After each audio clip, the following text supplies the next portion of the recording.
City of Gold, first-person narrative. Long ago in Western Africa, bands of traders traveled to the city of Timbuktu to buy goods in exchange for gold. The following account is given by a boy describing his first trip to the famous city. He is with a group of friends in the year 1450. My father has been carrying gold from our land to sell in Timbuktu since he was young. His father was a gold trader before him, and now I've joined him and my brothers. We joined other travelers with their goods and camels in a caravan. We brought gold to Timbuktu to sell, and now I've come home. I'll tell you about that city of gold, because soon you'll be old enough to go there with your fathers too. I'm famished. I haven't eaten since morning. Let's enjoy this small repast together while I talk. I'll start at the end. What a gainful expedition! You saw the great load of goods we brought home. Immense packages of salt, some expressly for our own use, but most for trade here and to the south. We brought back cola nuts to chew on, some palm oil for cooking, and fine cloth for clothing. We profited more than usual because the buyers of gold wanted more than was available. One man even offered to lend my father gold at interest so we could trade more before having to leave. Father refused, saying, "Lend your money and lose a friend." Before the journey, I had imagined that we would take our bags to Timbuktu and trade a handful here and there. What an inept trader I would become if not for the wisdom of my father. My father is an ingenious man who knows his way around the world. Before we even entered the city, we stopped to rest by the river. We washed and set up a cooking fire. My father left and returned with a wealthy merchant and his men. They brought us much salt in exchange for our gold. My father and this merchant, who's a big man in Tagaza up north, chewed cola nuts and spoke like old friends. Then the merchant dispatched his men, ordering them back to their camp. Their compliance was instantaneous, and I watched them recede into the distance, carrying gold this time instead of salt. Irked by my idling, my father told me to stop gawking like an oaf and start packing the salt. We ate a quick meal and doused the fires.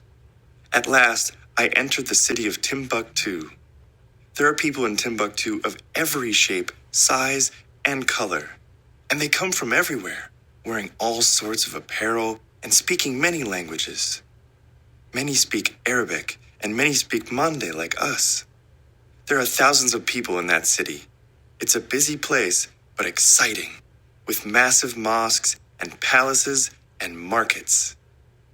We exchanged the rest of our gold in the marketplaces. Because there was so much happening, our time in the city went quickly. Now that I am home, I confess that I had some misgivings before I went. I feared thieves would attack our caravan. I wondered if the city might be raided or besieged while we were there. But everything went smoothly on my first visit. What a place, that busy city.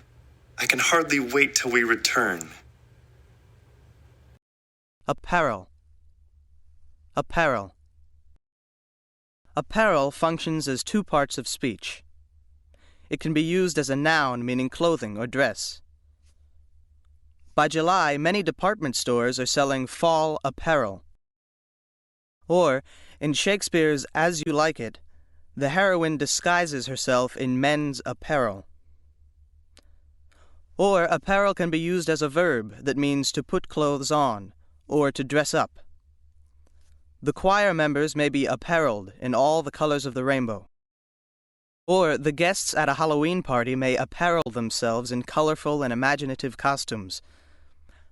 Now let's hear you say apparel. Try the word again. Besiege. Besiege. Besiege is a verb meaning to attack by surrounding, or to cause worry or trouble. A swarm of flies may besiege a group of picnickers, and someone who loses a job may be besieged by financial difficulties.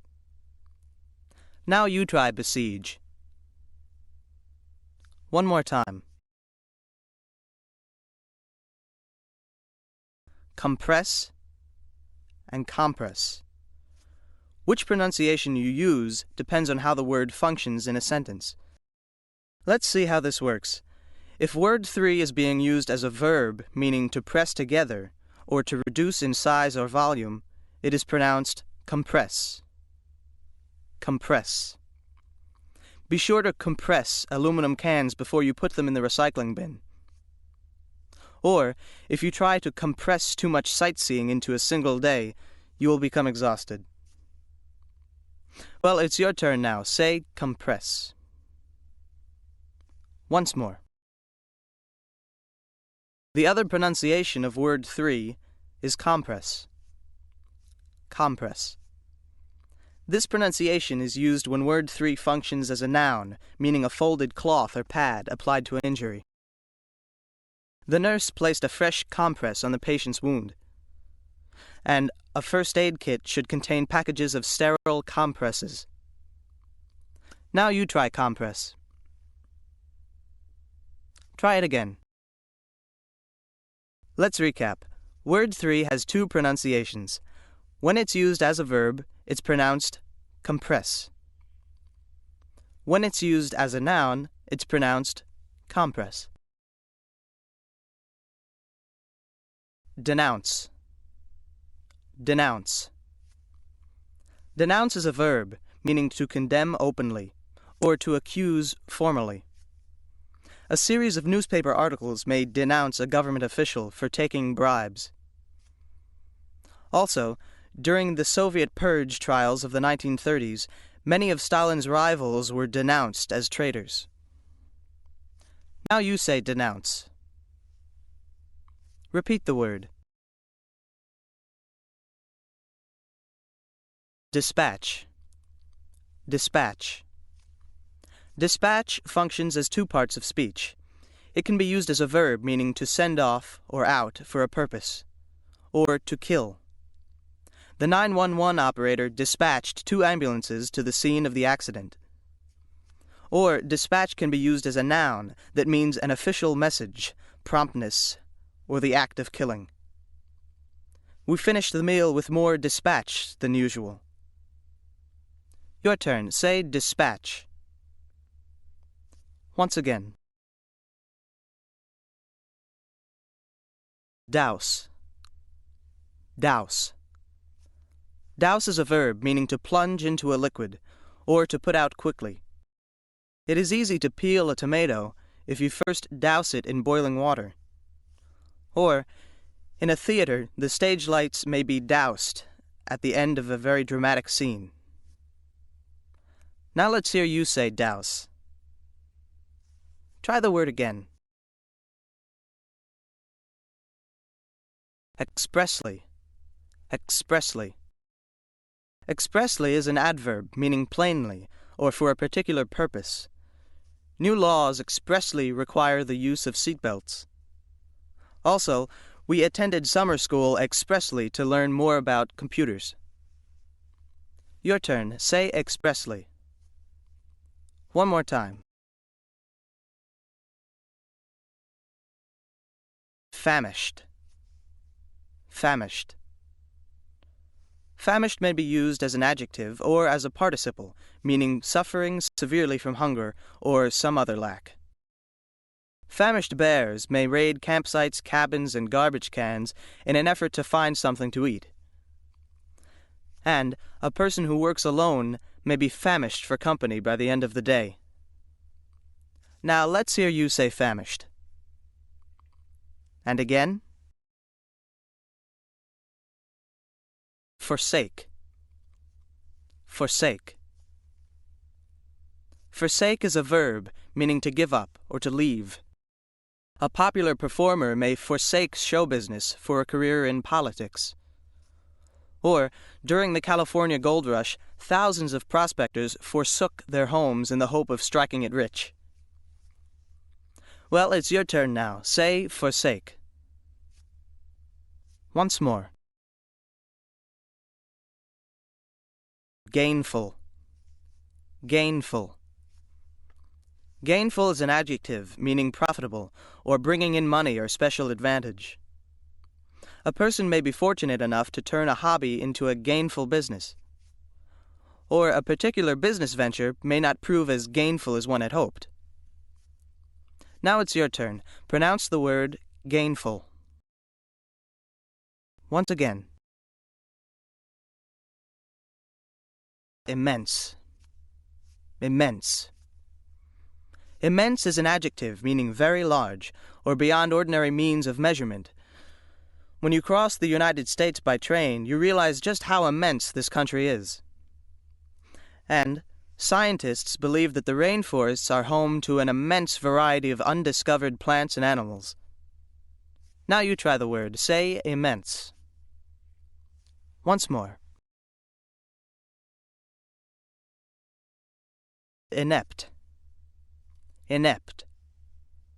Inept is an adjective meaning totally without skill or appropriateness. A person may be a skilled writer, but an inept public speaker. Or, a person who lacks social skills may sometimes make inept or tactless remarks. Now let's hear you say inept. Try the word again. Ingenious. Ingenious. Ingenious is an adjective, meaning showing remarkable originality or resourcefulness. The pioneers who settled the American West were hardy and ingenious individuals. And critics may praise the ingenious plot of a new film. Now you say ingenious. Repeat the word. Instantaneous. Instantaneous. Instantaneous is an adjective, meaning done in an instant, or immediate. Thanks to orbiting satellites, fax machines, and other marvels of modern technology, communication over long distances is almost instantaneous. Or, have you ever taken an instantaneous dislike to someone? Now it's your turn. Say instantaneous. And again. Irk. Irk. Irk is a verb meaning to annoy or make weary. People who boast endlessly about their achievements may irk you. Also, wasteful government spending may irk the voting public. Now say irk. Try the word again. Libel. Libel. Libel functions as two parts of speech. It can be used as a noun, meaning a statement that unfairly or falsely harms a person's reputation. The author of a scandalous biography of a celebrity may be faced with a suit for libel. Libel can also be used as a verb that means to write or publish such a statement. Tabloid newspapers have often been accused of libeling entertainers and politicians. Well, it's your turn now. Say libel. One more time. Misgiving. Misgiving. Misgiving is a noun that means a feeling of fear or doubt. It is perfectly normal to feel some misgivings when you move to a new town. Or, jurors may express misgivings about the truthfulness of a particular witness. Now you say misgiving. Repeat the word. Oaf. Oaf. Oaf is a noun, meaning a big, clumsy, slow individual. The main character in a popular TV series may be a lovable oaf. Or, a person who looks like an oaf may be a surprisingly graceful dancer. Now it's your turn. Try to say oaf. Once more. Recede. Recede. Recede is a verb meaning to move backward, or to become more distant. Gulls feed on the crabs and starfish left on the beach as the tide recedes. Or, an artist may use perspective to make the background of a painting appear to recede into the distance. Now, you say recede. And again. repast. Repast. Repast is a noun meaning a meal. You may enjoy helping to prepare a holiday repast for your family. And in many Latin countries, it is customary to take a nap after the midday repast. Well, by now you know the drill. Let's hear you say repast. Once again.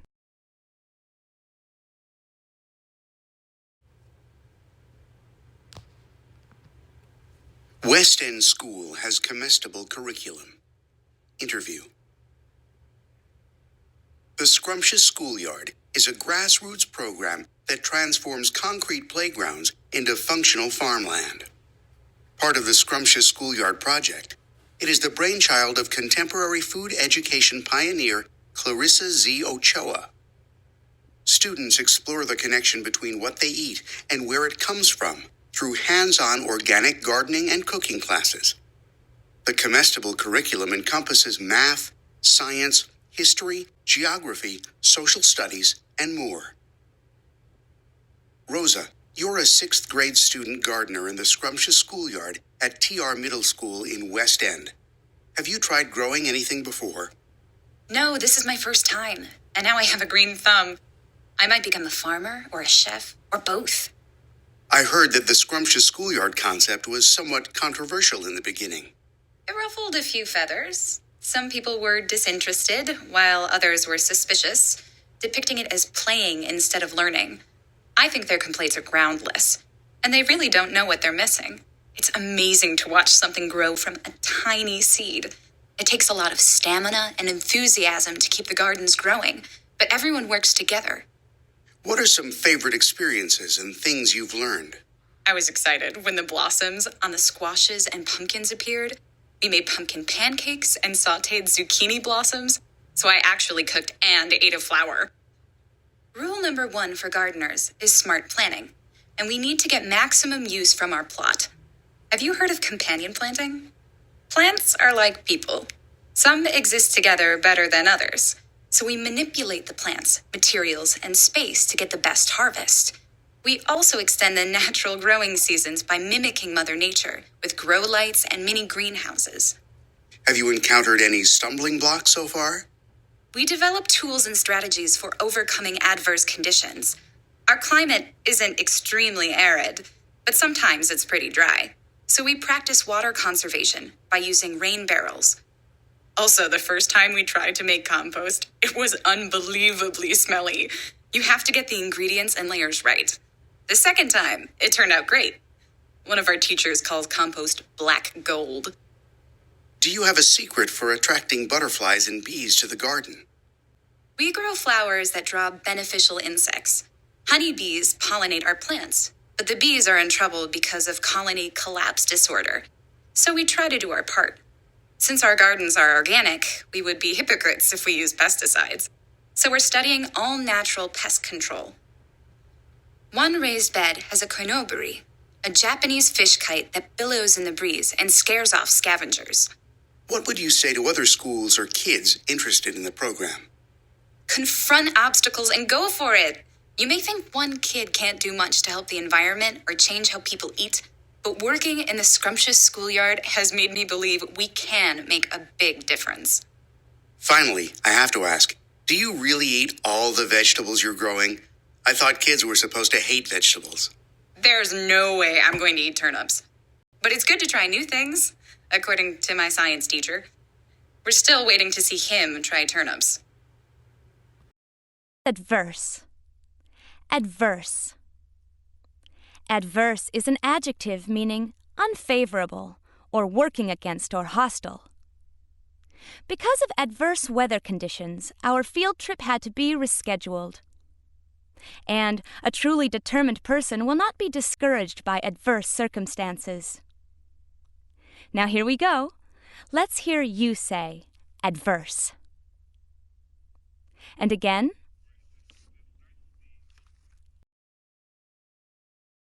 Arid. Arid. Arid is an adjective meaning extremely dry or uninteresting. Cactuses are ideally suited to survive in arid desert soils. Or, a writer may describe her 40s as a somewhat arid patch in her literary career. Now you say arid. Try the word again. Assailant. Assailant. Assailant is a noun meaning a person who attacks violently. A police artist may make a composite sketch of an assailant. Also, martial arts training may help you defend yourself against an assailant. Now it's your turn. Say assailant. And again. Billow. Billow. Billow functions as two parts of speech. It can be used as a noun meaning a large wave. Billows of smoke may spew from an active volcano. Or, billow can be used as a verb that means to rise or swell like a wave. A photograph may show thick fog billowing over the Golden Gate Bridge. Now you say billow. Repeat the word. Confront. Confront.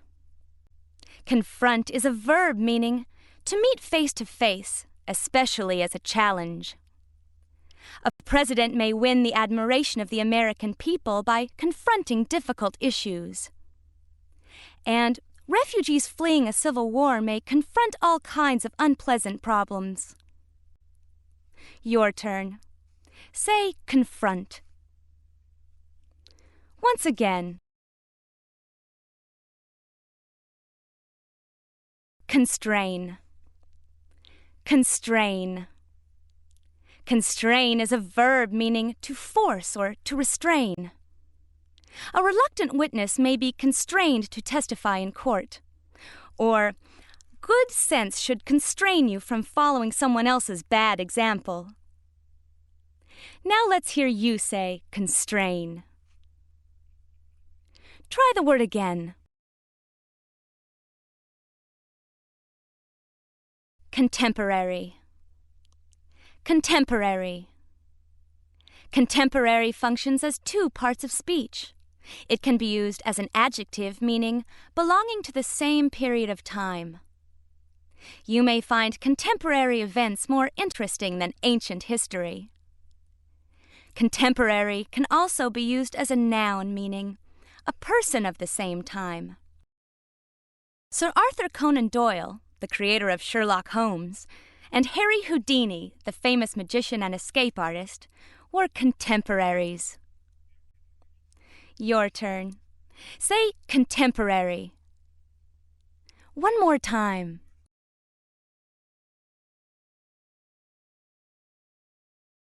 Depict. Depict. Depict is a verb meaning to portray or to represent in a picture.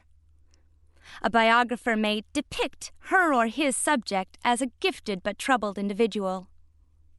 And many of Claude Monet's paintings depict water lilies. Now let's hear you say depict. And again. Disinterested. Disinterested. Disinterested is an adjective meaning fair-minded or indifferent. The English historian George Trevelyan once said that disinterested intellectual curiosity is the lifeblood of real civilization. Or, a totally disinterested observer often makes the best judge of a person's character or behavior. Now you say disinterested. Repeat the word. Encompass. Encompass. Encompass is a verb meaning to encircle, to enclose, or to include. As the Bible says, at the 6th hour darkness encompassed the earth. Or, Hamlet says that there are more things in heaven and earth than are encompassed in his friend Horatio's philosophy. Now it's your turn. Say encompass. Try the word again. Groundless. Groundless. Groundless is an adjective meaning without any good reason or cause. A defense attorney may tell a jury that the case against her or his client is entirely groundless. Or, a person's suspicions may prove groundless. Now let's hear you say, groundless. And again. Hypocrite. Hypocrite. Hypocrite is a noun meaning a person who pretends to be what he or she is not. Abraham Lincoln once said that he hated slavery because it enables the enemies of free institutions to taunt us as hypocrites. And a person who leads a double life might be described as something of a hypocrite. Now you try the word. Say hypocrite. Once more. Incomprehensible. Incomprehensible. Incomprehensible is an adjective meaning impossible to understand.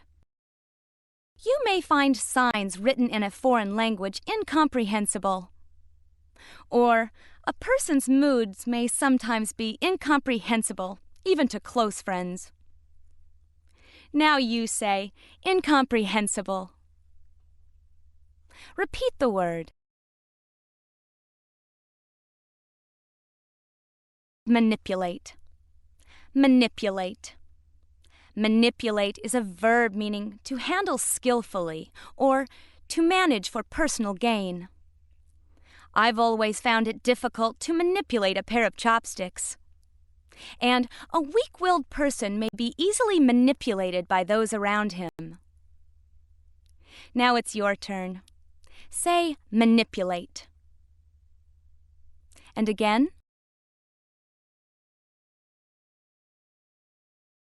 Maximum. Maximum. Maximum functions as two parts of speech. It can be used as a noun meaning the greatest possible amount or degree. A defendant found guilty of a misdemeanor may be fined the maximum allowed by the law. Maximum can also be used as an adjective that means reaching the greatest possible amount or degree. A judge may impose the maximum sentence on a defendant convicted of a particularly vicious crime. Now you say maximum. One more time. Mimic. Mimic. Mimic also functions as two parts of speech. It can be used as a noun that means a person who does imitations. A particular stand-up comedian may be a skillful mimic. Or, mimic can be used as a verb meaning to imitate or to make fun of. The mockingbird can mimic the songs of other birds. Well, it's your turn now. Say mimic. And again.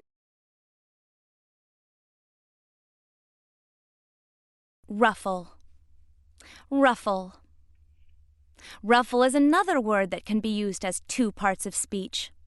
It can be a verb meaning to wrinkle or make uneven, to annoy or to flip through. A certain kind of bird may ruffle its feathers when it feels threatened. Ruffle can also be used as a noun that means a gathered strip of material used for trimming, a ripple, or a low drumbeat. A dress may have lace ruffles at the neck and wrists. Now you say ruffle. Repeat the word. Serene. Serene. Serene is an adjective with several meanings, including peaceful, free of emotional upset, clear and free of storm, or majestic.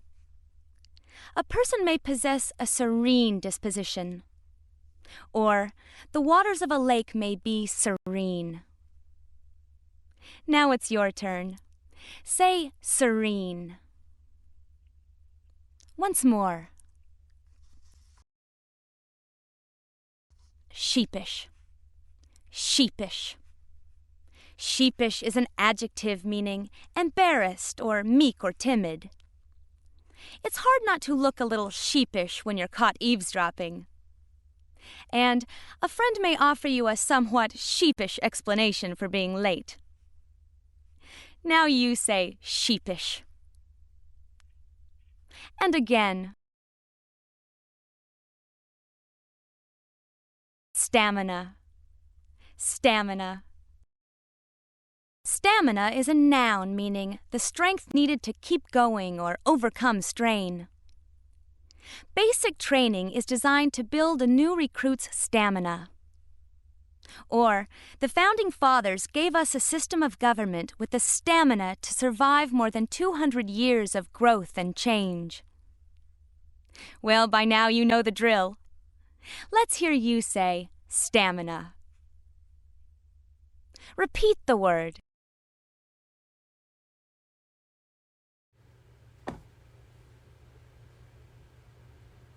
This day in 1923, the Olympics the thing. Archived newspaper article.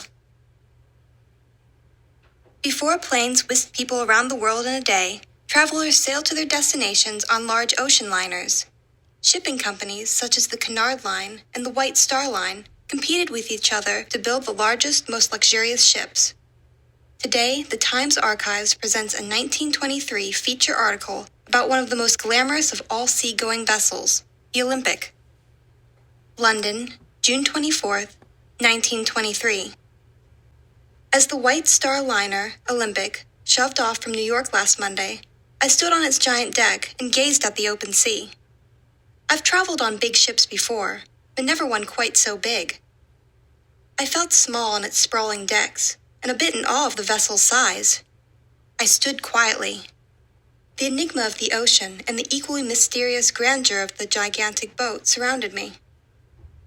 For a time, the Olympic was the largest ocean liner in the world. She was matched once by her sister ship, the doomed Titanic. The Olympic has been plying the seas since her maiden voyage in 1910. In World War I, she entered military service. She transported troops about the Atlantic. Incredibly, the Olympic was the only merchant vessel to sink an enemy warship during the war. She rammed a German submarine, the U-103, and sent it underwater for good. That was 5 years ago, in the spring of 1918. Today on the Olympic, the war is ancient history. Happy passengers wander the ship. Linger in one spot, and you may be waylaid by a passenger who wants a partner for a game of that great racket sport, squash, or for shuffleboard. There's a great diversity of food, with English, French, and American cuisine on the menu. A variety of beverages is also available for guests to slake their summer thirsts. Open-air settings provide the illusion of relaxing at a Mediterranean cafe. At every turn, there's another surprise, another lounge, another entertainment. I've made several trips between the library and the swimming pool, and I've vowed to visit the gym before we get to England. I'm sure I will, just as soon as that infuriating fellow with the squash racket stops irritating me and sits down for a bite to eat. Perhaps he'll trot off somewhere to gloat about his latest score. The Turkish baths are a favorite stop for many guests. This area has rooms of the most fantastic decoration. They are decked out from top to bottom. The floors and walls are dressed in colorful tiles. The decoration is so fine and abundant that any more would have been gilding the lily. What sage was it who knew to stop at this perfection? Each day I am motivated to return to the baths. All cares seem to wither away under the barrage of care and attention the attendants shower upon visitors there.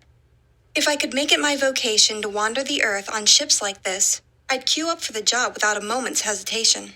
But obligation restricts the choices we make. My life's work lies ashore. Tomorrow we'll arrive in Southampton, England. I'll tend to my business there and look forward to the return trip to New York. Then it's back to the usual routine. For the time being, I'm happy to report the sun is setting, the squash rackets are tucked away, and all's well on the Olympic. Barrage.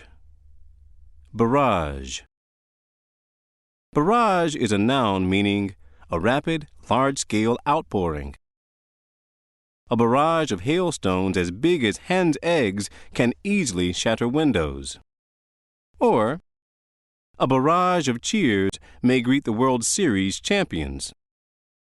Now you say barrage. Repeat the word.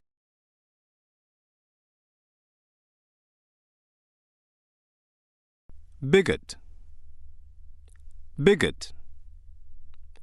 Bigot is a noun meaning an intolerant, prejudiced person. Under the First Amendment to the U.S. Constitution, even bigots have the right to free speech. Also, a fair-minded person may refuse to associate with a bigot. Well, it's your turn. Say bigot. Once again.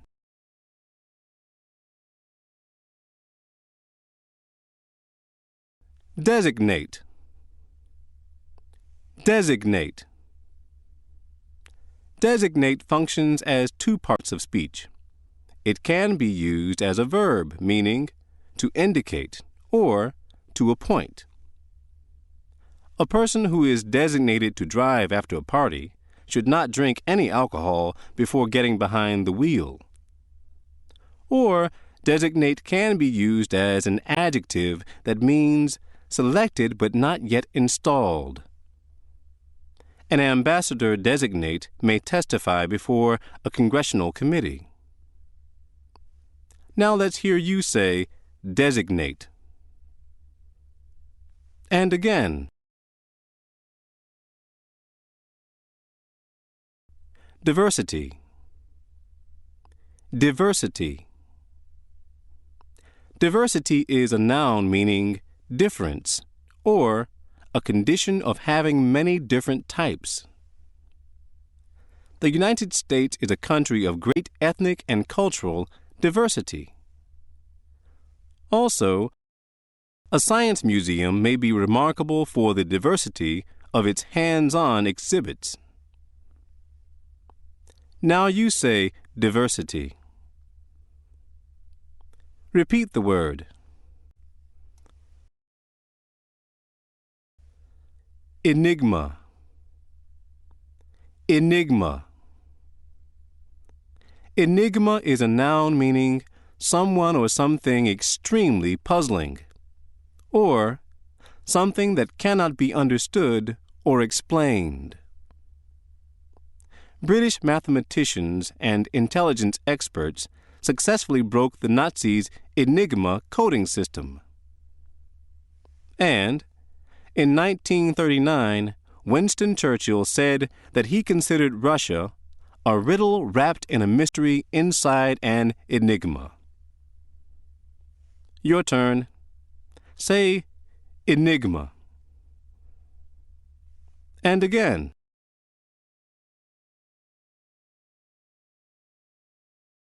Gloat. Gloat.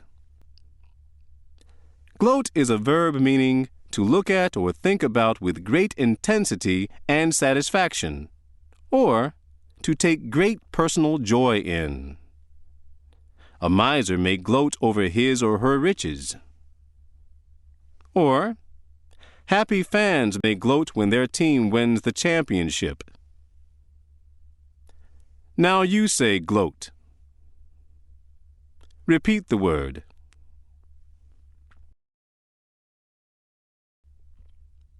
Global. Global. Global is an adjective meaning of, relating to, or involving the entire world, or comprehensive. You may want to read the memoirs of a famous global traveler. Or, It is vital that we find a global solution to the problem of world hunger. Your turn. Say global.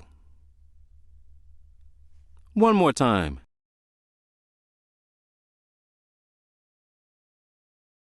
Illusion. Illusion. Illusion is a noun meaning a false idea or something that one seems to see but that really doesn't exist.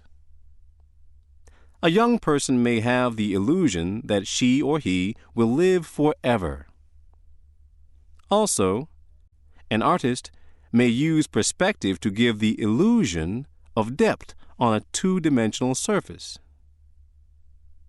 Now you say illusion. Repeat the word.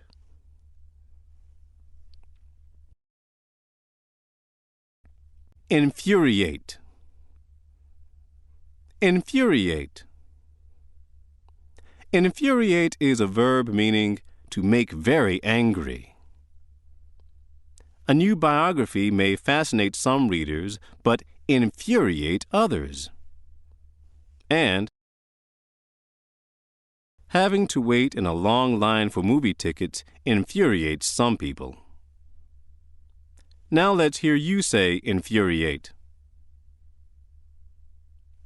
And again.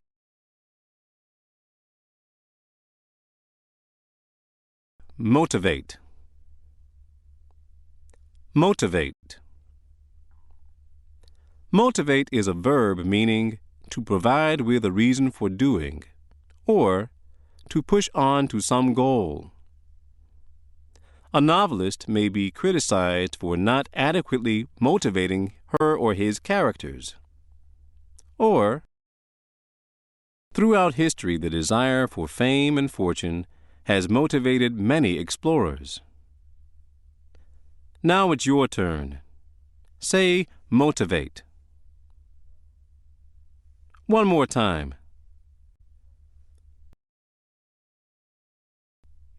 Pacifist.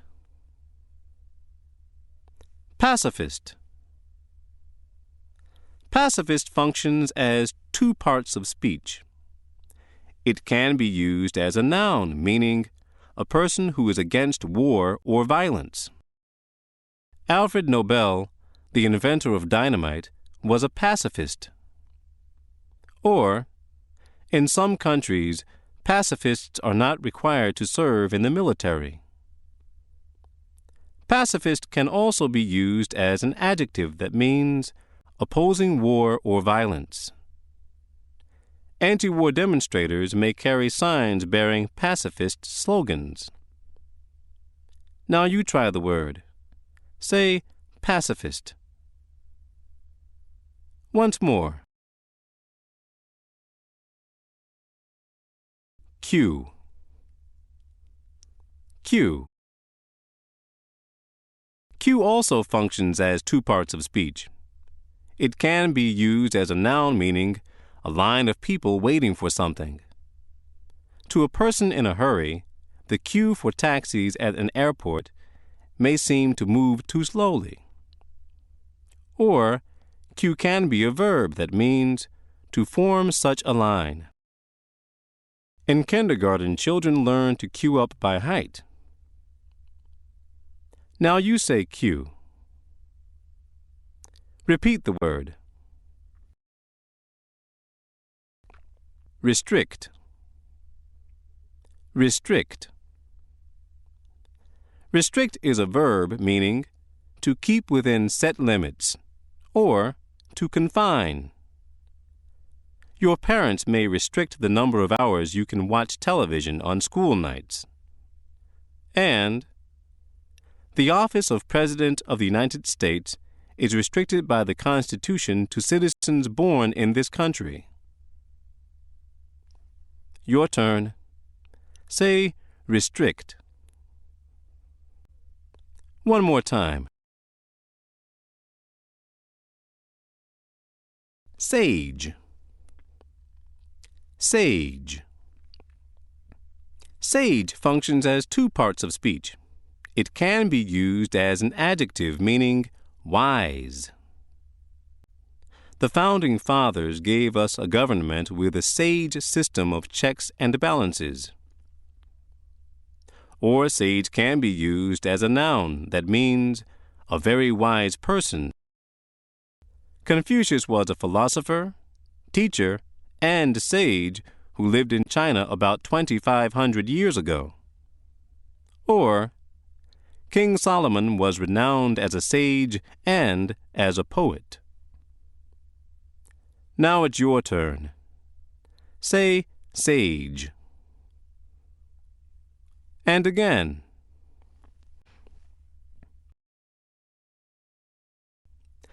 Slake. Slake. Slake is a verb meaning to satisfy, relieve, or bring to an end. People going on a long hike may take along some trail mix to slake their hunger. And a person may have a desire for knowledge that no amount of study can slake. Now you say slake.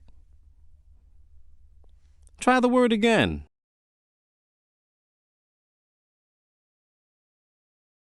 Terrain. Terrain. Terrain is a noun meaning the landscape or a field of knowledge. A vehicle the size of a microwave oven was used to explore the terrain of Mars. Or, a person may take an adult education course that covers unfamiliar terrain. Now you try terrain. Repeat the word.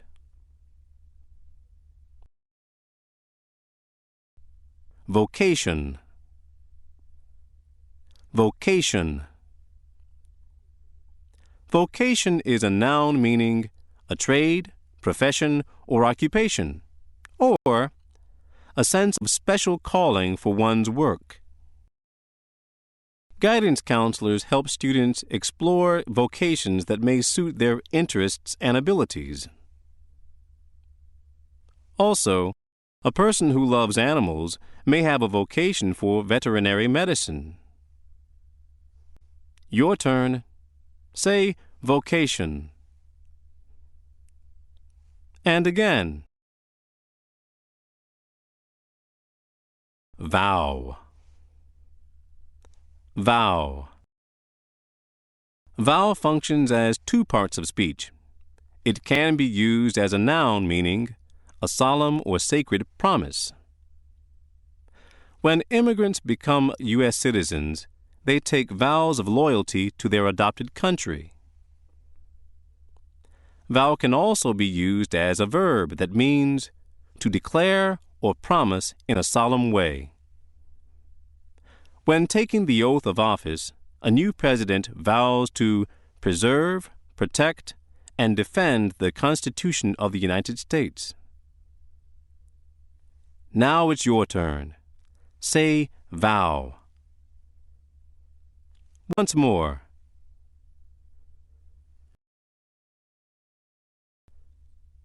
Waylay. Waylay.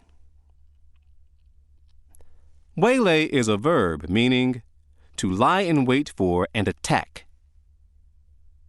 During World War II, German submarines waylaid merchant ships crossing the Atlantic Ocean. And in the Old West, many a stagecoach was waylaid by bandits. And a candidate for public office may complain that he or she was waylaid by an opponent in debate. Now you say waylay. And again.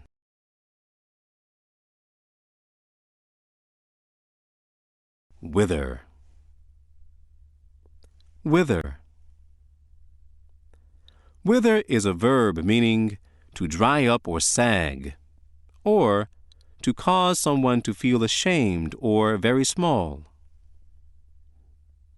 A garden will wither if it does not receive adequate water, Also, when a person suffers a series of misfortunes, her or his spirits may wither.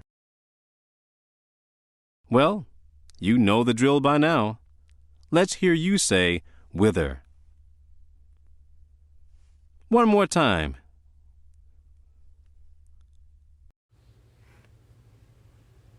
The Art and Science of Traditional Healing. Expository Essay. Advances in science provide modern man with cures and treatments undreamed of by his prehistoric counterparts. But how did early humans deal with disease? Serious illnesses could devastate whole families or clans. What remedies were available? In olden times, folk medicine generated relief or cures. A thorough scan of the long history of medicine reveals some similar strands woven throughout the history of healing. Plants were one source of medicine for early humans. Some vegetables or herbs were deemed especially effective for minor illnesses, and botanics are the source of many modern medicines. In ancient times, though, major disorders were likely to have mortal results. These deadly diseases needed more intensive treatment than the herbal remedies offered. To fight these killer illnesses, early medicine men turned to magic and ritual. In many parts of the world, healers were called shamans. Although precise definitions of shamanism are elusive, it is likely that these shamans resembled what other societies called magicians or sorcerers. It is easy now, from a modern perspective, to dismiss them as quacks, but most shamans seem to have acquitted themselves honorably. Indeed, the specialized knowledge of shamans often caused society to idolize and revere them. Shamans lived in different societies around the world and can still be found today. Some North American Indian nations and people in areas such as modern Siberia, Mongolia, and South America practiced shamanism. Wherever they were found, shamans revealed some common qualities. They often experienced periods of deep trance. Trances were not just reveries or daydreams. They were altered states of consciousness. The shaman's soul was believed to roam on journeys through the upper and lower worlds. A shaman's contact with spirits, both good and evil, was no petty talent. On the contrary, it was a key element in the healer's ability to rescue ailing patients from their wretched plights. The early historical period had many medical traditions. In China, a typical healer's goal was to control the proportions of various elements in the body. Water therapy and acupuncture came from the Chinese tradition. Such treatments are still practiced today. In India, the classic writings on disease and treatment date back several thousand years. In both India and China, though, religious beliefs hindered efforts to learn more about anatomy. Cutting the bodies of the dead was considered a breach of the law and a source of discredit. Despite their successes, early healers could not have hoped to cure all of the sick. As the Arabic saying goes, when fate arrives, the physician becomes a fool. If a healer lived in ancient Babylon, the price of failure could be steep. In the law code of Hammurabi, around 1750 BCE, for example, doctors were warned that their hands would be cut off if a patient died from certain treatments. In early Greek medicine, the outstanding figure was Hippocrates. Born around 460 BCE, probably on the island of Kos, he insisted that disease was a natural rather than a supernatural phenomenon. His written works began to topple magic from its commanding position in medicine. Perhaps his most enduring keepsake for the modern world is the Hippocratic Oath. This solemn promise to do no harm is still subscribed to by physicians today. Acquit. Acquit. Acquit is a verb meaning to declare not guilty or discharge completely, or to conduct oneself. A jury may deliberate for several days before deciding to acquit a defendant. Or, our team acquitted itself well on the baseball diamond. Now you try to say acquit. Repeat the word.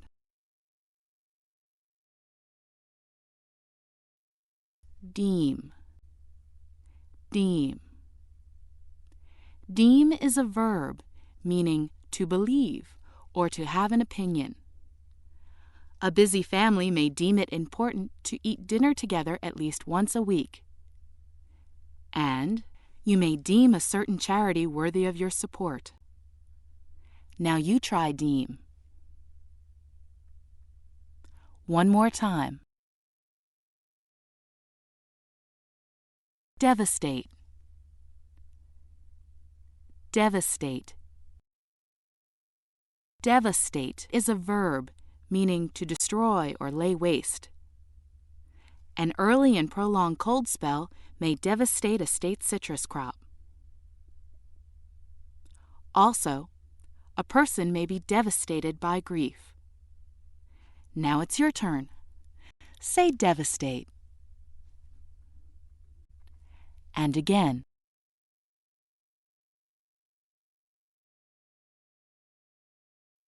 Discredit. Discredit. Discredit functions as two parts of speech. It can be used as a verb, meaning to throw doubt upon or to damage in reputation. A politician may use misleading campaign advertising to discredit an opponent.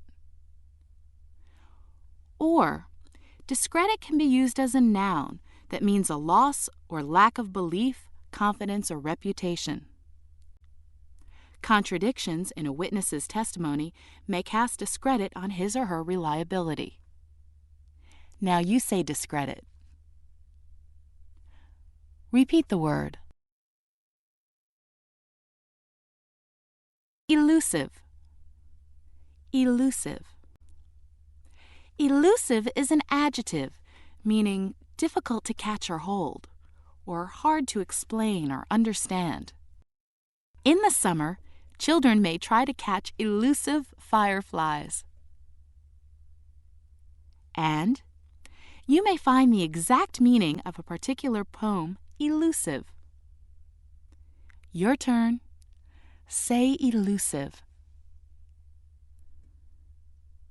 Once again. Generate. Generate. Generate is a verb meaning to bring into existence or to be the cause of. A celebrity may use her or his fame to generate support for a worthy cause. Also, a store that treats its customers courteously is sure to generate a lot of repeat business. Now let's hear you say generate. Try the word again.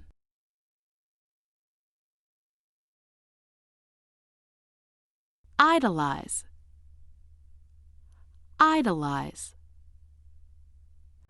Idolize is a verb meaning to worship as an idol or to love very much.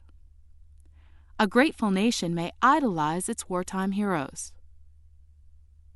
Or, most grandparents idolize their grandchildren.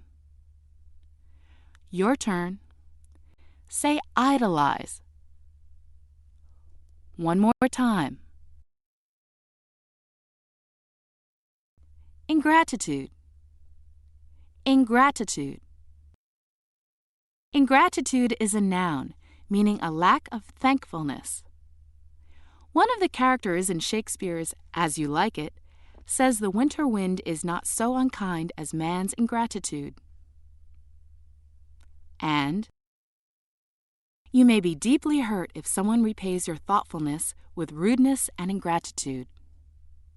Now let's hear you say ingratitude. And again.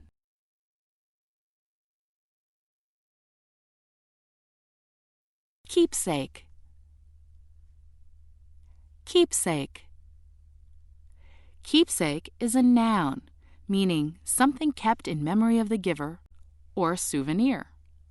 You may have a quilt or needlework sampler that is a keepsake from your grandmother. Or, some people like to buy a knick-knack or other small keepsake from each place they visit on vacation. Now you say keepsake. Repeat the word. Mortal. Mortal. Mortal functions as two parts of speech.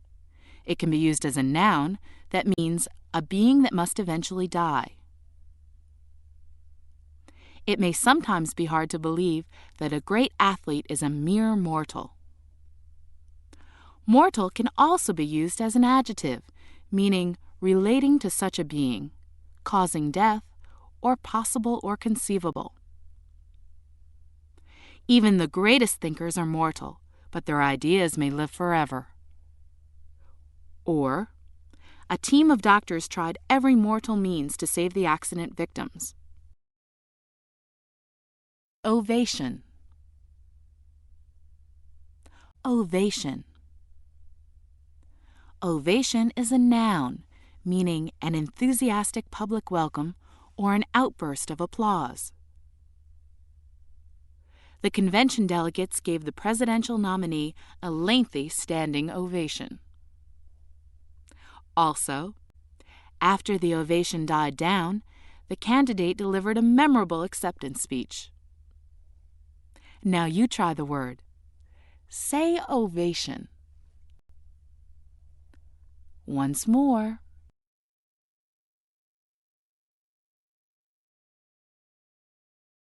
Petty.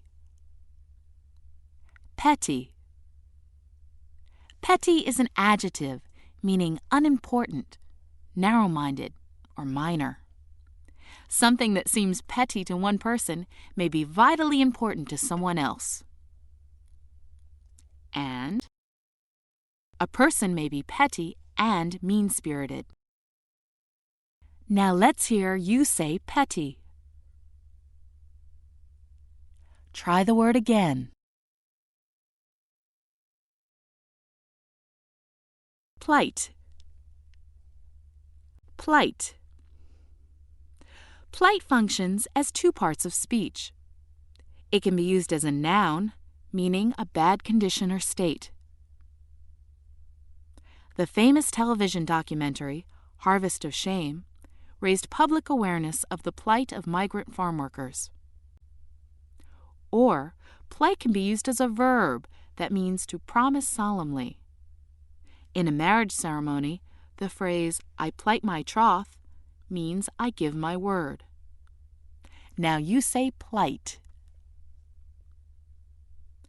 Repeat the word. Repent. Repent. Repent is a verb, meaning to feel sorry for what one has done or failed to do. You may repent not having thanked someone properly for a gift. Or, a person may repent not accepting a particular job offer. Now it's your turn. Say repent. And again.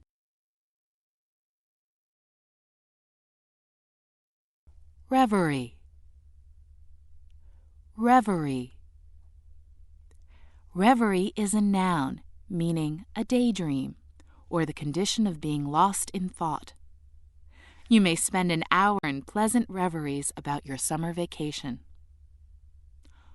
Or, the French novelist Victor Hugo wrote, "Thought is the labor of the intellect, reverie is its pleasure."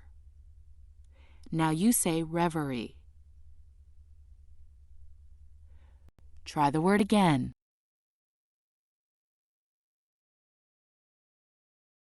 Revocation. Revocation. Revocation is a noun, meaning an act of calling back, or an annulment or cancellation. A family quarrel may lead to revocation of a will.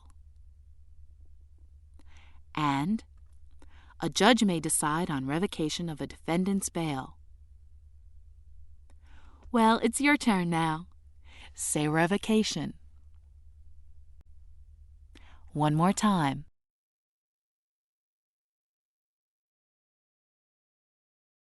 Scan. Scan. Scan functions as two parts of speech. It can be a verb, meaning to examine closely, to look over quickly but thoroughly, or to analyze the rhythm of a poem. Whale watchers may scan the waves for hours looking for signs of the great mammals. And a person may scan the employment ads in the newspaper when searching for a new job. Or, scan can be a noun that means an examination. Only an X-ray scan will rule out broken bones. Now you say scan.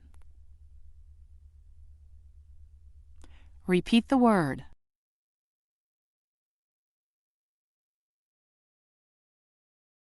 Strand. Strand. Strand also functions as two parts of speech.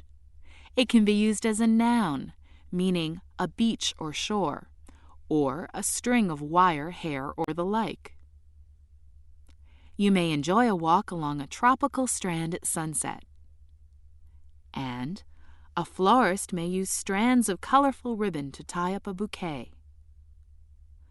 Or, strand can be used as a verb that means to drive or run aground, or to leave in a hopeless position.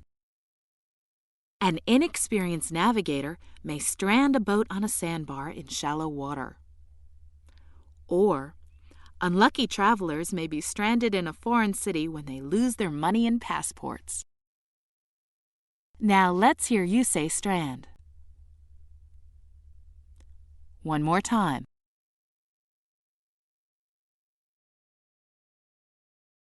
Strife. Strife. Strife is a noun, meaning bitter disagreement or fighting. During the 1880s, there was a great deal of strife between workers and employers in the United States. And the strife between North and South Vietnam lasted more than 20 years. Now you say strife. And again. Topple. Topple. Topple is a verb, meaning to fall forward or to overturn. A baby may topple over many times while learning to walk. Or, in the 1790s, revolutionaries toppled the government of France and executed the king. Well, by now you know the drill. Say topple.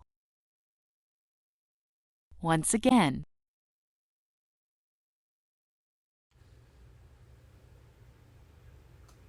Continue space exploration now. Persuasive speech. The United States should continue to support an active program of space exploration. Opponents of such a policy have blustered that space exploration is a waste of resources. Why spend money on rockets, they argue, when desperate needs here on Earth are so acute? Billions of the planet's inhabitants struggle from day to day. The numbing curses of war, famine, and poverty cry out for attention and relief. For all but the most stubborn and headstrong, however, this argument can be convincingly refuted.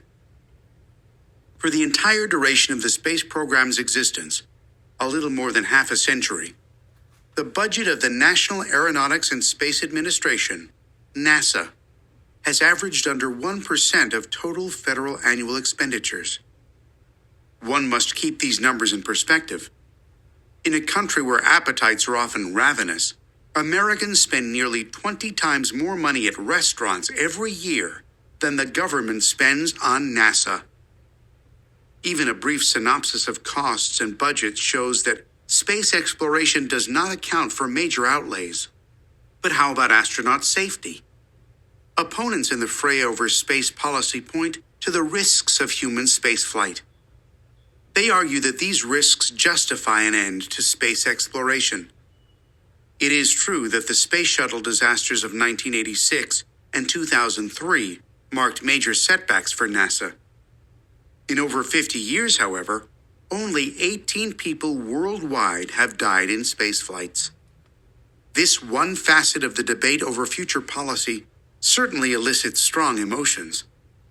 Yet the vast majority of astronauts undergo rigorous training. To pacify the critics, some have suggested that space flights should depend on robotics, which are less costly and risky than manned flights. It may well be cheaper and safer to organize unmanned missions into space. Human intelligence and flexibility, though, will still be invaluable for many purposes. Astronauts, moreover, have served as powerful role models for generations of young people. Fidelity to balance and fairness demands an evaluation of the numerous benefits derived from the space program so far. These include many advances in technology. What are some of these breakthroughs? Among them are satellites, microchips, and fuel cells. Take just one example. Satellites have vastly improved global communications. Better weather forecasts from satellites save lives. More accurate data make research on climate change possible. The demands and challenges of space exploration have meant that scientists and inventors can't risk being complacent. Ever bolder objectives in space require ever more ingenious responses. Finally, the most important reason to press on in space is psychological, not material. The writer and inventor Arthur C. Clarke won fame for his achievements in science and science fiction. In one essay, Clarke offered this insightful commentary on human nature.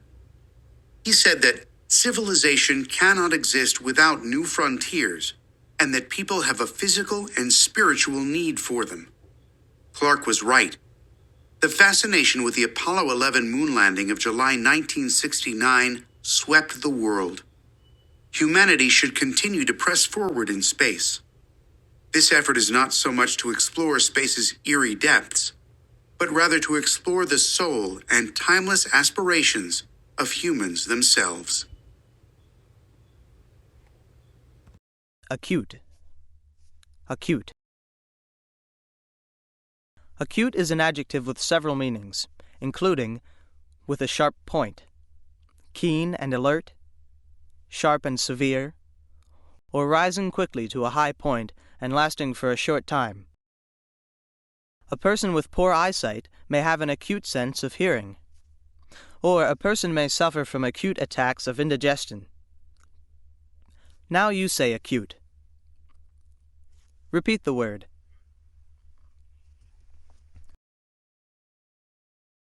Bluster. Bluster. Bluster functions as two parts of speech.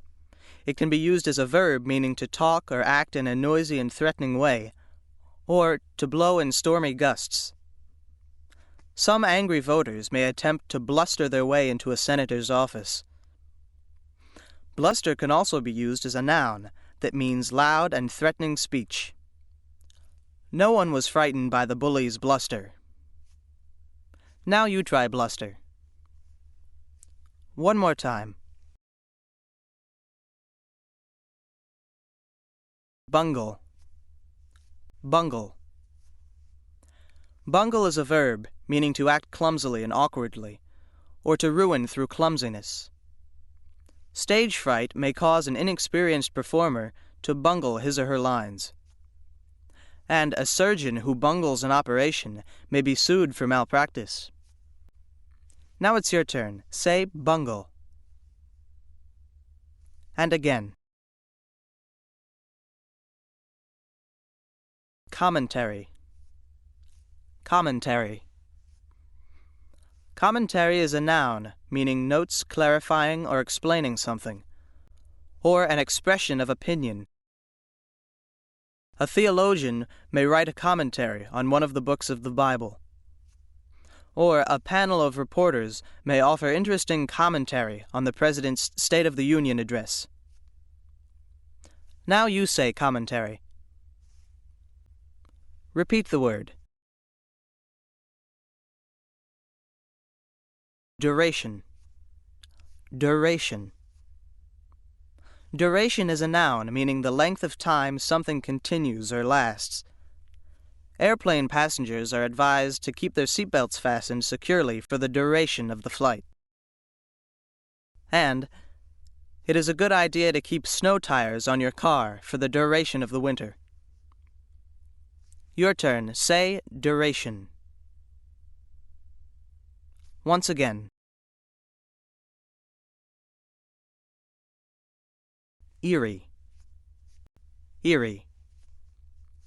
Eerie is an adjective meaning causing fear because of strangeness or weird or mysterious. Eerie music may help to make a horror movie scary. Also, at dawn, a rainforest may be filled with the eerie sounds of animals announcing their presence. Now let's hear you say eerie. Try the word again. Facet. Facet. Facet is a noun, meaning one of the cut surfaces of a gem, or one aspect of a subject. A diamond in an engagement ring may have many facets, or an exciting plot may be just one facet of a great novel. Your turn. Say facet. One more time.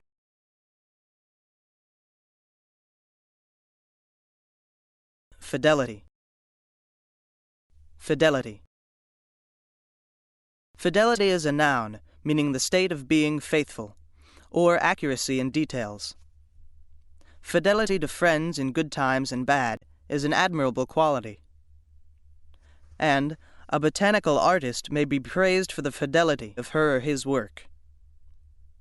Now let's hear you say fidelity. And again. Fray. Fray. Fray functions as two parts of speech. It can be used as a noun that means a brawl or noisy quarrel. Several people were injured in the fray that broke out among fans of the opposing teams. Fray can also be used as a verb, meaning to wear away by rubbing, to make ragged, or to irritate. Your favorite sweater may fray at the elbows. Now you say fray. Repeat the word. Headstrong. Headstrong. Headstrong is an adjective meaning willful or stubborn. A novel may feature a beautiful and headstrong heroine. And two headstrong people may find it difficult to work together. Now it's your turn. Say headstrong. Once again. Inhabitant. Inhabitant. Inhabitant is a noun meaning a person or animal living permanently in a given place. Many summer resorts have only a small number of year-round inhabitants. Also, the giant panda is one of the most elusive inhabitants of China's bamboo forests. Now you try the word. Say inhabitant. Once more.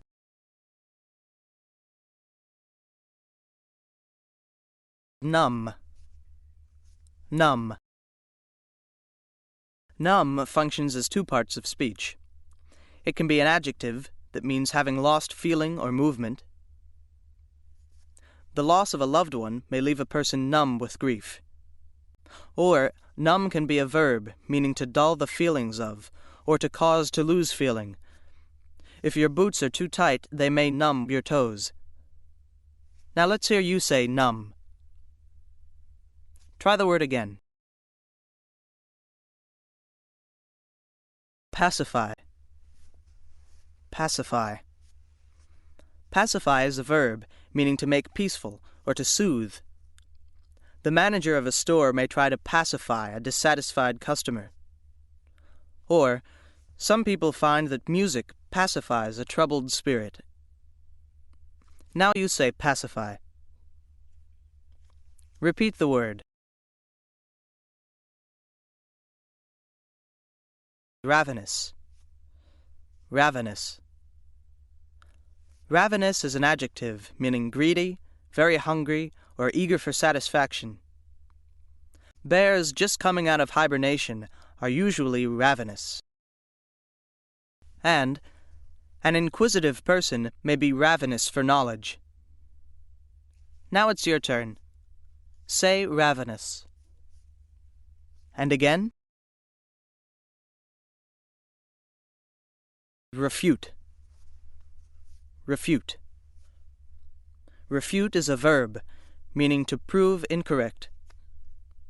It is a defense lawyer's job to try to refute the prosecution's case. Also, newly discovered scientific data may effectively refute an old theory. Now you say refute. Try the word again. Remorse. Remorse. Remorse is a noun, meaning deep and painful regret for past misdeeds. At a sentencing hearing, a convicted criminal may express remorse for the harm he or she has done. Or, according to one philosopher, remorse sleeps during prosperous periods, but wakes up in adversity. Well, it's your turn now. Say remorse. One more time. Setback. Setback. Setback is a noun, meaning something that interferes with progress, a disappointment or defeat, or a step-like recess in a wall. A person recovering from a serious illness may unexpectedly suffer a major setback. And a person who experiences a series of business setbacks may become discouraged. Now you say setback. Repeat the word. Smug. Smug. Smug is an adjective meaning overly self-satisfied or self-righteous. A celebrity may make overly smug replies to a reporter's questions. Similarly, a smug sense of well-being may dominate someone's personality. Now let's hear you say smug. Once more. Synopsis. Synopsis. Synopsis is a noun, meaning a brief statement giving a general view of a subject, or a summary. An article in a medical journal may begin with a synopsis of the study being reported. Also, a friend may give you a synopsis of his or her plans for the future. Now you say synopsis. And again.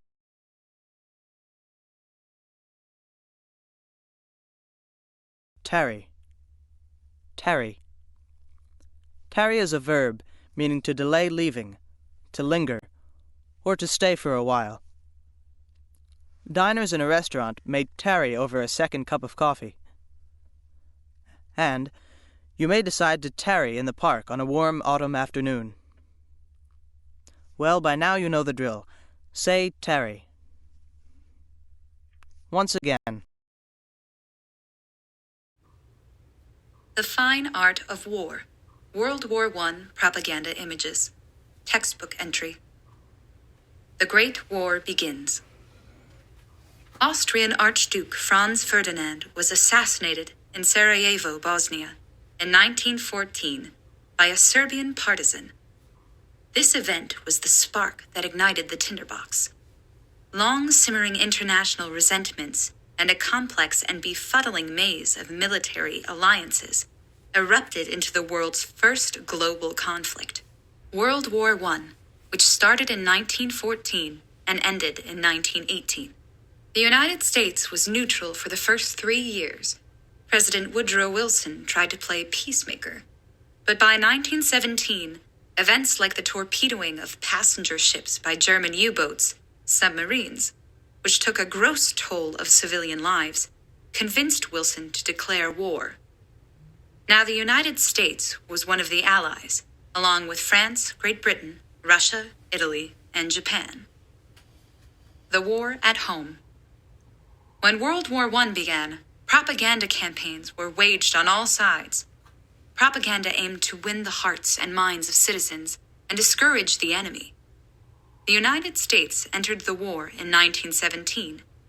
Its publicity machine went into overdrive to induce public support. In a speech to the nation, President Wilson said, "The world must be made safe for democracy." With that clarity of vision, Wilson debuted the new Committee on Public Information, CPI, which, along with other government agencies, such as the U.S. Food Administration, mobilized support for the war effort. Journalist George Creel, a boisterous supporter of America's entry into the war, led the CPI. Creel hired 150,000 writers, actors, artists, and others to help drum up American support for the war. CPI planned a clear agenda. It had plenty of freedom and leeway in its efforts. It presented pro-war speeches, articles, pamphlets, books, and films. Division of Pictorial Publicity. The CPI writers, directors, actors, and speechmakers were successful in getting the message out, but there were still Americans out of reach, so Creel created the Division of Pictorial Publicity within the CPI. It is said that a bad cause requires many words. Creel needed few words for his mission. He hired well-known artists, illustrators, and cartoonists to create posters, banners, and advertisements for the war effort. Newspapers and magazines were full of powerful images that packed a punch. Roadside billboards urged citizens to join the army or navy, buy bonds, knit socks for soldiers, conserve scarce food, and guard against the danger of spies. Images as a recruiting tool. James Montgomery Flagg created some of the most memorable posters. His famous "I Want You" image of Uncle Sam compelled young men to enlist. Uncle Sam was a fictional gray-haired man used to represent the U.S. government. Another famous example is a poster for the Treasury Department's Liberty Bonds. It shows an image of a German soldier with a bloody sword. Below him were the words, "Beat back the Hun with Liberty Bonds." Hun was an insulting term for the Germans used by the Allies.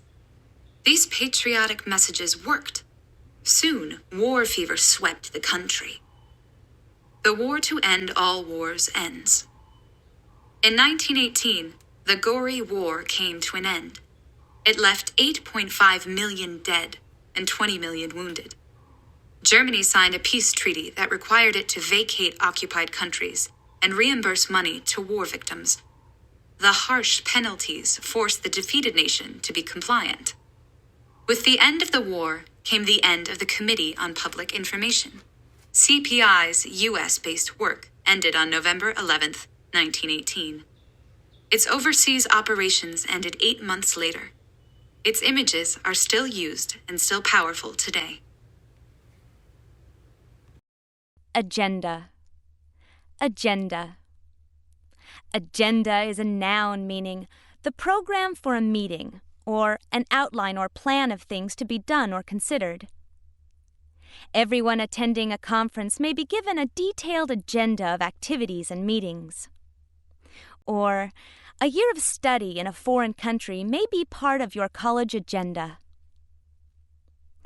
Now you say agenda. Repeat the word.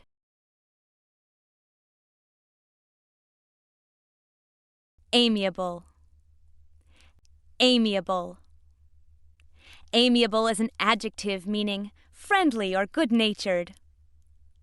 A meeting may be amiable even though controversial issues are being discussed.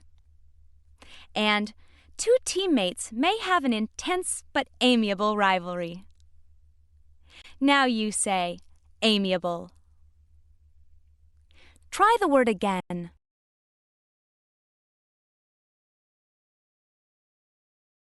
Befuddle. Befuddle. Befuddle is a verb meaning to confuse. Income tax forms may befuddle you the first time you try to fill them out. And extreme fatigue may befuddle a person's brain. Now you say befuddle. Repeat the word. Blight. Blight.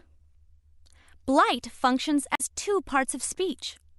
It can be a noun meaning a disease that causes plants to wither and die, or a condition of disease or ruin. Many people consider large highway billboards a blight on the landscape. And a mysterious blight may be killing the trees in your town park. Or blight can be used as a verb that means to destroy or ruin. Acid rain blights crops and rivers. And drugs and alcohol blight many young lives. Now it's your turn. Say blight. And again.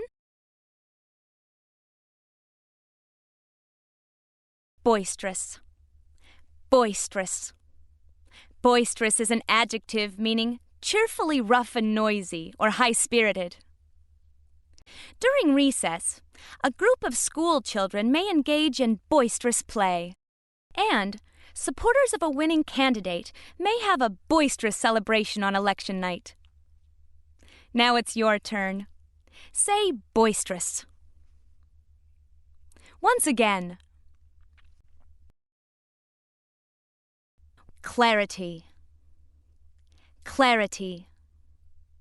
Clarity is a noun meaning clearness or accuracy. A defense attorney may argue her case with clarity and forcefulness. Or a singer may receive special praise for the clarity of her or his diction. Now let's hear you say clarity. Try the word again.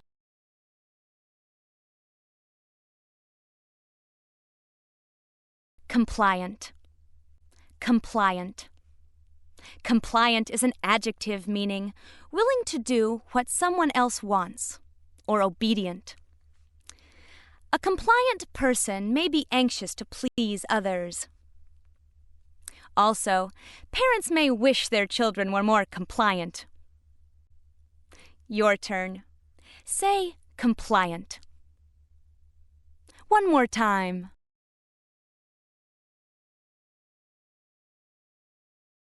Conserve. Conserve. Conserve is a verb meaning to preserve, to keep from being damaged, lost, or wasted, or to save. Many zoos are participating in international efforts to conserve endangered species.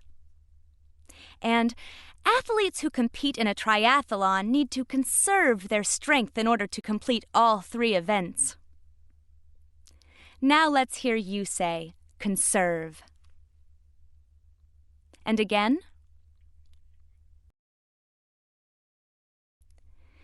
Debut. Debut. Debut functions as 2 parts of speech. It can be used as a noun that means a first public appearance or a formal entrance into society. A play that is a hit in London may make its Broadway debut the following year. Debut can also be used as a verb meaning to make a first appearance. A new television series may debut as a Sunday night movie. Well, it's your turn now. Say debut. Repeat the word.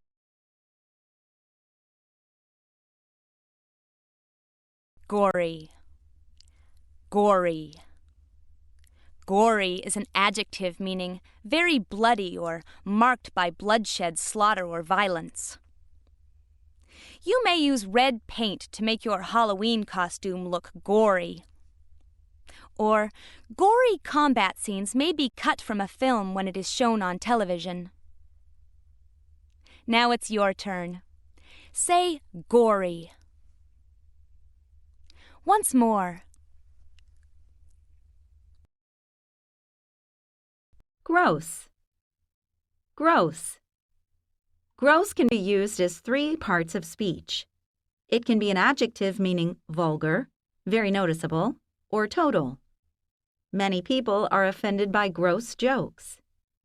Or gross can be a noun meaning an overall total, or 12 dozen. An office manager may order a gross of red pencils. Gross can also be a verb that means to earn. A blockbuster movie may gross millions of dollars over a single weekend. Now you try the word. Say gross. Once more. Induce. Induce.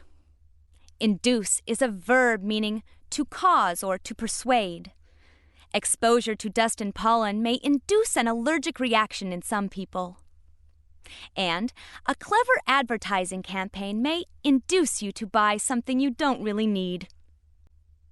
Now let's hear you say induce. Try the word again. Leeway. Leeway. Leeway is a noun meaning extra space for moving along a route, allowance for mistakes or inaccuracies, or margin of error. It is advisable to give yourself an hour's leeway when traveling to an airport to catch a plane. Also, in a cake recipe, there is usually no leeway to change the proportions of key ingredients. Now you say leeway. Repeat the word.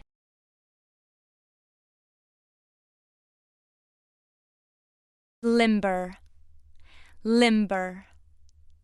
Limber functions as 2 parts of speech. It can be used as a noun that means flexible.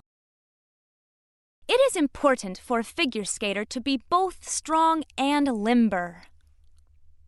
Limber can also be used as a verb meaning to cause to become flexible. A guitarist may do special exercises to limber up his or her fingers before playing. Now it's your turn. Say limber. Once again.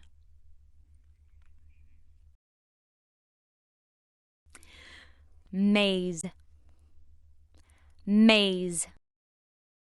Maze is a noun meaning a network of paths through which it is hard to find one's way, or something very confusing.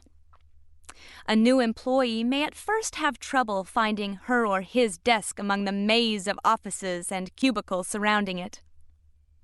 And, to an untrained eye, an architect's blueprints may look like a maze. Now you say maze. Try the word again.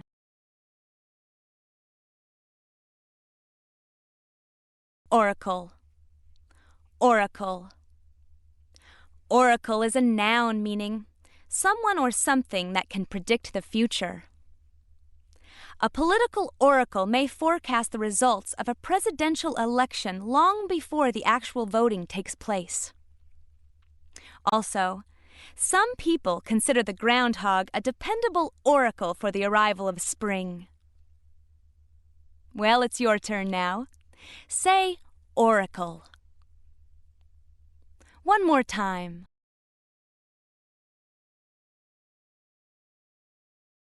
Partisan.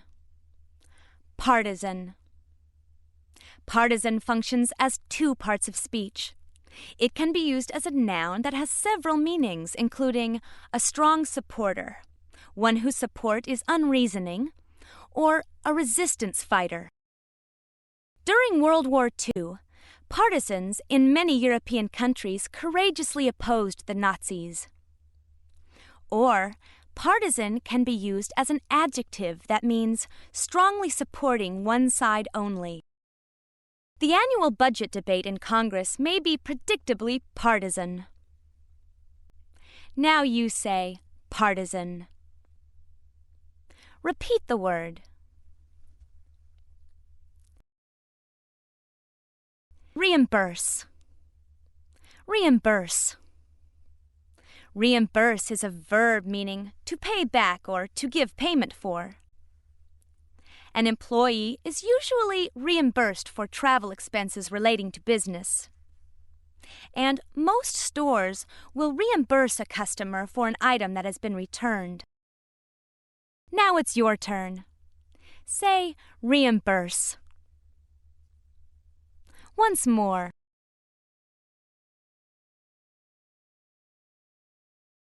Vacate. Vacate. Vacate is a verb that means to go away from, to make empty, or to void or annul. After a fire, tenants may have to vacate their apartments temporarily. Or, at the last minute, negotiators for labor and management may decide to vacate their agreement. Now you say vacate. Once again. Vagabond. Vagabond. Vagabond functions as two parts of speech. It can be used as a noun that means an idle wanderer or a tramp. During the Great Depression of the 1930s, many people who lost their jobs became homeless vagabonds. Vagabond can also be used as an adjective meaning wandering or irresponsible. Youth hostels all over the world give vagabond students an inexpensive place to sleep. Well, you know the drill by now. Say vagabond. Once again.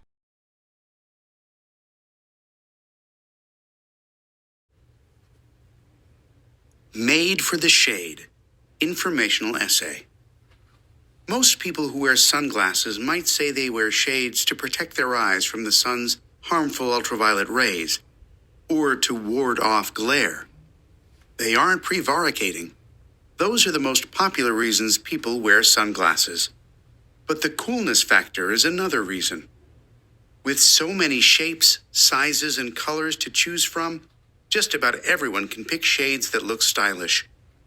But modern sunglasses are a far cry from earlier models. People today might not relish wearing the sunglasses of the ancient Inuit. The Inuit wore sun goggles made from bone, ivory, and wood. These were fashioned into eye coverings with slits so the wearer could see. These goggles were functional, but not exactly a fashion statement. Roman emperors used a more glamorous way of protecting their eyes. Supposedly, the Emperor Nero shielded his eyes with pieces of emerald. But lowly citizens were not authorized to do the same, even if they could afford the gems. In the 12th century, Chinese judges hid their eyes behind planes of smoky quartz crystals to appear detached or impartial.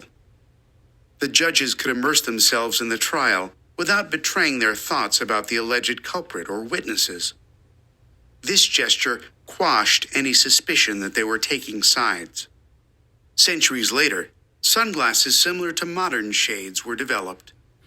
Around 1750, British optician, designer, and inventor James Askew experimented with tinted lenses. He dissected and remade existing spectacles to create shaded ones. He was trying to correct specific eye ailments. While he might have felt his early efforts pathetic, he persevered. Although Askew was not designing the glasses for sun protection, he's still known as the father of modern sunglasses. Advancement in the manufacture of sunglasses followed over the years. In 1929, entrepreneur Sam Foster started selling his own inexpensive shades in Atlantic City, New Jersey. That is when sunglasses really became both fashionable and functional. Foster founded Foster Grant, still a successful company today. Foster could not have picked a better time to start his company. As the film industry took off in the 20th century, sunglasses became popular among movie stars. Silent film stars wore shades to disguise red eyes caused by lamps used while shooting films. Even after this problem was fixed, stars continued to wear shades, probably for the glamour factor. Or perhaps celebrities who want to remain incognito believe that the public is gullible enough not to recognize a star wearing shades. Although celebrities and the general public alike wear them to be fashionable, sunglasses have become a staple in various professions. In 1936, photography pioneer Edwin H. Land developed polarized sunglasses using his patented Polaroid filter. These fast became popular with fishermen. The polarized lenses reduced glare and allowed fishermen to see into the water. There are also special shades for athletes, airline pilots, and astronauts. Astronauts need sunglasses for inside the spacecraft as well as out. Sunlight is much stronger in space. Nowadays, sunglasses are more popular than ever. It is a testimonial to their staying power. Some people expend time carefully scouring websites for the odd or unusual pair of shades. A person might look at vintage shades and reminisce about the past. But dawdling fondly over old memories and the good old days might be a case of looking at the world through rose-colored glasses. If only those who yearn for vintage shades could see the primitive methods of blocking the sun's rays, they might not see sunglasses in such a romantic light. Authorize. Authorize.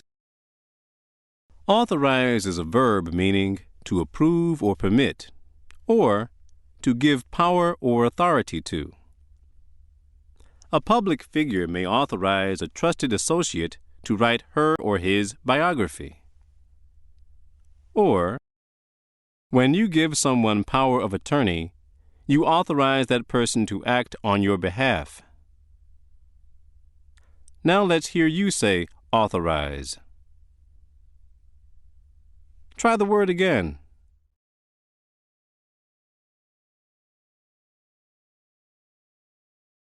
Culprit. Culprit.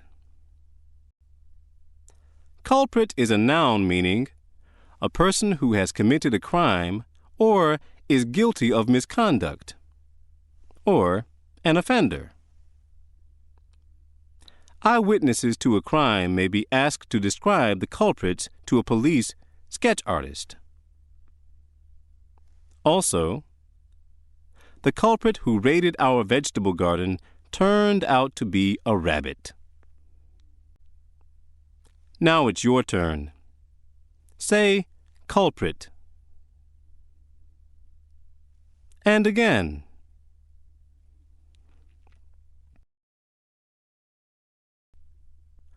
Dawdle. Dawdle.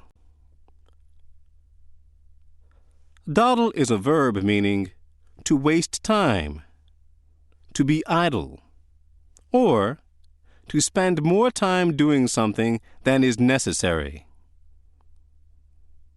If you dawdle on your way to school, you will be late for class. Or, people who don't really want to do something tend to dawdle. Now you say dawdle. Repeat the word.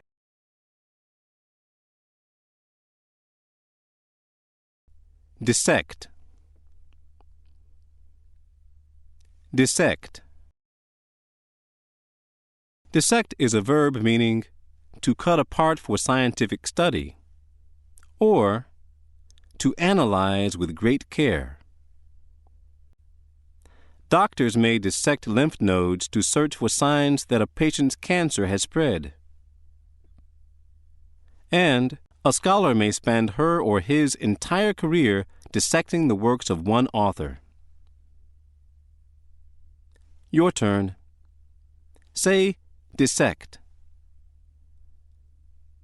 Once again.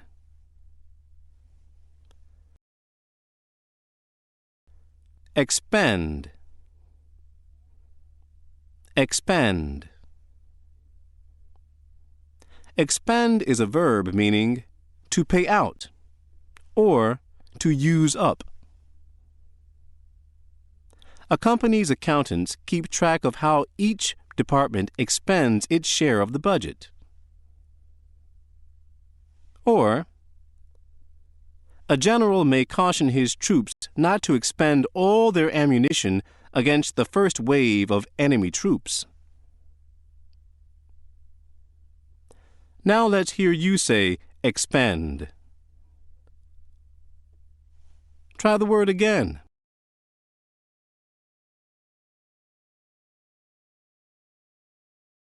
Fatality. Fatality. Fatality is a noun meaning an event resulting in death or an accidental death. Forest fires cause untold fatalities among the wildlife population every year. Also, the use of seat belts has helped to reduce the number of fatalities in automobile accidents. Your turn. Say fatality. One more time.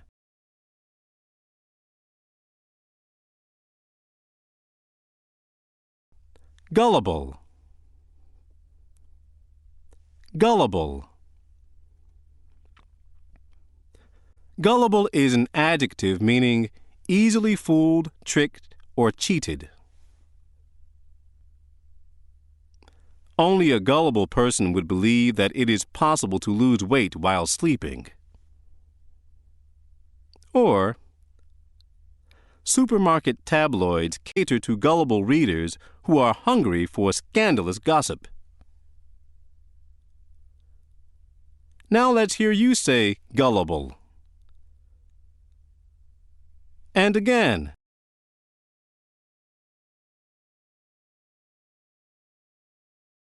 Illicit. Illicit. Illicit is an adjective that means not permitted, unlawful, or improper. A stockbroker may be arrested for the illicit use of confidential information for personal gain. And the illicit duplication and sale of copyrighted materials are considered serious crimes in most countries. Well, it's your turn now. Say illicit. Once more.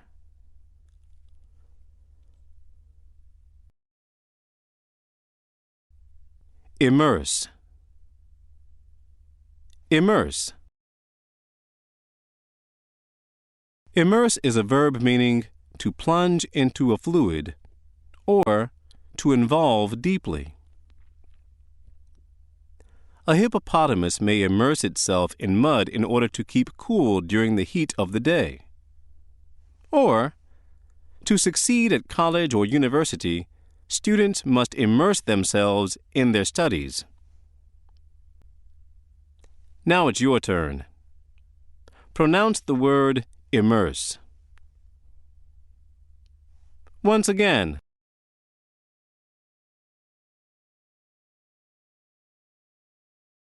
Inflammatory. Inflammatory.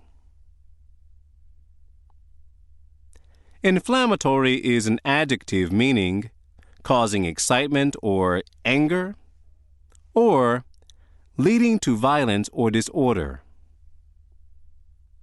The 1968 Democratic Convention was disrupted by inflammatory demonstrations. Also, to King George III, the Boston Tea Party was not a legitimate protest, but an inflammatory act of defiance. Now you try the word. Say inflammatory. Repeat the word.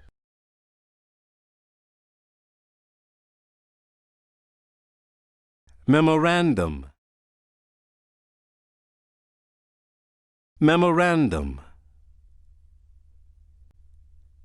Memorandum is a noun that means a note to aid one's memory, or an informed note or report.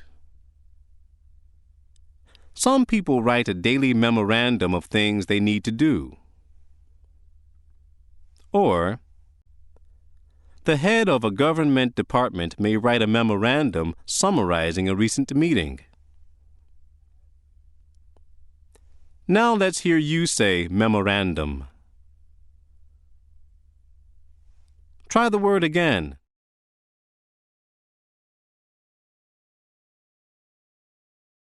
Pathetic. Pathetic. Pathetic is an adjective that has several meanings, including marked by strong emotion, especially pity and sorrow, able to move people emotionally, worthy of pity, or woefully inadequate.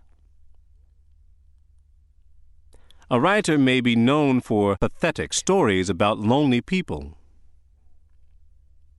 And the survivors of a natural disaster may be in a pathetic condition.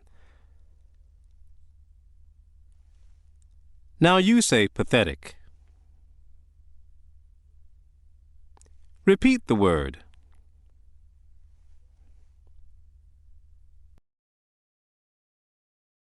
Persevere. Persevere.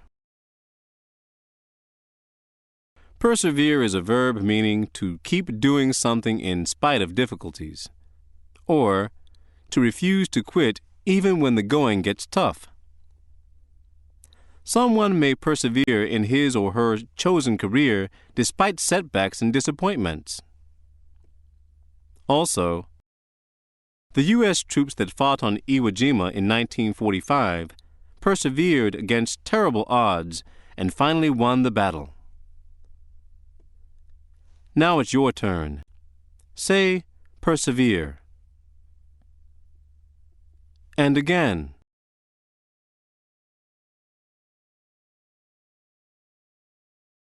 Prevaricate. Prevaricate.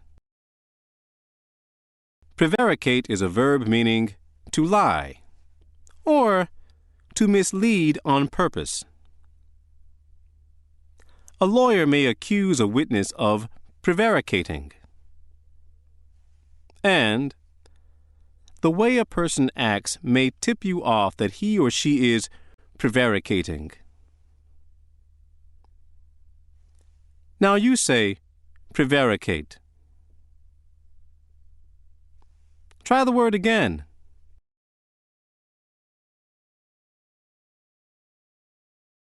Quash. Quash.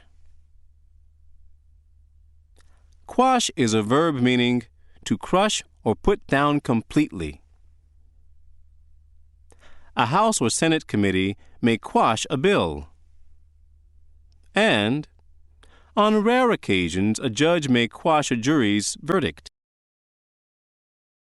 And, a totalitarian government may quash all dissent. Your turn. Say quash. One more time. Relish. Relish. Relish functions as two parts of speech. It can be used as a noun meaning enjoyment or satisfaction, or something that adds a pleasing flavor. A person may have little relish for sports. Or relish can be used as a verb that means to enjoy greatly. Your family may relish camping in a different national park each summer. Now you say relish. Repeat the word.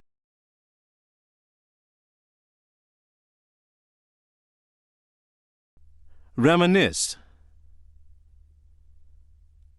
Reminisce.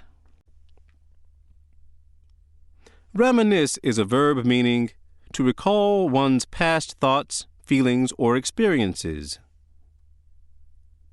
A person may reminisce endlessly about his or her childhood. Or, you and your family may reminisce about all the wonderful Thanksgiving dinners you have shared. Now it's your turn. Say reminisce. Once more.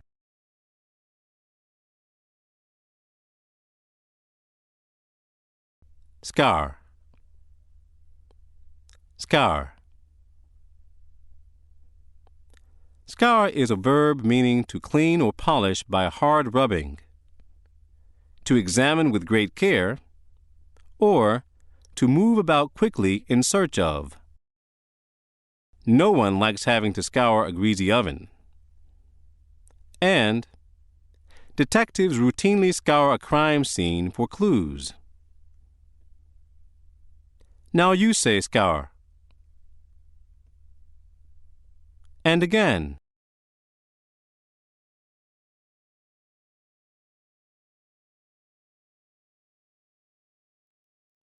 Testimonial. Testimonial. Testimonial is a noun meaning a statement that speaks to a person's character or to the benefits of a product. Here are a few ways in which testimonial can be used. The teacher's letter of recommendation was a testimonial that explained her students' strengths. I could not find more than one positive testimonial for the product, so I did not buy it. Now you say testimonial. Try the word again.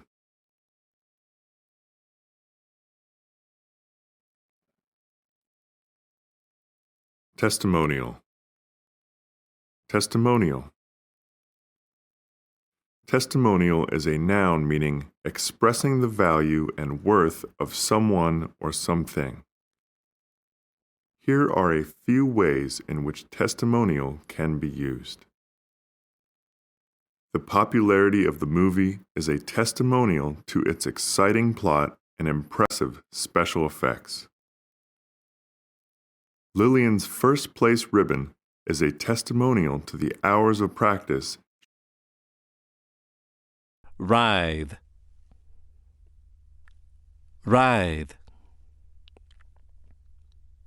Writhe is a verb meaning to twist or turn in a way that suggests pain or struggle. A person may writhe in silent anger. Or, a narrow path may writhe up the side of a mountain. Well, by now you know the drill. Say writhe. And again.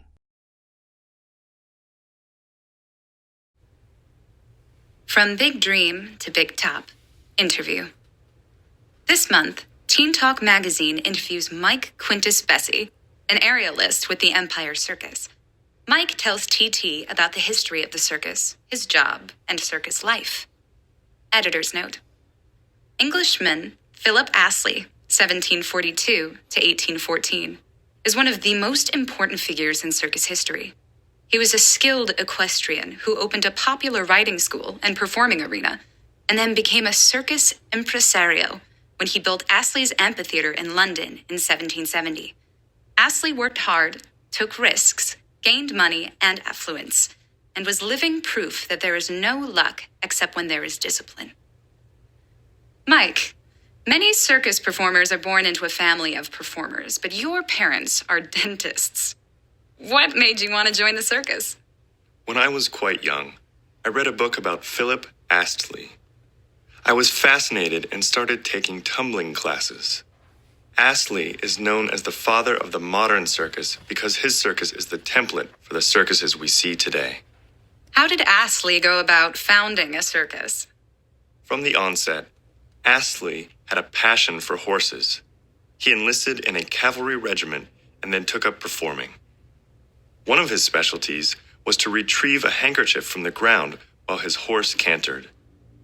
He could maintain his balance better if his horse traveled in circles, so that's why he had a ring for his circus. Back then, animals and trick riders were the stars, and Astley's circus supposedly featured a horse that could perform card tricks and a pig that could solve math problems. I would pay to see that. What was a typical show like back in Astley's time? Astley staged massive spectacles, featuring a minimum of 100 horses and riders. There would also be fireworks, music, magicians, tightrope walkers, clowns, performing dogs, you name it. Well, except for wild animal acts. That innovation came later. There was a stage, a circular pit, and audience galleries. There was no partition between the stage and the arena, so the shows were held simultaneously. The amphitheater was rebuilt a number of times after fires, and it was eventually demolished in the 1890s because bad decisions and bad luck left the owner in arrears. Meanwhile, Astley retired from performing when he was still in his 30s, but he was often the ringmaster, dressed in his customary military costume. The story goes that although Astley was charming, he also had a quick temper. I guess even circus folk aren't always happy-go-lucky.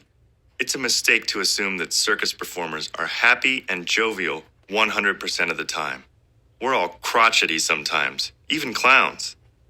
Besides a taste for adventure, what makes a good aerialist? You have to have a strong, taut body, and you must be alert, quick, and nimble to fly through the air and catch your partners. Do you feel as if the circus is your home? I do, although I know some people don't care for circuses.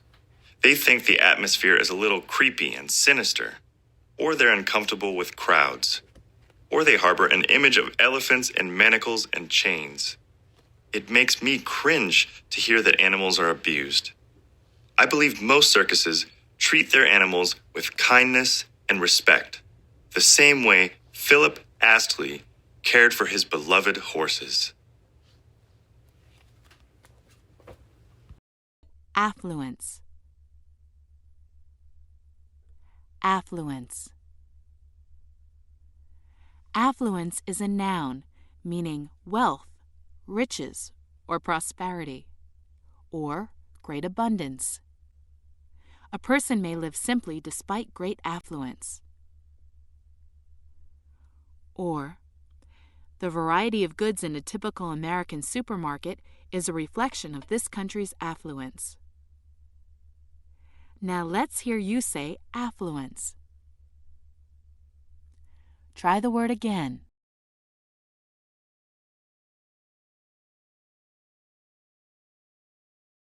Arrears. Arrears. Arrears is a plural noun, meaning unpaid and overdue debts, or an unfinished duty. People who are in arrears on their taxes can work out a payment schedule with the Internal Revenue Service. And a person may have to work overtime to catch up on a project that is in arrears. Now you try arrears. One more time. Cascade. Cascade. Cascade functions as two parts of speech. It can be used as a noun, meaning a steep, narrow waterfall, or something falling or rushing forth in quantity. A cascade of snow may tumble from a roof during a storm. Or, cascade can be used as a verb that means to flow downward like a waterfall. Sunlight may cascade through a skylight in the roof of a house. And molten lava may cascade down the slopes of a volcano.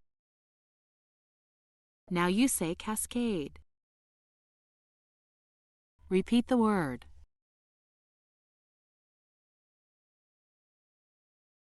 Cringe. Cringe.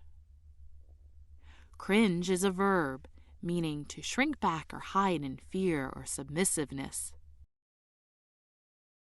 Many dogs cringe when they hear fireworks or other very loud noises. Also, young recruits may cringe inwardly when their drill sergeant barks an order. Now it's your turn. Say cringe. And again. Crotchety. Crotchety. Crotchety is an adjective meaning cranky and ill-tempered, or full of odd whims. The crotchety old miser Ebenezer Scrooge may be the best-known character created by Charles Dickens.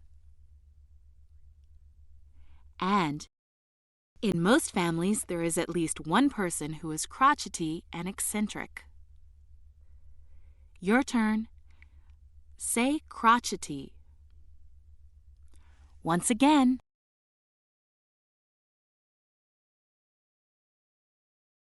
Immobile.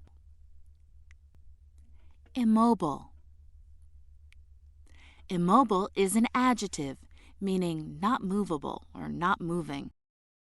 Some drawers of a piece of furniture may be immobile and merely decorative. Also, because of a serious accident, highway traffic may be backed up and immobile for miles. Your turn. Say immobile. One more time.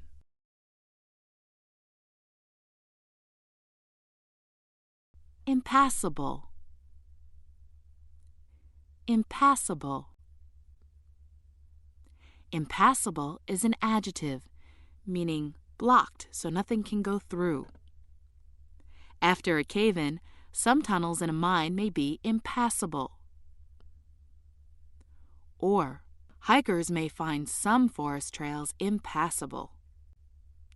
Now let's hear you say impassable. And again.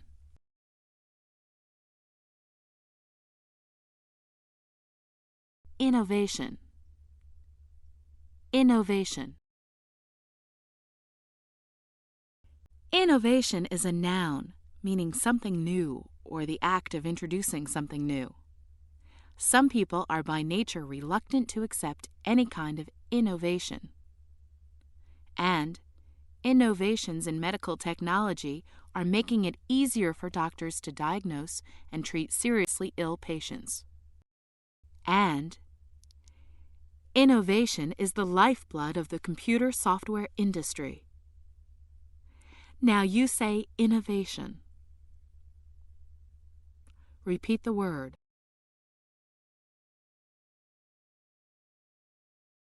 Jovial. Jovial. Jovial is an adjective meaning good-humored or merry. A person may treasure an evening of jovial conversation with good friends. Also, a jovial host and hostess will take the time to make each guest feel welcome. Now it's your turn. Say jovial. Once again. Manacle. Manacle. Manacle functions as two parts of speech. It can be used as a noun, meaning a handcuff or anything that chains or confines. A prisoner who is being moved from a jail to a courthouse may wear manacles on both wrists and ankles. Or, manacle can be used as a verb that means to chain or restrain. A totalitarian government may be determined to manacle the lives of the people it rules. Now you try manacle. Once more. Martial. Martial. Martial is an adjective meaning warlike or relating to war, the army, or military life. A Veterans Day parade may include bands playing martial music. And, for centuries, Japan was governed by martial rulers called shoguns. Now let's hear you say martial. Try the word again. Minimum. Minimum. Minimum functions as two parts of speech. It can be used as a noun that means the smallest possible amount. If you are saving for something special, you should try to keep your expenses to a minimum. Minimum can also be used as an adjective, meaning the lowest permissible or possible. It is advisable to pay more than the minimum amount on credit card debt each month. Now you say minimum. Repeat the word. Nimble. Nimble. Nimble is an adjective, meaning quick and skillful in movement, or clever. Orangutans and other tree-dwelling apes are nimble climbers. Or, a new film may be praised for its nimble and witty dialogue. It's your turn. Say nimble. And again.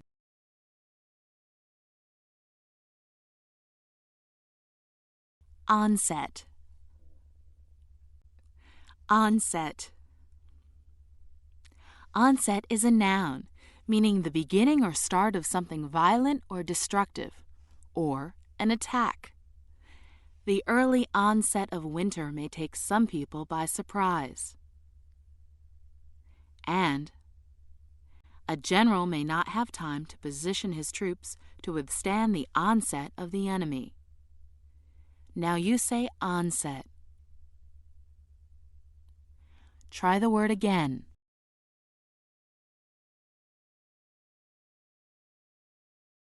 Partition.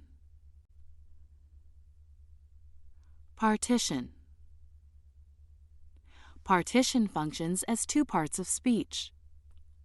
It can be used as a noun, meaning something that divides, or the act of dividing something into parts or sections. In some high-rise apartment buildings, partitions are used to separate adjoining terraces. Or, partition can be used as a verb that means to divide into parts or shares. In 1989, the wall that partitioned the city of Berlin was torn down. Now it's your turn. Try the word partition. One more time.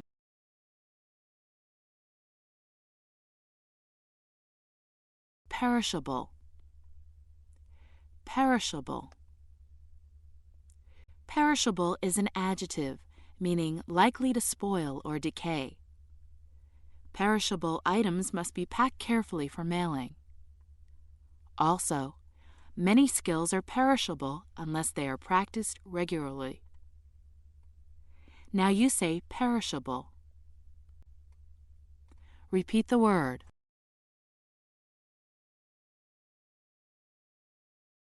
Retrieve. Retrieve. Retrieve is a verb, meaning to find and bring back, or to put right. Divers may be used to retrieve the wreckage of a plane that has crashed at sea. Or, a person who has gone bankrupt may find it difficult to retrieve a good credit rating. Your turn. Say retrieve. One more time.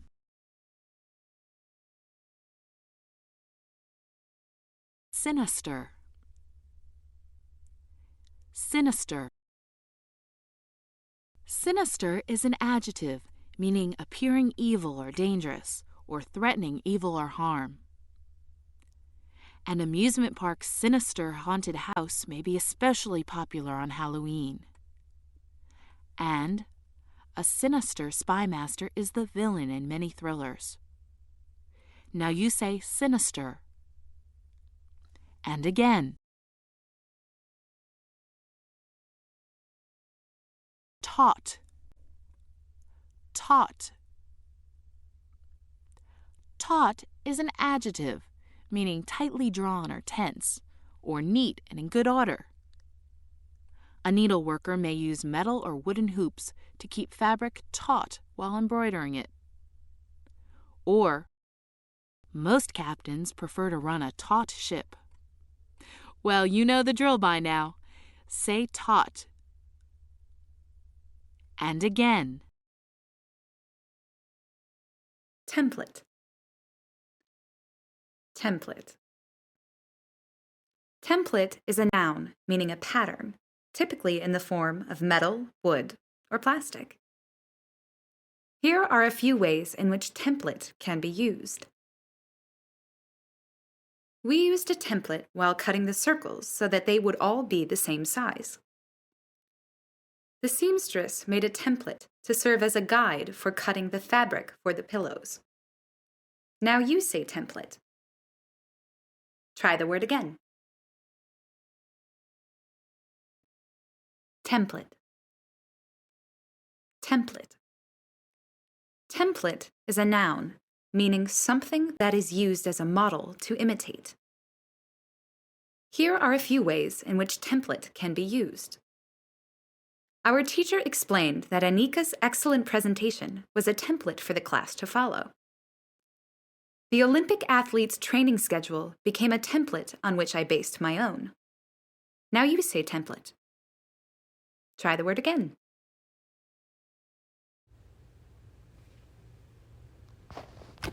From Fire Arrows to Spaceflight, A History of Rockets.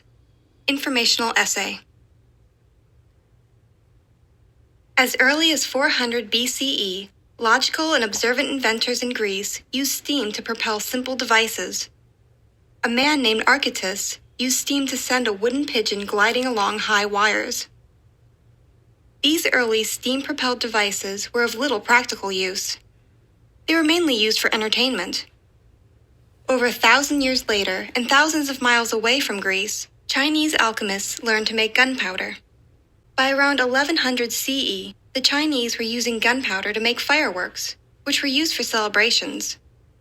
Simple grenade-like bombs were used in war. Before long, the Chinese learned to use gunpowder to propel fire arrows through the air. The same basic principle of propulsion was at work in Archytas's giddy pigeon and in Chinese fire arrows. But the special properties of gunpowder made the fire arrows useful tools of war. In 1232, Chinese soldiers used fire arrows to defeat Mongol invaders at the Battle of Keiken. This is the first known use of rockets in the history of warfare. To make these simple rockets, the Chinese filled a short bamboo tube with gunpowder. They capped one end of the tube, then they attached it to an arrow. Then the gunpowder was ignited. It produced fire, smoke, and gas that escaped through the open end of the tube. This force propelled the rocket through the air. The arrow helped to keep the rocket steady during flight, though its course remained quite variable. These earliest rockets may not always have done much damage on impact, but a deluge of many fire arrows could cause outright fear in the enemy. Gaining something in defeat, the Mongols learned to make similar rockets. The new technology spread rapidly across Asia and Europe, but improvements in the basic design proceeded slowly, at a sluggish pace until more modern days. By the verge of the industrial age, military rockets were becoming more effective weapons. In 1780, Hyder Ali of Mysuru, a kingdom in India, used heavy iron-cased rockets to defeat British forces. His son, Tipu Sultan, used the same rockets against the British with similar success. Mysorean rockets were not used merely to scare and intimidate the enemy. They were deadly weapons that cut down troops in their path. They were also used to set fire to ammunition and supplies. Determined to avenge themselves, British forces finally defeated Tipu Sultan's army in 1799. The kingdom of Mysuru ceded territory to the British Empire and became subordinate to its authority. The British soon developed their own weapons. The British based their rockets on the Mysorean rockets. A model described by William Congreve in 1807 set the standard for the Congreve rocket. The British used the Congreve rocket against the United States during the War of 1812. The rocket's red glare, remembered in the Star-Spangled Banner, refers to the fiery tint of the Congreve rockets in action. By the 19th century, technology no longer moved at a saunter. The rate of change in tools of peace and war was accelerating as never before. Advances in artillery made rockets obsolete for several decades. But by the 20th century, engineers were designing sophisticated rockets for use as spacecraft and as devastating missile systems. Rockets returned to the forefront of military technology. They also helped liberate humanity from Earth's gravity to explore outer space. And while rocket science has come a long way since its beginnings, it's likely to wind up light years ahead of its present state in time. Avenge. Avenge. Avenge is a verb meaning to get revenge for, or to punish someone or get satisfaction for a wrong or injury. John Wilkes Booth shot Abraham Lincoln to avenge the South's defeat in the Civil War. Or, in the 18th century, a gentleman might fight a duel to avenge an insult to his honor. Now let's hear you say avenge. Try the word again. Cede. Cede. Cede is a verb meaning to give up, to surrender, or to hand over. After World War I, Germany was obliged to cede some of its territory to Poland. And, by failing to call up his reserves quickly enough, the general ceded victory to the enemy commander. Now you try cede. One more time.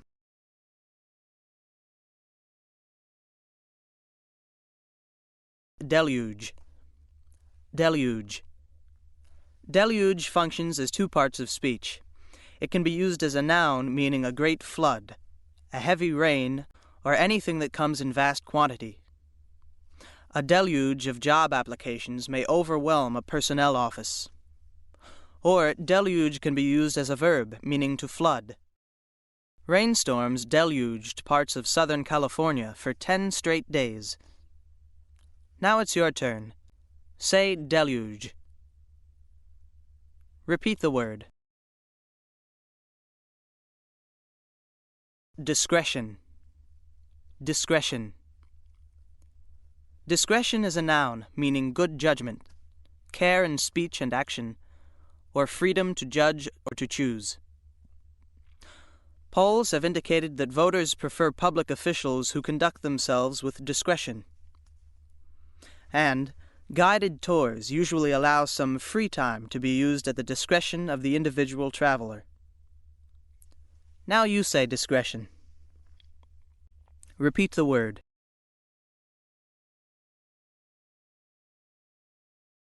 Giddy. Giddy. Giddy is an adjective meaning dizzy, lightheaded, or lacking seriousness. Some people like the giddy feeling they get from many amusement park rides. Also, giddy situation comedies are a mainstay of television programming. Your turn. Say giddy. Once again.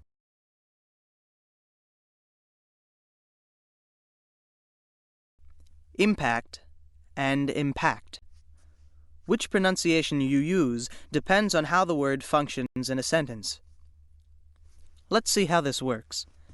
If word 6 is being used as a noun, meaning the striking of one object against another, or the shock caused by a collision, it is pronounced impact. Impact. A well-made helmet will protect a skater's head from the impact of a fall. Or, computer technology has had a revolutionary impact on the ways people communicate. Well, it's your turn now. Say impact. Once more. The other pronunciation of word 6 is impact. Impact. This pronunciation is used when word 6 functions as a verb that means to affect, especially forcefully. Meteors have impacted the surface of our planet. And the bombing of cities during the Second World War impacted the lives of civilians in devastating ways. Now you try impact. Try it again. Let's recap. Word 6 has two pronunciations. When it's used as a noun, it's pronounced impact. When it's used as a verb, it's pronounced impact. Intimidate. Intimidate. Intimidate is a verb, meaning to make timid or frightened by threats, or to use fear to get someone to do or not to do something. Since the dawn of time, soldiers have tried to intimidate enemy troops in various ways.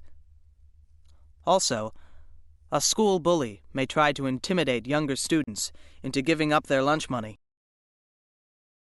Your turn. Say intimidate. One more time.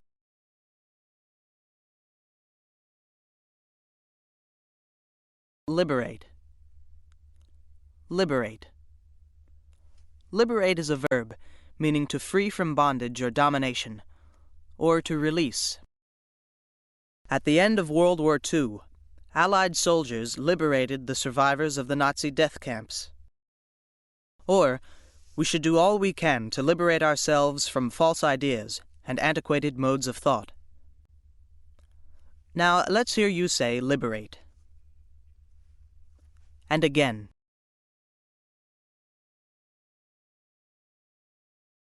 Logical. Logical.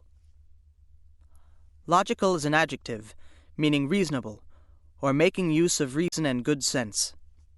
A student having strong leadership abilities may be the logical choice for class president. And a lawyer may defend the verdict in a case as a logical conclusion based on the evidence presented. Well, it's your turn now. Say logical.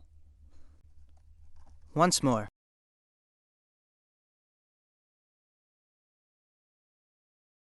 Misrepresent. Misrepresent. Misrepresent is a verb, meaning to give a false or untrue idea of something.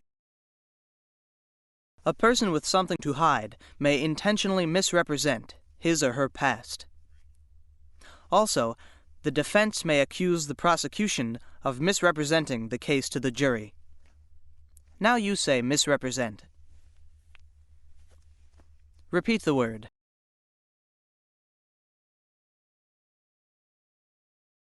Optional. Optional. Optional is an adjective, meaning left to one's own choice, or not required. A tour package may offer optional side trips to points of only secondary interest. And, in many private educational institutions, wearing a uniform is far from optional. Now you try optional. Once more. Outright. Outright. Outright functions as two parts of speech. It can be used as an adjective meaning complete, instantaneous, or without reservation. A critic may dismiss a new play as an outright rip-off of an earlier hit. Outright can also be used as an adverb that means completely or instantaneously. Not many people have enough money to purchase a new home outright. Now let's hear you say outright. Try the word again. Rendezvous. Rendezvous. Rendezvous can also be used as two parts of speech. It can be used as a verb that means to meet according to a plan. The members of a tour group may be instructed to rendezvous in the hotel lobby at 6 p.m. Or, rendezvous can be used as a noun, meaning a meeting by agreement, or a meeting place. A candlelit restaurant may be the ideal place for a romantic rendezvous. Now you say rendezvous. Repeat the word.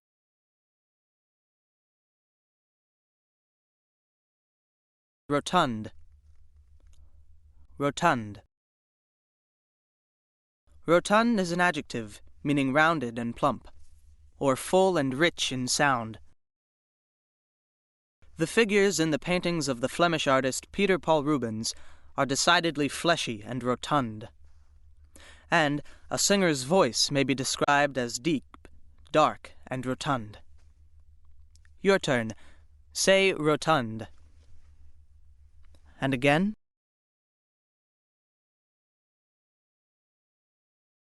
Saunter. Saunter. Saunter functions as two parts of speech. It can be used as a verb meaning to stroll or to walk in an easy, leisurely way. It is pleasant to sit on a park bench and watch people sauntering along. Or saunter can be used as a noun that means a stroll. You may enjoy a saunter through a beautiful garden in springtime. Now you say saunter. Try the word again.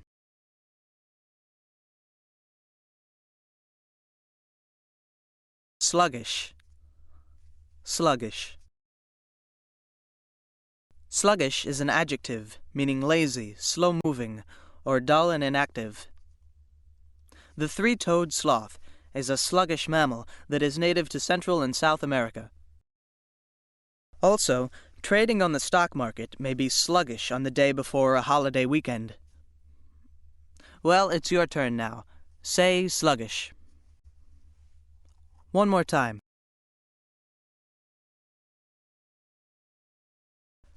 Subordinate and subordinate. Which pronunciation you use depends on how the word functions in a sentence. If word 17 is used as a verb that means to put in a lower or secondary position, it is pronounced subordinate. Subordinate. A firefighter subordinates personal safety to the well-being of the community. Or, level-headed people usually subordinate their feelings to their intelligence. Now it's your turn.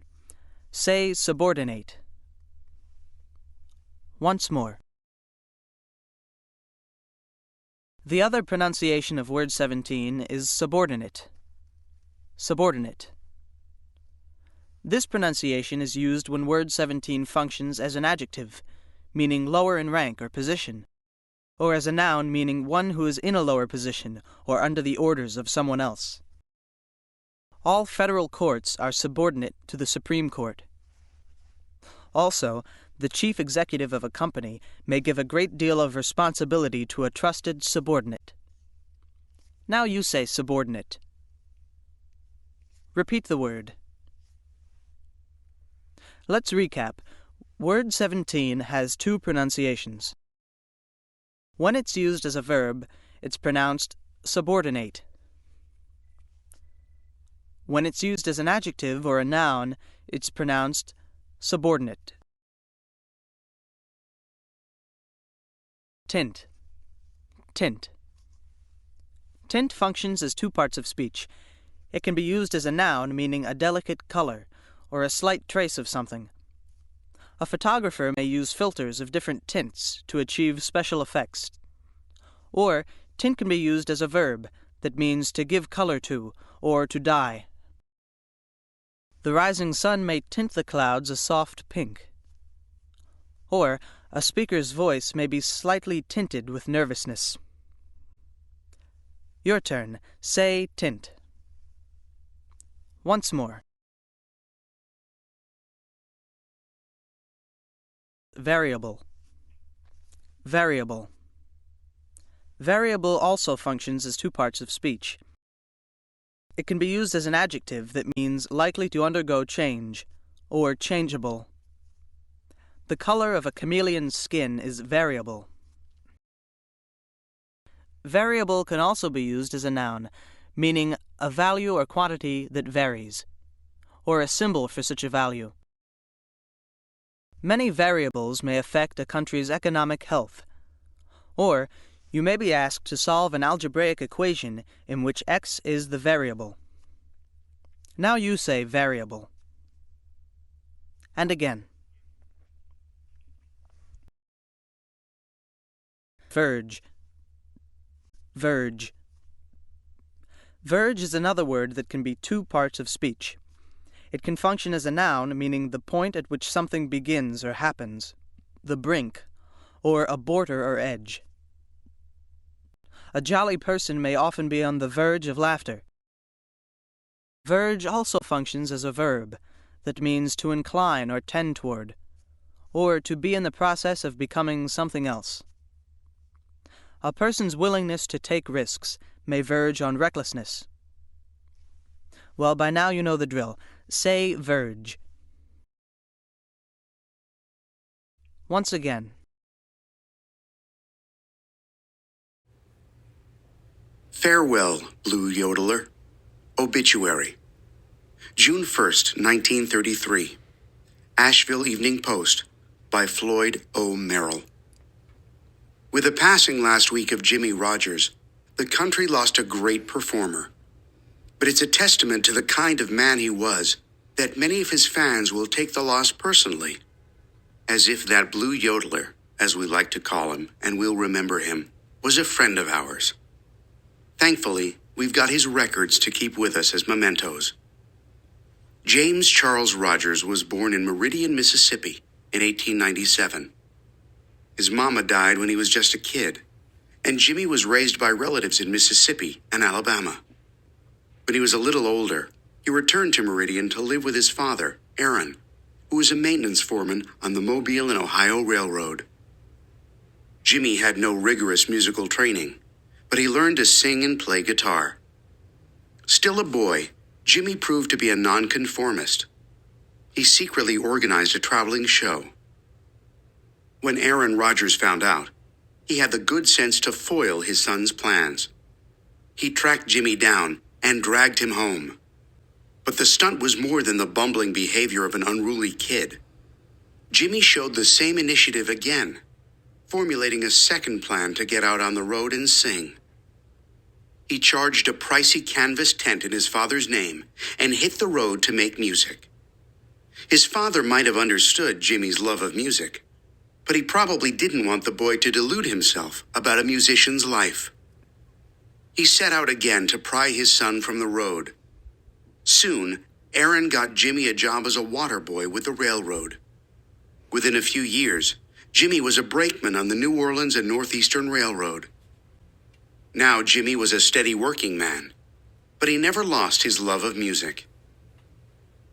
Jimmy came down with the deadly respiratory disease called tuberculosis in 1924, when he was 27 years old. As a consequence of that abominable disease, he had to quit his railroad job. Ever resourceful, Jimmy organized a traveling show and played across the Southeast. He worked as a brakeman again and later as a switchman, but couldn't keep those jobs because of his tuberculosis. But his travels gave him a look at the whole panorama of Southern music. In 1927, Jimmy went to Asheville, North Carolina, where the city's first radio station had just hit the airwaves, and he played on the radio and earned himself a weekly slot. The exposure served him well in subsequent months. He recorded songs for a record company. One of them, Blue Yodel, sold like hotcakes and made Jimmie Rodgers a star. Propelled by fame, the Blue Yodeler traveled the country for the next few years. It was hard times for the nation, but while so many people were on the dole and looking for work, Jimmy was living his dream. He was making music, touring, and starring in a movie short called The Singing Brakeman. Eventually, his illness caught up with him. During a recording session in New York City last week, he couldn't get through all of his songs.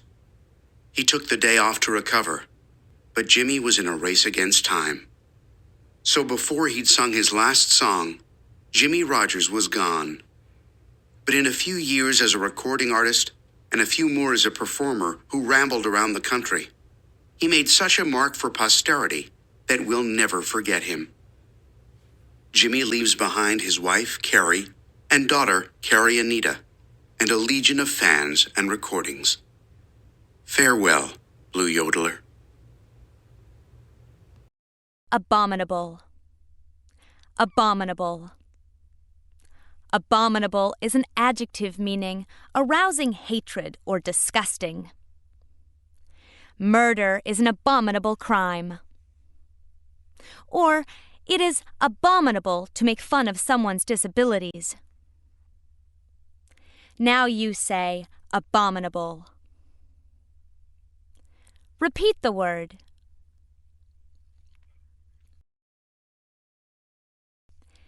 Bumbling. Bumbling. Bumbling functions as two parts of speech. It can be used as an adjective meaning blundering and awkward. Someone's first attempt to speak a foreign language may be bumbling. Or bumbling can be used as a noun that means clumsiness. A person may be deeply embarrassed by his or her bumbling in a delicate social situation. Now you try to say bumbling. One more time. Consequence. Consequence. Consequence is a noun meaning a result or importance. If you don't do your homework, you must be prepared to take the consequences. And treaties banning the testing of nuclear weapons are agreements of worldwide consequence. Now it's your turn. Say consequence. And again.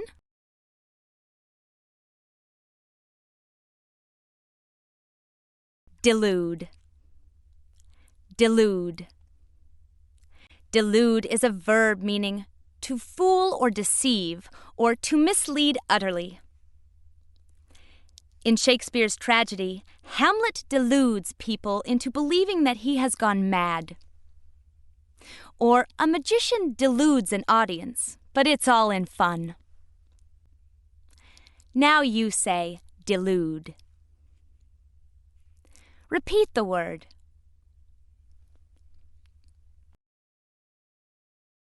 Dole. Dole. Dole functions as two parts of speech. It can be used as a verb that means to give out in small amounts. Hikers who are lost may have to dole out water and food while waiting to be rescued. Or dole can be used as a noun meaning money, food, or other necessities given as charity, or a small portion. A family that has lost everything in a natural disaster may have to live for some time on a government dole.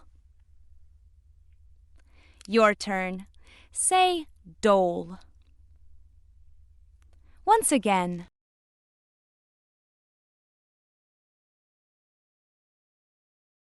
Engulf. Engulf. Engulf is a verb meaning to swallow up or overwhelm. After a week of heavy rain, mudslides engulfed dozens of homes in the area. And unimaginable grief may engulf a person who has unexpectedly lost a young son or daughter. Now let's hear you say engulf. Try the word again.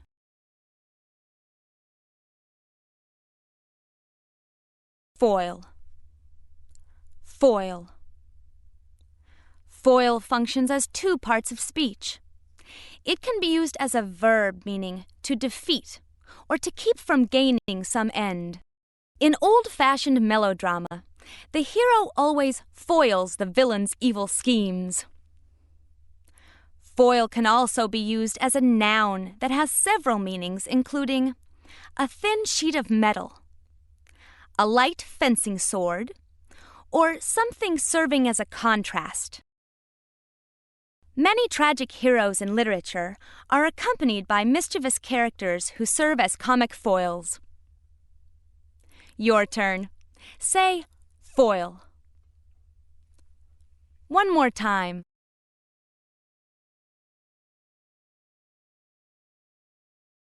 Formulate.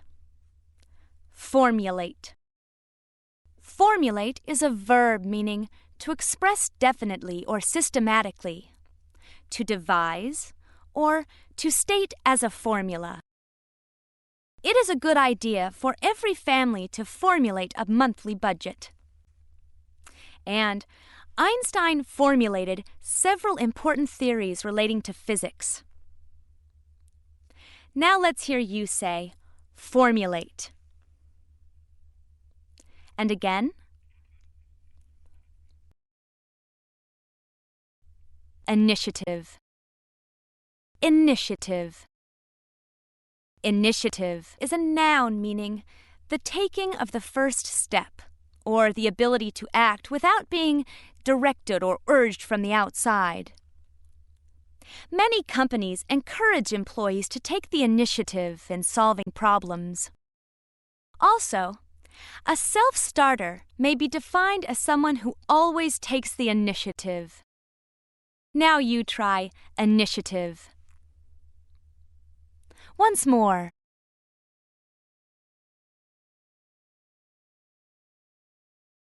Memento. Memento.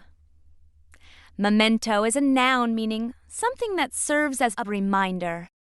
During the Civil War, wives braided strands of their hair into mementos and sent them to their husbands on the battlefield.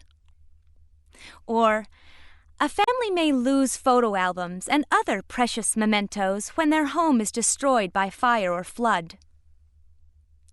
Now it's your turn. Say, memento. Once again.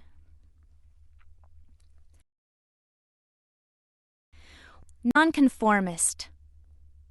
Nonconformist. Nonconformist functions as two parts of speech. It can be used as a noun meaning a person who refuses to follow established ideas or ways of doing things. It has been said that many of the people who have done the most to change the world have been nonconformists. Or, nonconformist can be used as an adjective that means of or relating to the unconventional. The First Amendment of the U.S. Constitution protects the right to free expression of nonconformist ideas. Now you try the word nonconformist. Once more.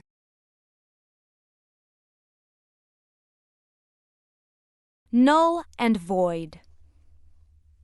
Null and void.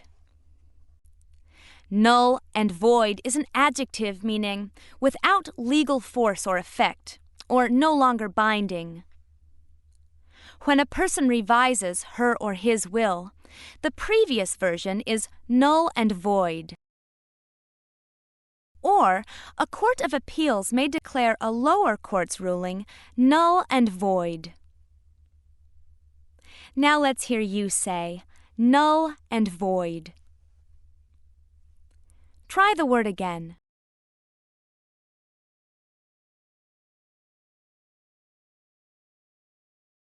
Panorama. Panorama. Panorama is a noun meaning a wide, unobstructed view, a complete survey, a continuously passing or changing scene, or range or spectrum. On a cross-country train trip, passengers can enjoy a spectacular panorama of forests, prairies, mountains, and deserts. Also, a collection of essays on the subject of the American legal system may present a panorama of opinions. Now you say, panorama. Repeat the word.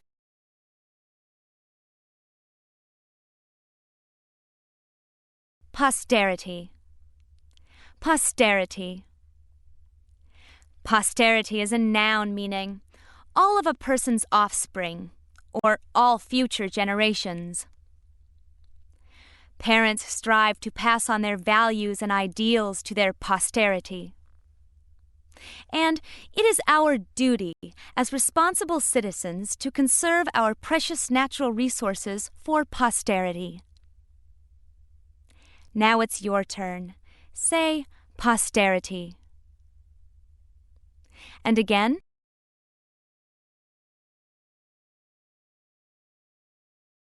Pry. Pry. Pry is a verb meaning to pull loose by force, to look at closely or inquisitively, or to be nosy. You may have to pry open old weather-damaged windows. Or, it is sometimes dangerous to pry into matters that are none of your business. Now you say pry. Try the word again.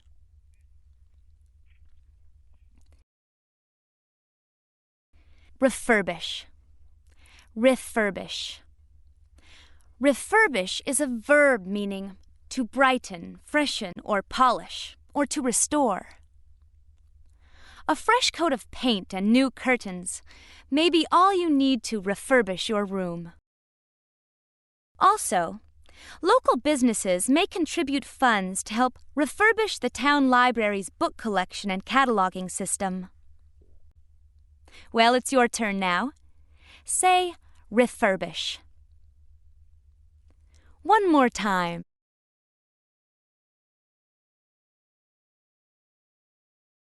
Resourceful. Resourceful. Resourceful is an adjective meaning able to deal promptly and effectively with problems, or clever in finding ways and means of getting along. A resourceful chef can usually correct cooking mishaps easily and quickly. Or, a person must be extremely resourceful when dealing with tired or cranky children. Now you say resourceful. Repeat the word.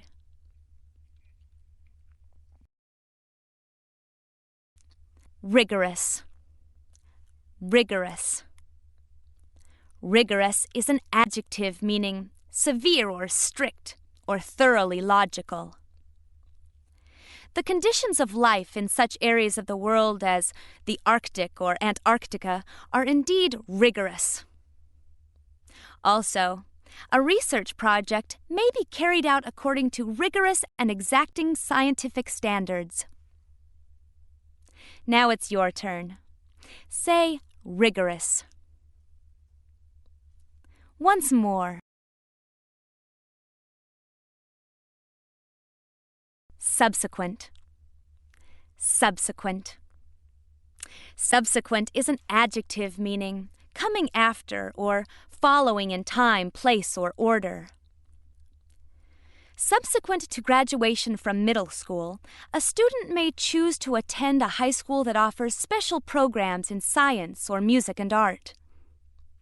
Or, although the first scene of the play takes place on the battlefield, subsequent scenes are set in the king's castle. Now you say subsequent. And again. Unerring. Unerring. Unerring is an adjective meaning making no mistakes, faultless, or completely accurate.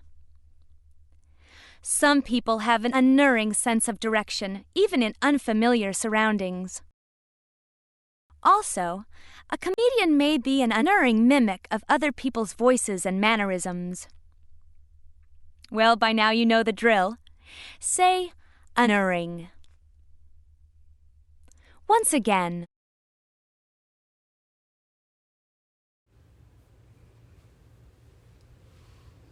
Here I Am, Galapagos Log. Log. Written by Samantha Z. Rosenstern, marine biologist with the Center for Island Research. Wednesday, April 12th. After a delay at the airport, our research team arrived at the Galapagos. I often think that a good alias for these islands would be Reptile Heaven. No land bridge ever linked the Galapagos with the coast of South America over 600 miles away. As an unavoidable and inevitable consequence, reptiles prevailed over mammals in these spots of land straddling the equator. Only reptiles such as the giant tortoise and the land iguana possess the endurance to make long ocean crossings with no fresh water. The dogged persistence of these creatures made it possible for them to establish themselves here. The name Galapagos refers to the island's most prominent creatures. In Old Spanish, Galapago means tortoise. Different giant tortoises have different shells. Some are dome-shaped, while others have an arched shell that looks like a saddle. Saturday, April 15th. My third day of fieldwork on San Cristobal Island at the eastern edge of the Galapagos archipelago. In mid-afternoon, I ambled down the beach. My leisurely pace would leave most of the Galapagos giant tortoises dumbfounded. I calculated that the burly giants move at about 0.2 miles per hour. That's barely 10% of the rate of a human walker. It really is true that human nature is the same the world over. This morning, I saw tour groups representing 7 different nationalities. All were equally in awe of the animals of the Galapagos. Thursday, April 20th. The population of saddlebacks on San Cristobal has been estimated at 1,800. Long ago, there were tortoises at the southern end of the island. That population is now extinct. The relic of a specimen of this race poses a new question. Were these tortoises the same as today's animals, named Geochelone chathamensis, or were they a different subspecies of giant tortoise?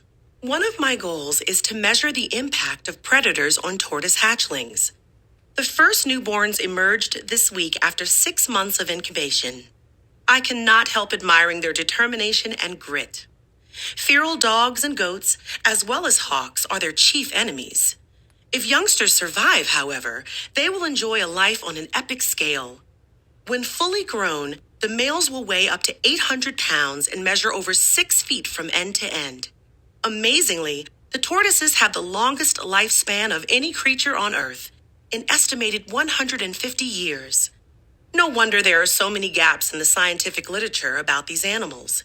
It is understandable that scientists' reports might be distorted. No one scientist could ever observe the tortoise's entire natural lifespan. Wednesday, April 26th. Another goal of mine is to document dominance contests among adult saddlebacks. Last night I rummaged through my field notes from the last few weeks. Many of the dominance contests take place in plain view. As yet, I have witnessed only a few. Friday, April 28th. Whatever the causes for their ingrained hostility, it is clear that superior height gives the winning tortoise its key advantage, as in the sparring contest I witnessed this morning. Saddlebacks can be especially aggressive toward one another. Is this because they have to skimp on sparse resources within their habitat, such as food, plants, water, and shade? Some more sleuthing during my next month here should answer these questions, as well as a few I haven't yet asked. Alias. Alias. Alias functions as 2 parts of speech. It can be used as a noun, meaning an assumed name. The 19th century English novelist Mary Ann Evans wrote under the alias George Eliot. Or, alias can be used as an adjective that means otherwise called. Historians consider Gaius Octavius, alias Augustus Caesar, to be the first Roman emperor. Now let's hear you say alias. Try the word again.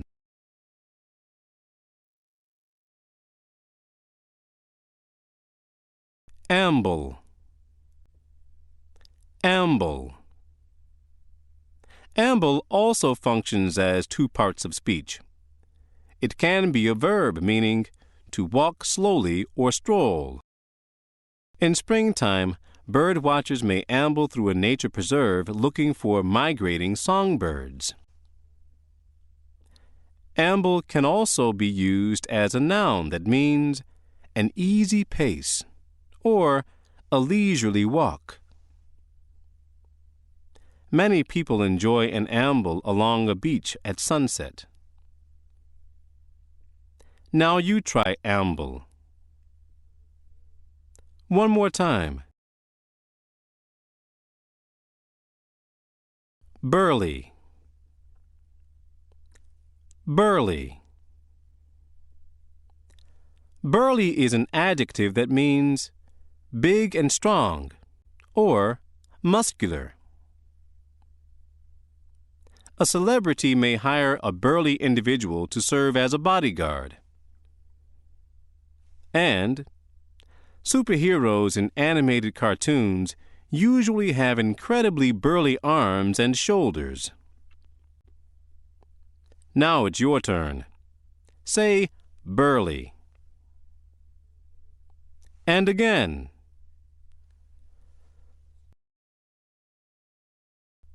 Distort. Distort.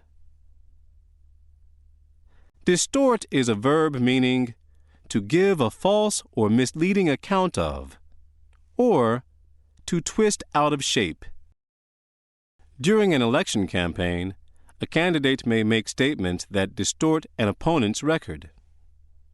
Or, the impact of a collision may distort the frame of an automobile. Now you say distort. Repeat the word.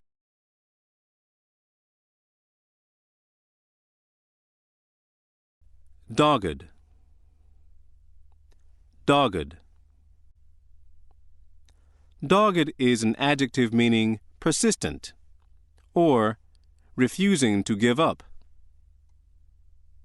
A reporter's dogged investigation of a story may bring important facts to light. Also, a disabled runner may make a dogged effort to complete a race. Your turn. Say dogged. Once again.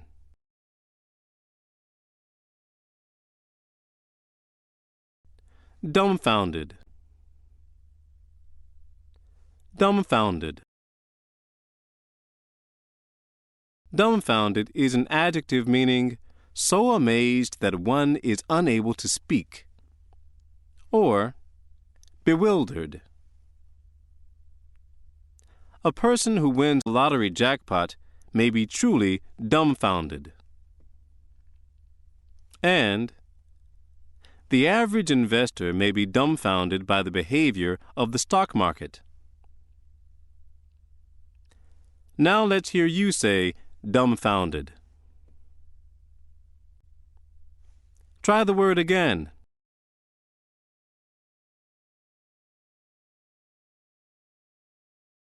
Extinct. Extinct.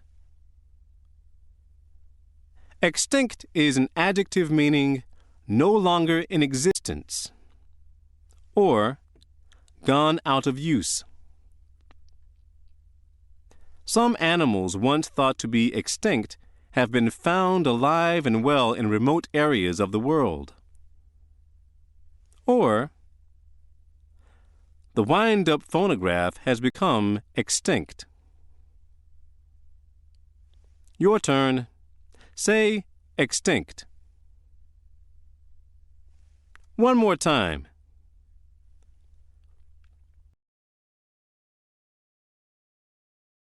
Grit. Grit. Grit also functions as two parts of speech. It can be a noun that means very fine sand or gravel, or courage in the face of hardship or danger. It takes a lot of grit to climb the world's highest mountains. Grit can also be used as a verb meaning to grind or to make a grating sound. You may hear a car grit on an unpaved road long before you actually see the vehicle. Well, it's your turn now. Say grit. Once more.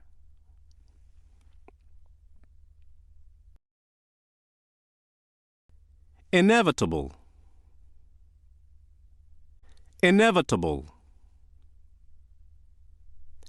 Inevitable is an adjective meaning sure to happen, or unavoidable. During the morning commute, traffic jams are inevitable on a busy highway. Also, for those who choose to skate without wearing knee pads, scraped knees are inevitable.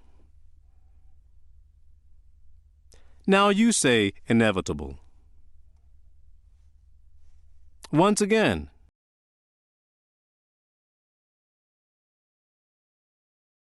Ingrained. Ingrained. Ingrained is an adjective meaning fixed deeply and firmly, worked into the grain or fiber, or forming a part of the inmost being. Once good manners become ingrained in a person, they seem completely natural. And a deep love of music is ingrained in many people. Now you try ingrained. And again.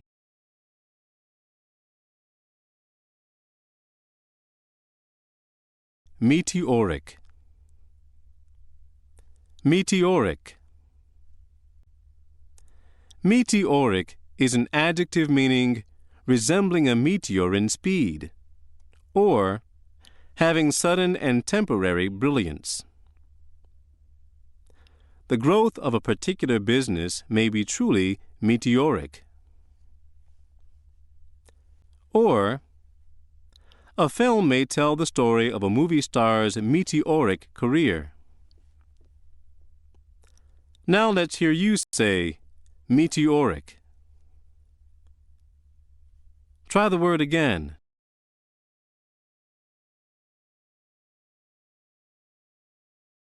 Parody.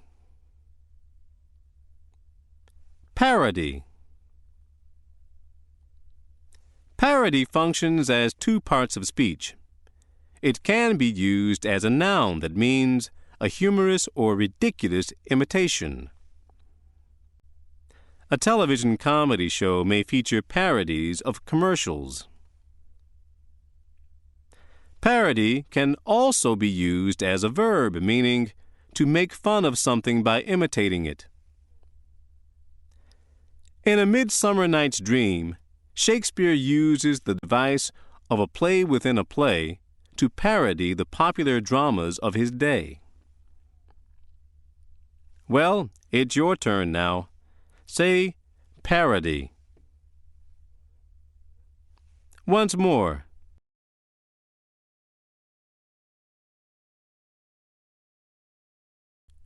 Prevail. Prevail. Prevail is a verb that has several meanings, including to triumph over, to succeed, to exist widely or be in general use, or to get someone to do something by urging. Snowstorms and low temperatures usually prevail in much of the country during January. And in most stories about knights and dragons, the knight prevails over the dragon. And a person with a beautiful voice may be prevailed on to sing at a party. Now it's your turn. Say prevail. And again.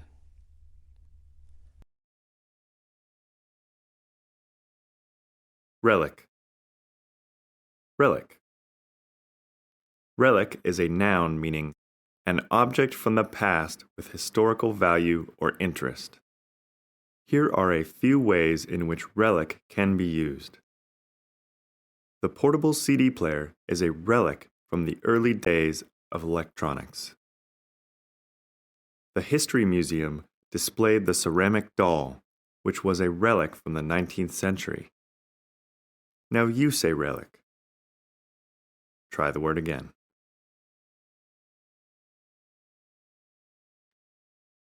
Relic. Relic. Relic is a noun meaning a trace of an outdated custom. Here are a few ways in which relic can be used. Shaking hands to greet someone is a relic of a time when people needed to prove they were not holding a weapon. The police no longer enforce that law because it is just a relic of outdated ideas. Now you say relic. Try the word again. Relic. Relic. Relic is a noun meaning remaining fragments, ruins. Here are a few ways in which relic can be used. The workers stopped digging when they found a relic that indicated that the construction site was once an ancient city. The broken pottery was a relic of the Native American tribe that lived in the area long ago. Now you say relic. Try the word again. Rend. Rend. Rend is a verb meaning to tear to pieces, or to split violently apart. In ancient times, people used to rend their clothing as a sign of grief and mourning. Or, the shrill siren of an ambulance may rend the nighttime silence. Now you say rend. Try the word again.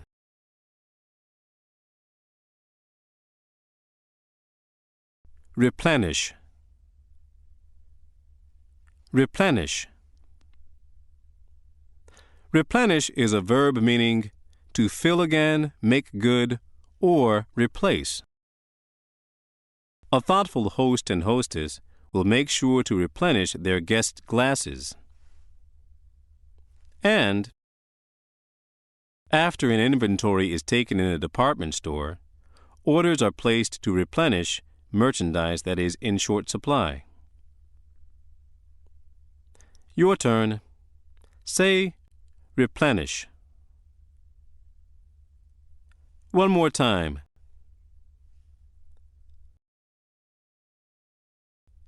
Rummage. Rummage. Rummage functions as two parts of speech. It can be used as a verb meaning to search through or investigate the contents of. You may enjoy rummaging through the dusty volumes in a used bookstore. Or rummage can be used as a noun meaning an active search or a collection of odd items. A patient rummage through the goods at a yard sale may yield unexpected treasures. Now you say rummage. Repeat the word.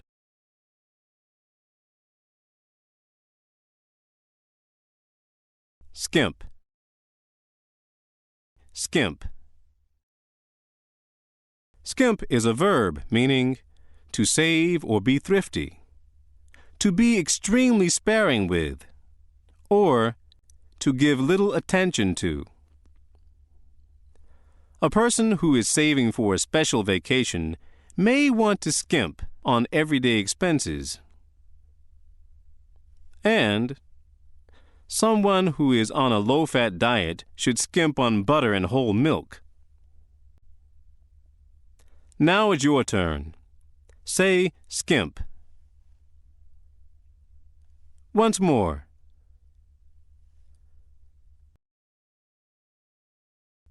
Sleuth. Sleuth. Sleuth is a noun meaning a detective. An amateur sleuth is the main character in many mystery novels. And virus hunters are medical sleuths who investigate outbreaks of deadly diseases. Now you say sleuth. And again.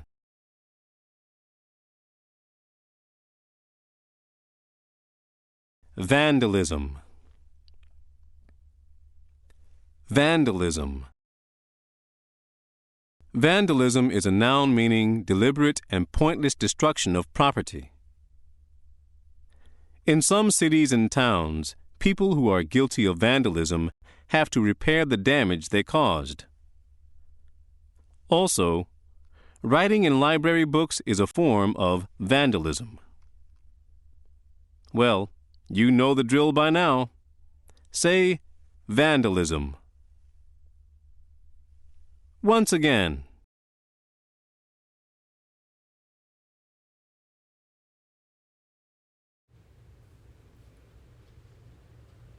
Vampires We Have Known. Humorous essay. To the extent that vampires make appearances in television dramas nowadays, and in movies and novels too, we can say that we're all quite familiar with these creatures. That's an indisputable fact, is it not? And there's nothing ambiguous about the claim that there have been reports of vampires for hundreds of years already. The traditional legends of these ominous creatures seem to have thrived originally in Eastern Europe. One early case stretches back to the year 1672 in Old Croatia. There, a legend sprang up around a man named Jure Grando. He had died and been buried, and some 20 years later was reportedly back on his feet. It is not precisely clear by what incalculable logic the locals derived this knowledge, but it is rather clear that they were convinced that Jure Grando had emerged from the ground as something called a vampire. By secret, stealthy tactics and maneuvers, the now vampiric Grando was determined to drink the blood of good civilians. He especially liked to trouble his former wife, the poor living widow, Mrs. Grando. Do you balk at believing these strange tales from another age? How can we confer now and discuss the case of Jure Grando? Most of the evidence, if there was any, is lost to history. The scant traces that remain of any Grando or of any facts, or of any vampires, show us next to nothing. Equally well-founded reports of vampires spread through Europe in the century after this episode. By what earmarks does one know a vampire? There are many similarities in vampire tales from around the globe. From Russia to France, valiant witnesses leapt forward to relate bold tales about these frigid monsters. Though in France, one wit was heard complaining that the businessmen were the real bloodsuckers. African tradition informs us of the dread Asen bosom. It also thirsts for blood. The thing has hooks for feet and hangs upside down. The Chinese once feared the Zhang Shi, which hops along and sucks the life energy out of its victims.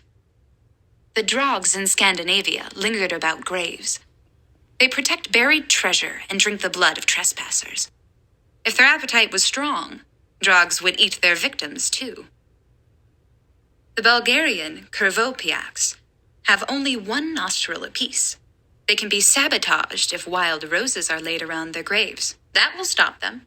We needn't dip far back to old tales in the Western Hemisphere to uncover eyewitness accounts of blood-sucking creatures. In Mexico, Chile, Nicaragua, and Puerto Rico, and by now in other places, there have been thousands of reports in recent decades about the blood-sucking creature called the chupacabra. It has a taste especially for goats. Needless to say, intensive investigations have ensued, and piercing, strident calls for action have been voiced in this country by chupacabra believers. They feel an urgent need to find out what is happening to the goats. The results, you ask? Alas, most chupacabras appear to be coyotes with mange. The fascination with vampire stories will persist, just like our love of other fantasies. To enjoy a fantasy is one thing, and to enjoy a harmless fright is fine. But to believe that every shadow is like a thing alive, that is another thing entirely. Abduct. Abduct. Abduct is a verb meaning to kidnap or carry off by force. Mary Rowlandson, who was abducted by Native Americans in 1676, published an account of her experiences. And A familiar headline in supermarket tabloids is, "Abducted by aliens." Now you say, abduct. Repeat the word.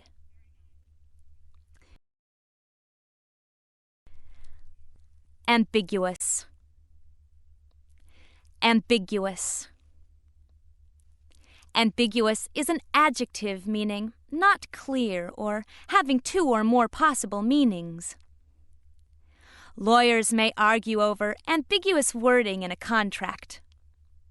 Or, for centuries, people have debated the meaning of Mona Lisa's ambiguous smile. Now you try ambiguous. One more time.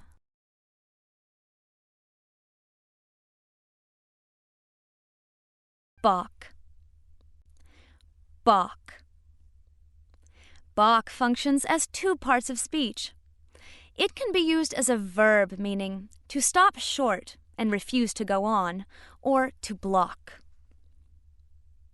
Some people balk at tasting foods that are new and strange to them. Or balk can be used as a noun that means an illegal motion made by a pitcher in baseball. If the umpire calls a balk when the bases are loaded, the winning run may cross home plate. Now it's your turn. Say balk. And again.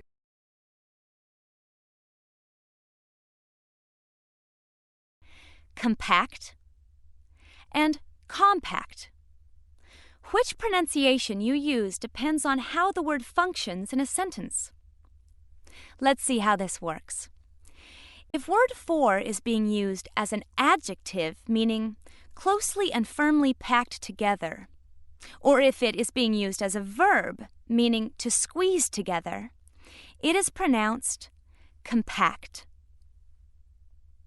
Compact. The kitchen in a studio apartment may be compact. Or, homeowners and tenants are asked to compact cardboard boxes and tie them in bundles for pickup by the recycling truck. Well, it's your turn now. Say compact. Once more. The other pronunciation of word for is compact. Compact. This pronunciation is used when word for functions as a noun. That means an agreement between parties, a small case containing a mirror and face powder, or a small car. The United States, Canada, and Russia are among the nations that have signed a compact protecting polar bears. And a compact can be parked in a comparatively small space. Now you try compact. Try it again. Let's recap. Word for has two pronunciations. When it is used as an adjective or as a verb, it is pronounced compact. When it is used as a noun, it is pronounced compact. Confer. Confer. Confer is a verb meaning to consult, talk over, or exchange opinions, or to present as a gift, favor, or honor. When the bases are loaded, it is usually time for the manager, the catcher, and the pitcher to confer on the mound. Or the Nobel Prizes are conferred for outstanding contributions to physics, chemistry, medicine, literature, economics, and peace. Your turn. Say confer. Once again. Earmark. Earmark. Earmark functions as two parts of speech. It can be used as a verb, meaning to mark an animal's ear for identification, or to set aside for a special purpose. Your grandparents may give you gifts of money earmarked for your college education. Earmark can also be used as a noun that means an identifying mark or feature. The ability to think both logically and creatively is an earmark of a good computer programmer. Now let's hear you say earmark. Try the word again.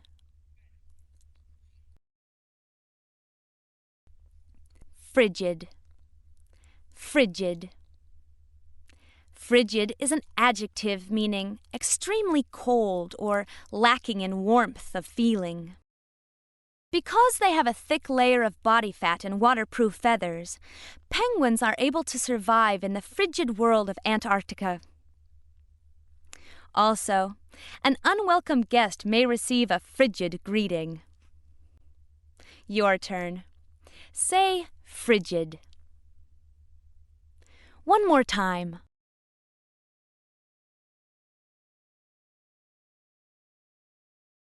Implement. Implement. Implement functions as two parts of speech. It can be used as a noun meaning an instrument or tool. Your parents may store their gardening implements in the garage. Or implement can be used as a verb meaning to put into effect. The factions in a civil war may be given 6 months to implement the terms of a peace agreement. Now let's hear you say implement. And again.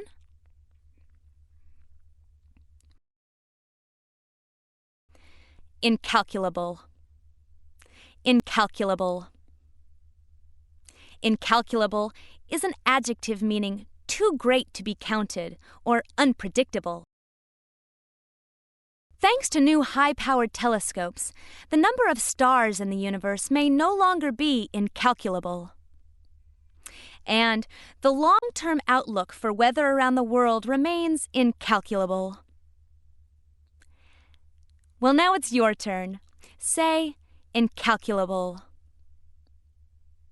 Once more.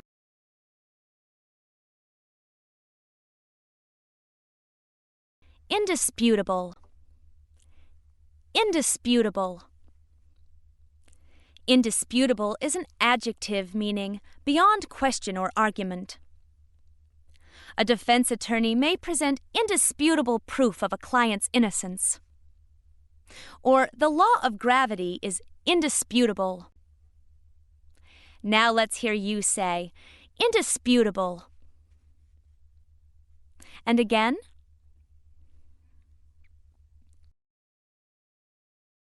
Intensive. Intensive. Intensive is an adjective meaning thorough or deep, showing great effort or concentrated. After an intensive investigation, the district attorney named a suspect. Also, intensive courses in foreign languages are designed to get students speaking the language as quickly as possible. Now you try the word. Say intensive. Repeat the word.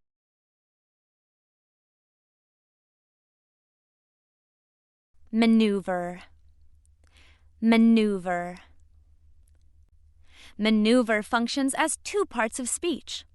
It can be used as a noun meaning a planned movement, a skillful plan, or a scheme. The top-secret maneuvers for the Allied invasion of Normandy in 1944 were codenamed Operation Overlord. Maneuver can also be used as a verb that means to perform or carry out such a planned movement. In a slalom race, skiers must maneuver through gates on a zigzag course. Your turn. Say maneuver. Once more. Sabotage. Sabotage. Sabotage can also be used as two parts of speech. It can be a noun, meaning an action to destroy something or to prevent it from working properly. Accidents in a factory may be traced to sabotage by an angry employee. Or sabotage can be a verb that means to take such destructive action. During World War II, members of various resistance organizations did their best to sabotage Nazi supply lines. Now you say sabotage. Repeat the word. Scant. Scant.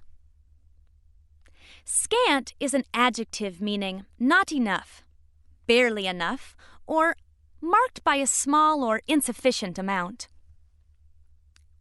Most desert plants can survive when rainfall is scant. Or a joke that is not funny will probably receive scant laughter. Your turn.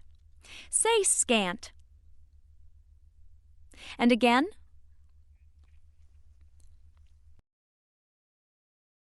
Stealthy. Stealthy. Stealthy is an adjective meaning done in a way so as not to be seen or observed, sneaky, or underhanded. The ability to fly soundlessly makes owls stealthy nighttime hunters. Also, spies gather information in stealthy ways. Now you say stealthy.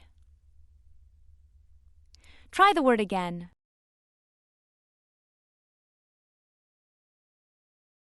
Strapping. Strapping. Strapping is an adjective meaning tall, strong, and healthy. A team may not be able to kick the ball past the opponent's strapping goalkeeper. Or a stagecoach was usually pulled by a team of 4 strapping horses. Well, it's your turn now. Say strapping. One more time. Strident. Strident. Strident is an adjective meaning harsh or shrill or unpleasant sounding. The strident calls of birds and other animals fill the air of a rainforest at dawn. And you may find a certain piece of music strident and grating. Now you say strident. Repeat the word. Thrive. Thrive. Thrive is a verb meaning to grow vigorously or to grow in wealth and possessions. Some plants and flowers manage to thrive with very little sun. Or, when the nation's economy is strong, all sorts of businesses thrive. Your turn. Say thrive. Once more. Titanic. Titanic. Titanic is an adjective meaning of enormous size, strength, power, or scope. The building of the pyramids of ancient Egypt was a titanic achievement. Also, when Mount St. Helens erupted in 1980, the titanic force of the blast uprooted 10 million trees. Now you say Titanic. And again. Valiant. Valiant. Valiant is an adjective meaning possessing or acting with bravery or boldness. A television documentary may tell the story of the valiant soldiers who fought on both sides in the Civil War. Also, a firefighter may be honored for the valiant rescue of people trapped in a burning building. Well, by now you know the drill. Say valiant. And again?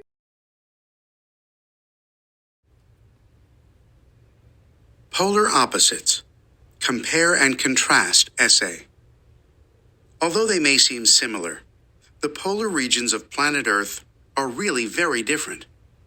They affirm the old adage that there are two sides to the same coin.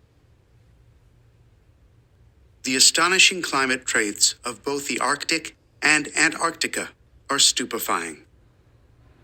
Temperatures of minus 60 degrees Fahrenheit are not unusual. If the harsh winds and vast ice sheets do not deter visitors, these strangers will find the elements disquieting at the very least. During polar winters, the sun never rises, while during the summers, it never sets. For centuries, explorers had to give careful thought to how to cope with these forces of nature. It was essential to adhere closely to a more rigorous program of safety precautions than explorers used in more temperate lands. The Arctic is a region of immense diversity.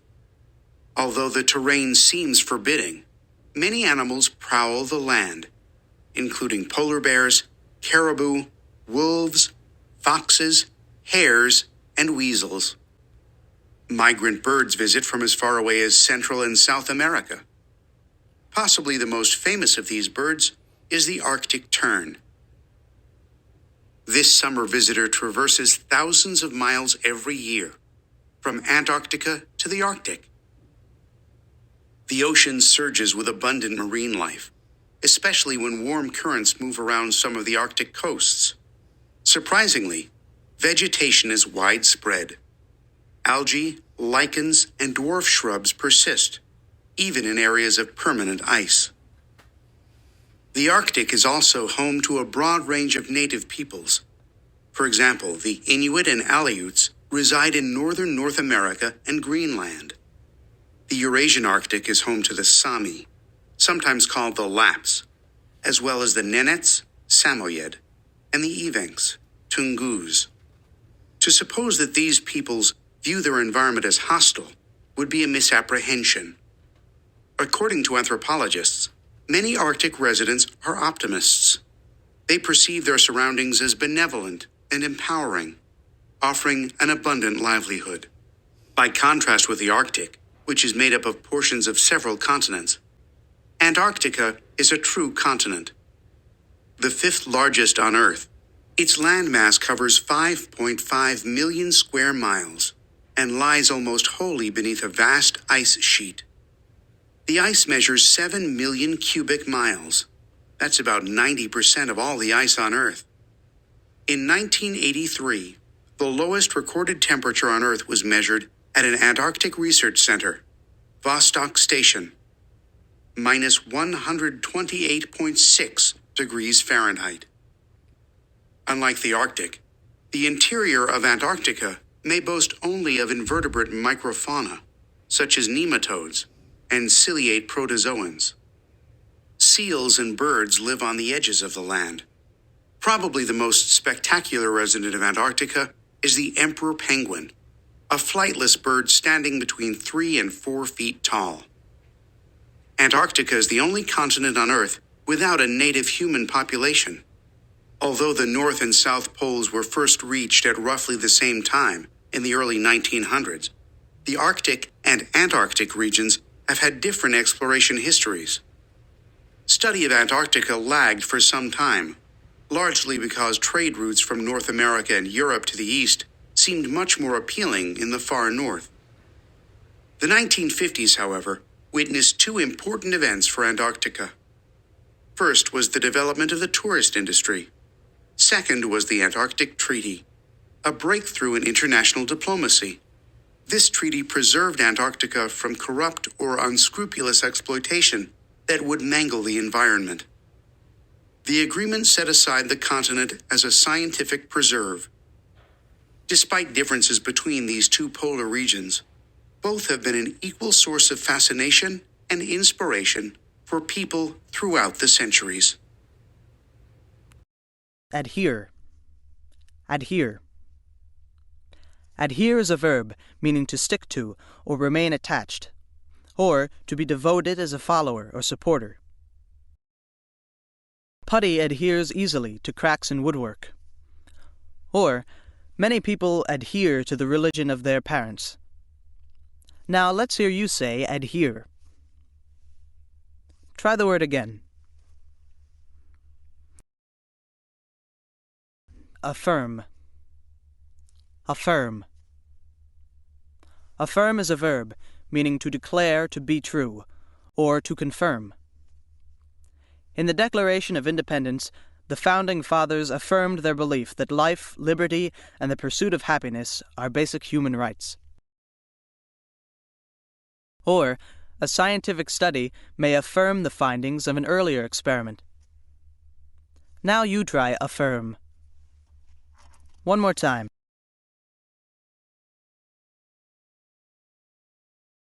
Atrocity. Atrocity. Atrocity is a noun, meaning an extremely wicked, brutal, or cruel act, or something very bad or unpleasant. At a war crimes trial, victims often testify to the atrocities that they had endured. And, to many people, the destruction of the rainforests is an atrocity that will have global consequences. Now it's your turn. Say atrocity.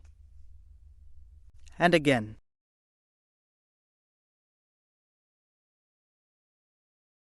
Cope. Cope. Cope also functions as two parts of speech. It can be used as a verb meaning to struggle successfully against, to prove to be a match for, or to deal with satisfactorily. Astronauts are trained to cope with weightlessness. Cope can also be used as a noun that means a long religious cloak or a canopy. A bishop may wear a gold and white cope for a particular ceremony. Or, the English poet Shelley described the night sky as a starry cope. Your turn. Say cope. Once again.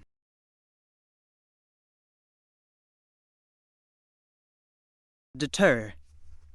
Deter. Deter is a verb, meaning to discourage or to prevent through fear or doubt.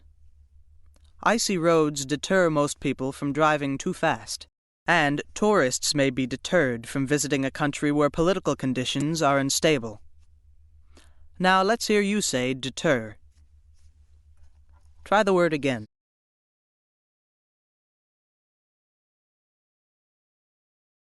Disquieting. Disquieting. Disquieting is an adjective, meaning causing unease or worry. Being awakened by a strange sound in the middle of the night is a disquieting experience. Also, the increase in cases of food-related illnesses is certainly disquieting. Your turn. Say disquieting. One more time.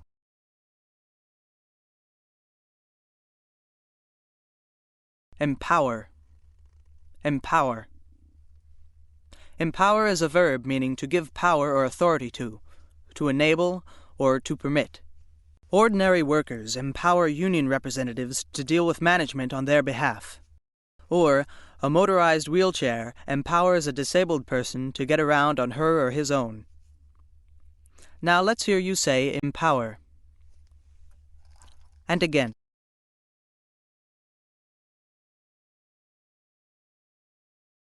Next up is fluent. Fluent. Fluent is an adjective, meaning speaking or writing easily and smoothly, or flowing gracefully. A politician who is fluent in debate is likely to make a good impression on voters. Also, the judges may give high marks to a figure skater for a truly fluent performance. Well, it's your turn now. Say fluent. Once more.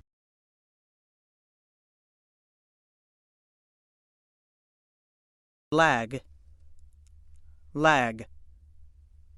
Lag functions as two parts of speech.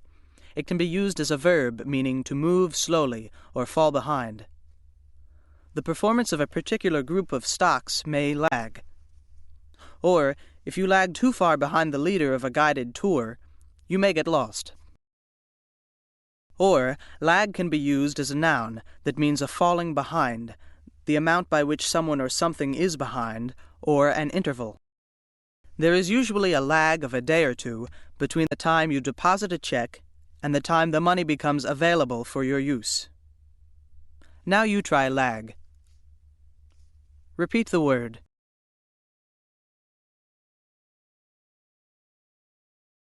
Mangle. Mangle.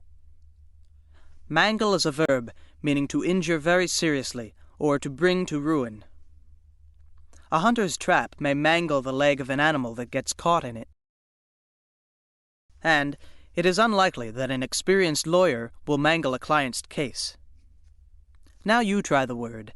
Say mangle. Once more.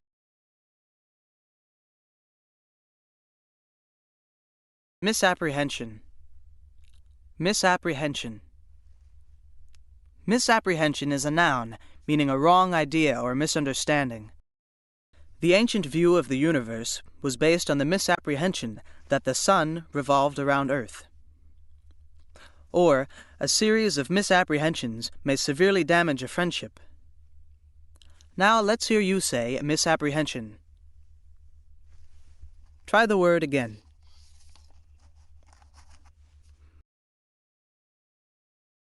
Optimist. Optimist. Optimist is a noun, meaning one who expects things to turn out for the best. At the beginning of a baseball season, you may be an optimist about your team's chance of winning the pennant.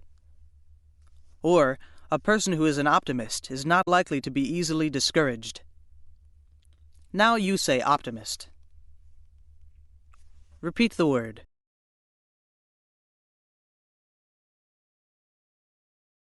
Prowl. Prowl. Prowl is a verb, meaning to roam about stealthily, in search of something. A polar bear will prowl the Arctic ice, looking for seals. Also, during World War II, German submarines prowled the waters of the North Atlantic. Now it's your turn. Say prowl. And again.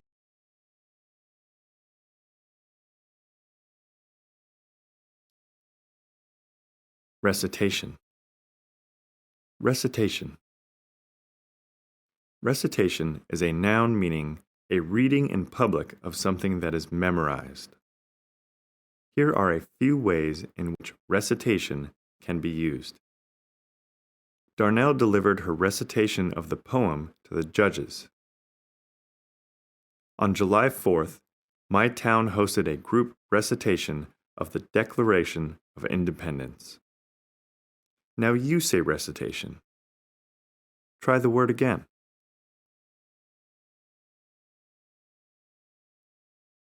Recitation. Recitation. Recitation is a noun meaning a memorized poem or piece of prose that is read aloud. Here are a few ways in which recitation can be used. Kyle had only an hour to memorize the recitation. The competitors had to choose a recitation to deliver to the class. Now you say recitation. Try the word again. Stupefy. Stupefy.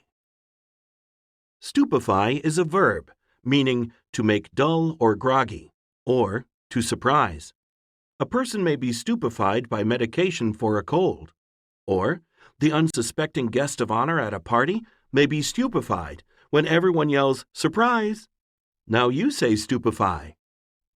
Try the word again.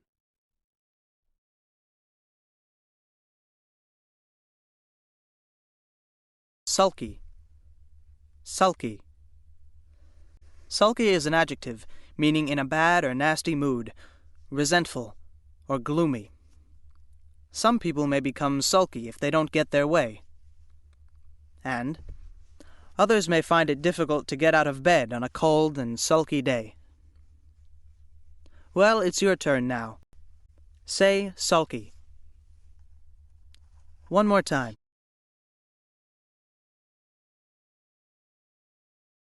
Supplement. Supplement. Supplement functions as two parts of speech. It can be used as a noun, meaning something added to complete a thing or make up for a lack, or a section added to a book or document. The publisher of an encyclopedia may issue an annual supplement that covers the year's important events. Supplement can also be used as a verb, meaning to provide such an addition or completion. A gardener may use various plant foods to supplement the soil in a flower bed. Now you try supplement. Repeat the word.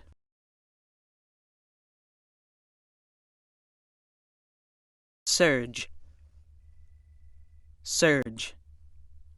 Surge can also be used as two parts of speech. It can be used as a verb that means to have a heavy, violent swelling motion. Heavy rains may cause a river to surge over its banks. Also, traffic may surge through the intersection. Or, surge can be used as a noun, meaning a powerful forward rush. A power surge may cause a computer to crash. Now it's your turn. Say surge. Once more.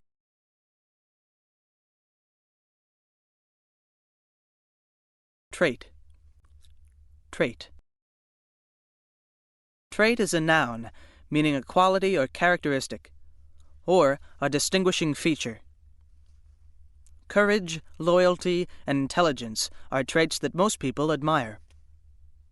Or, synthetic fabrics such as nylon and rayon have special traits and features that make them particularly useful in the manufacture of clothing. Now you say trait. And again.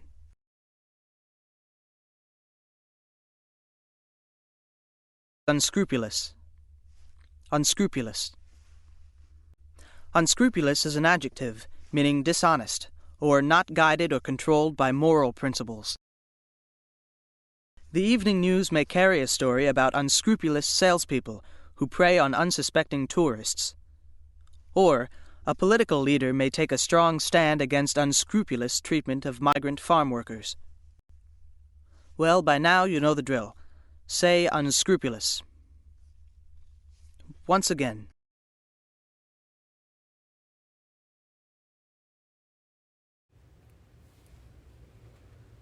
Madam C.J. Walker and Her Wonderful Remedy.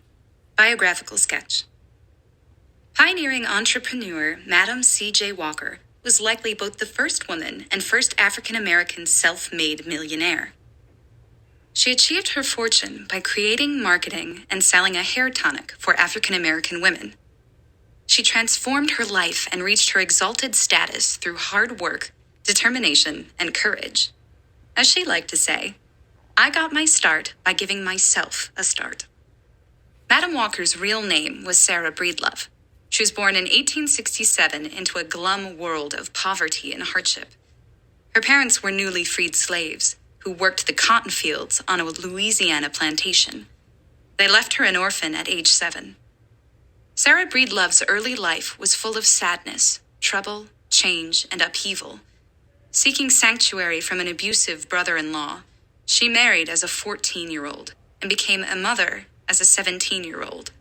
She went from picking cotton to washing clothes for $1.50 a day. Despite her lack of formal education and money, she was not content to remain an obedient and submissive wife or employee to a tough taskmaster. She had other ideas. To treat her hair loss and a scalp problem caused by poor nutrition, she began mixing homemade hair care recipes. She hit upon a scalp conditioner and healing formula and dubbed it Madam C.J. Walker's Wonderful Hair Grower. She used her third husband's name, C.J. Walker, appending Madam as well for sparkle. She turned her remedy into a booming business. Knowing that he who hesitates is lost, Madam Walker quickly took her product on the road. She traveled for years, selling her hair and beauty products successfully door to door to a responsive and eager audience. Hotels refused to accommodate African Americans, so she often stayed instead with local African American parishioners. After years of struggle, business was so good she was able to hire and train sales agents. They were all African American women seeking a better life.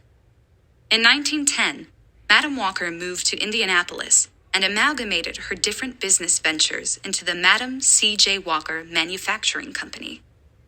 The Walker compound consisted of a factory, beauty school and salon, and training center for her growing sales force. A tally of Madam C.J. Walker's many accomplishments shows she was not just a successful businesswoman. She was also a philanthropist, an arts patron. She used her influence and fortune to help others. She gave large sums to charities and orphanages. Madam Walker was vocal about social injustice. She spoke out against racist attitudes at a time when it was risky to do so. She petitioned Congress and the president to support federal anti-lynching laws, and she showed her allegiance to the National Association for the Advancement of Colored People, NAACP, pledging $5,000 to its anti-lynching campaign. It was the largest single donation the civil rights organization had ever received. In 1998, the United States Postal Service issued a stamp commemorating Madam Walker and her extraordinary accomplishments. Her New York mansion is a National Historic Landmark, as is the former Walker Company building in Indianapolis, which now houses the Madam Walker Theater Center. There is a street in Manhattan honoring Madam Walker and her daughter, Alelia, who was a famous Manhattan society figure. Harvard Business School recognized Madam Walker as one of the great American business leaders of the 20th century. It would not be unrealistic or far-fetched to say the rags to riches story of the little girl who dreamed big has inspired generations. Abstain. Abstain. Abstain is a verb, meaning to stay away from doing something by one's own choice. Some people may abstain from eating or drinking certain things because of their religious beliefs.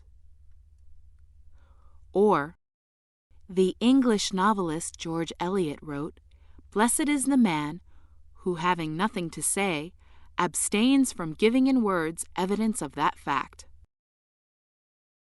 Well, it's your turn now. Say abstain.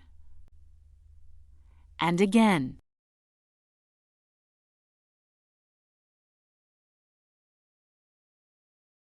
Accommodate. Accommodate. Accommodate is a verb, meaning to do a favor or service for, to provide for, to have space for, or to make fit or suitable.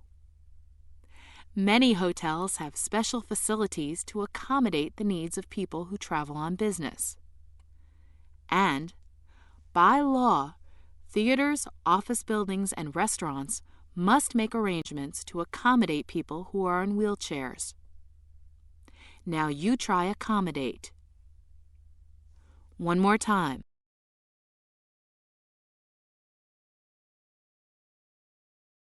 Allegiance. Allegiance.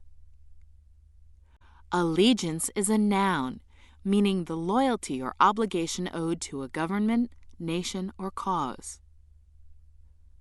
Most people believe that their allegiance belongs first to their family. Also, each year on Independence Day, thousands of people recite the Pledge of Allegiance for the first time as new citizens of the United States. Now it's your turn. Say allegiance. And again.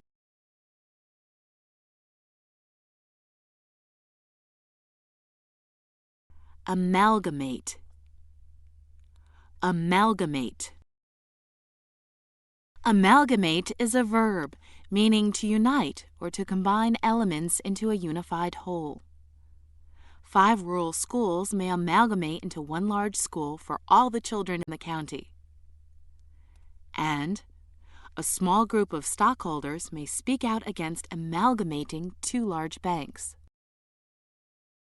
Now you say amalgamate. Repeat the word.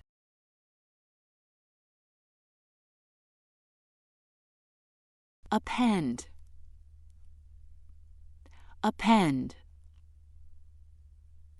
Append is a verb, meaning to attach or add as a supplement or extra item. Legislators often append a series of amendments to a bill before it is brought to a vote. Or, when they send holiday greeting cards, many people append letters filled with personal news. Your turn. Say append. Once again.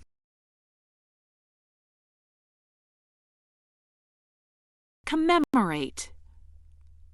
Commemorate. Commemorate is a verb, meaning to preserve, honor, or celebrate the memory of. The U.S. Postal Service has issued a series of stamps that commemorate great musicians from the worlds of jazz and rock and roll. And, on July 4th, Americans commemorate the nation's independence with speeches, parades, and fireworks. Now let's hear you say commemorate. Try the word again.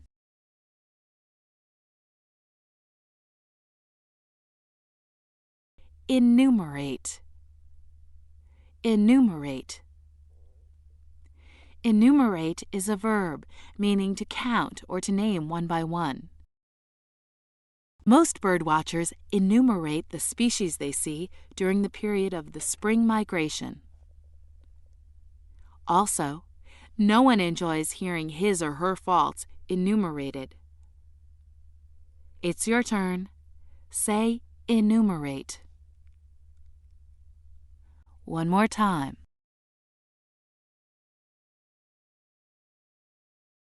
Exalt. Exalt. Exalt is a verb meaning to make high in rank, power, character, or quality, to fill with pride, joy, or noble feeling, or to praise or honor. Patriotic speeches may exalt the heroes of a country's past. Or, people of all religions offer prayers and hymns that exalt God. Now you say exalt. And again.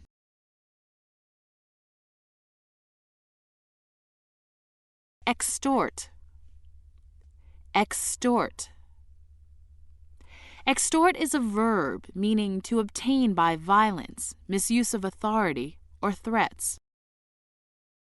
It is illegal to extort a confession from a suspect.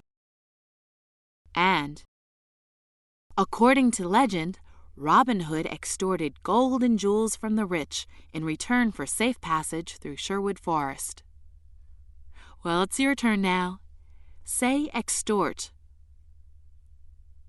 One more time. Far-fetched. Far-fetched.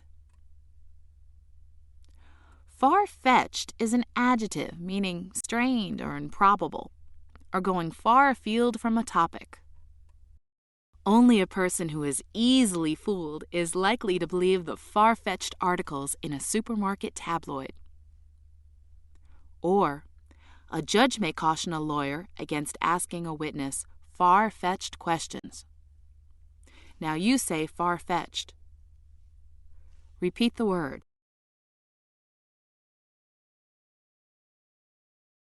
Glum. Glum. Glum is an adjective meaning depressed or gloomy. On election night, the mood at the losing candidate's headquarters may be decidedly glum. Also, glum, rainy weather is likely to spoil your plans for a day at the beach. Now you try glum. Once more. Replica. Replica. Replica is a noun, meaning a copy or close reproduction. Most museums have gift shops that sell replicas of items that are on exhibit. Or, the exhibits at a natural history museum may present the most accurate replicas possible of the world of the dinosaurs. Now let's hear you say replica. Try the word again.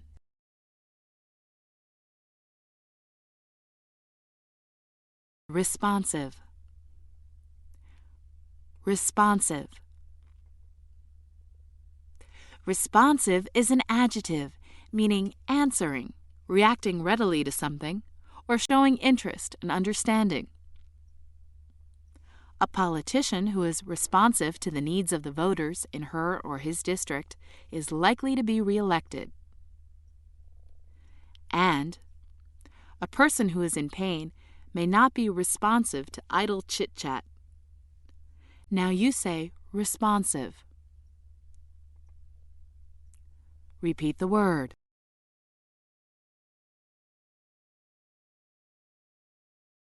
Sanctuary. Sanctuary. Sanctuary is a noun, meaning a sacred place, refuge or protection from capture or punishment, or a place of refuge or protection. During the Middle Ages, a fugitive could often find sanctuary in a church or cathedral.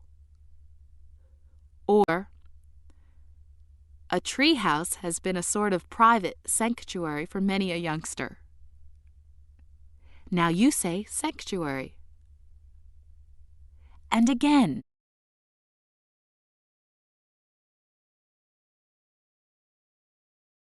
Self-seeking. Self-seeking. Self-seeking is an adjective meaning selfishly ambitious. Some public officials are self-seeking, but others are genuinely concerned about the people they serve. Or, self-seeking people often end up losing their friends. Now you say self-seeking. Try the word again.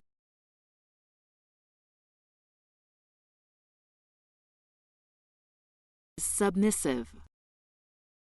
Submissive. Submissive is an adjective meaning humbly obedient, or tending to give in to authority or obeying without protest. All members of a group of mountain gorillas are submissive to the silverback male who is their leader. Also, a person who is not submissive is not likely to be bullied. Well, it's your turn now. Say submissive. One more time. Tally. Tally. Tally functions as two parts of speech. It can be used as a verb, meaning to count up, to keep score, to make entries for reckoning, or to correspond or agree. If a voting booth does not work, election officials must tally each ballot by hand. Or, tally can be used as a noun that means a total or score. The scoreboard at a baseball stadium shows the tally of hits, runs, and errors. Now you say tally. Repeat the word.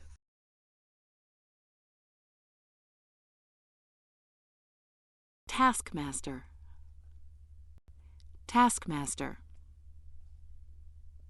Taskmaster is a noun, meaning one whose job it is to assign work to others, or one who uses his or her power to make people work very hard.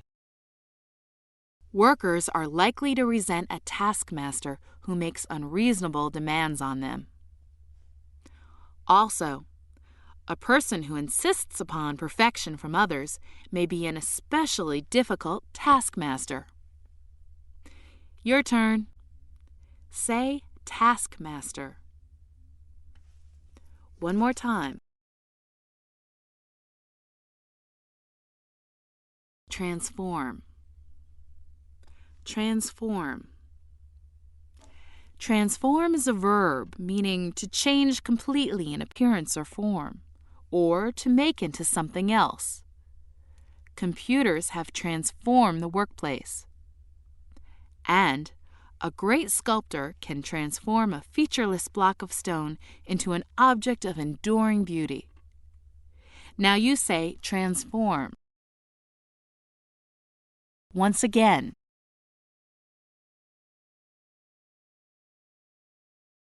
Upheaval. Upheaval. Upheaval is a noun, meaning a sudden, violent upward movement, or great disorder or radical changes.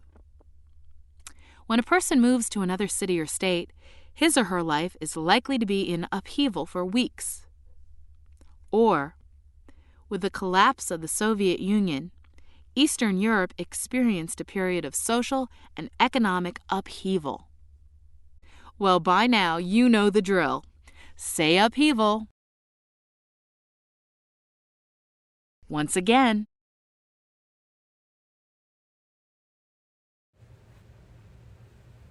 Running with the Big Dogs, magazine article.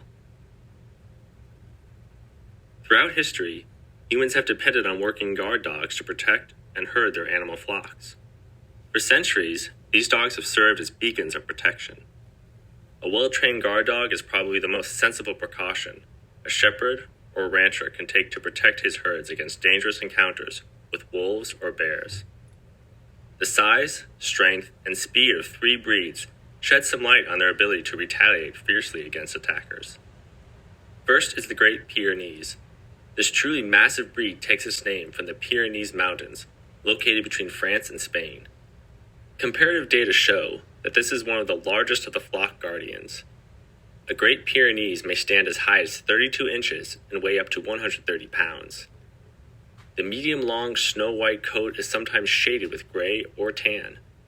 The Great Pyrenees' coat blends in with a flock of sheep or goats and functions as a sham.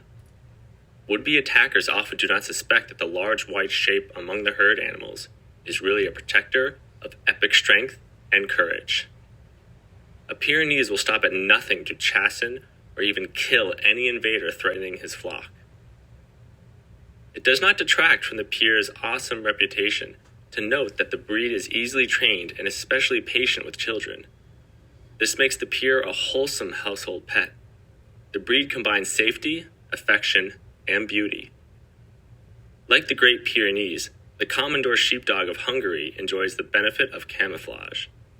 A Com's white coat is doubly protective because it is corded from head to tail. A Commodor's tangled and woolly coat perfectly enables it to prosecute its mission of guarding a flock. Potential predators do not suspect the strength that lurks beneath those ropey cords. In addition, the Com's seemingly uncouth jacket guards it against the fangs and claws of berserk enemies. Finally, a Commodor's coat superbly insulates it against harsh weather. A Commodore is only slightly smaller than a Great Pyrenees. Males stand up to 20 inches high and may weigh 100 pounds or more. With a large head and a long, agile stride, the Commodore is truly a majestic animal. Farther east in Europe, the Turkish Kangal dog offers a third canine example of outstanding strength and courage. Largely unknown outside Turkey, the Kangal is prized in its homeland as a national treasure. The photograph below underscores several typical characteristics of the breed. Like a Pyre and a Com, a Kangal blends in with the herd. This dog is short-coated and almost always exhibits a black mask and ears. The legs are large-boned and well-muscled, and the tail is curled. The breed's homeland is the rugged steppe, or prairie, of east-central Turkey. Unlike the Great Pyrenees and the Commodore, coated in celestial white, the Kangal usually sports a gray or tan-colored coat.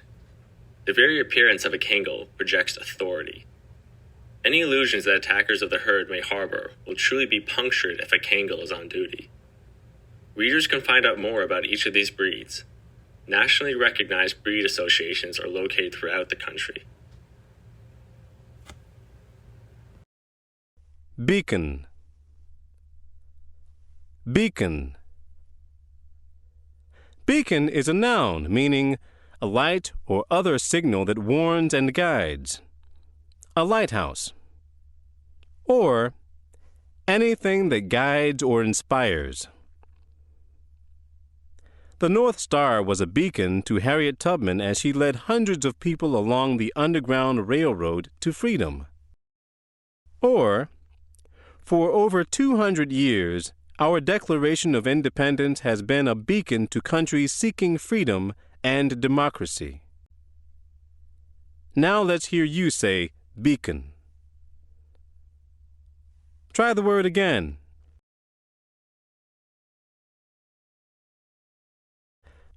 Berserk. Berserk. Berserk may be used as an adjective or as an adverb, meaning violently and destructively enraged. Pain and fear may cause an injured animal to go berserk and attack a person trying to help it. And when berserk fans rioted at a ball game, several people were injured. Now you try berserk. One more time.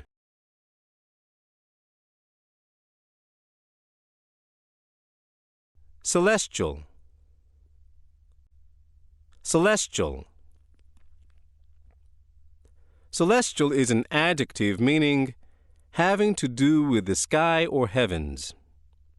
Heavenly, or yielding great bliss or happiness. Viewing a celestial event, such as a total eclipse of the sun, is a remarkable experience. Or, the beauty of a particular singer's voice may be described as celestial.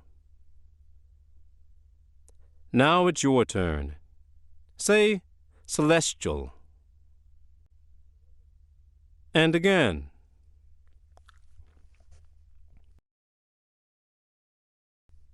Chasten.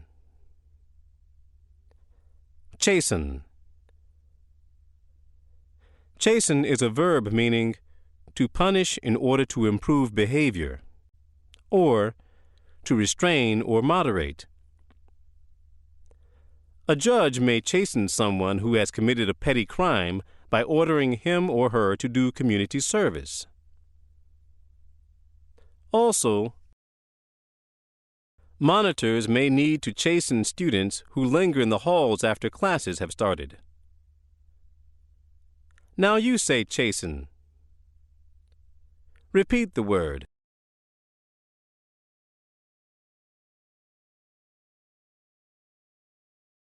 Confiscate. Confiscate. Confiscate is a verb meaning to seize by authority, or to take or keep. Police may confiscate stolen property and hold it as evidence. Or, during the 19th century, Native Americans had much of their land confiscated by the U.S. government. Your turn. Say confiscate. Once again.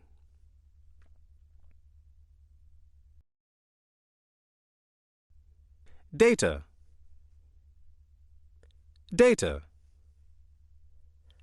Data is a plural noun meaning information or facts. You can find all kinds of useful data on the Internet. And you can find a year's worth of sports data in the annual World Almanac. Now let's hear you say data. Try the word again.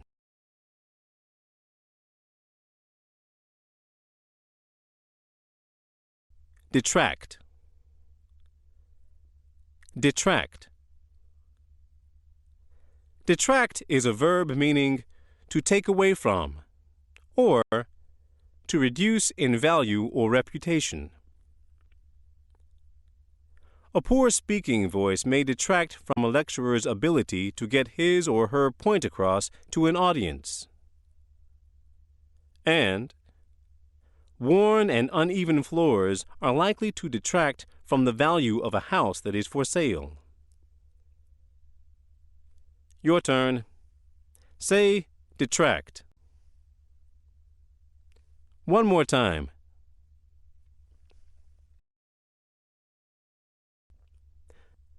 Encounter. Encounter. Encounter functions as two parts of speech. It can be used as a noun, meaning a meeting, or a meeting of enemies or a battle. The Battle of Gettysburg was one of the bloodiest encounters of the Civil War. Encounter can also be used as a verb that means to meet or come upon. On a whale watch, you may have the good fortune to encounter a humpback whale and her calf. Now let's hear you say encounter. And again.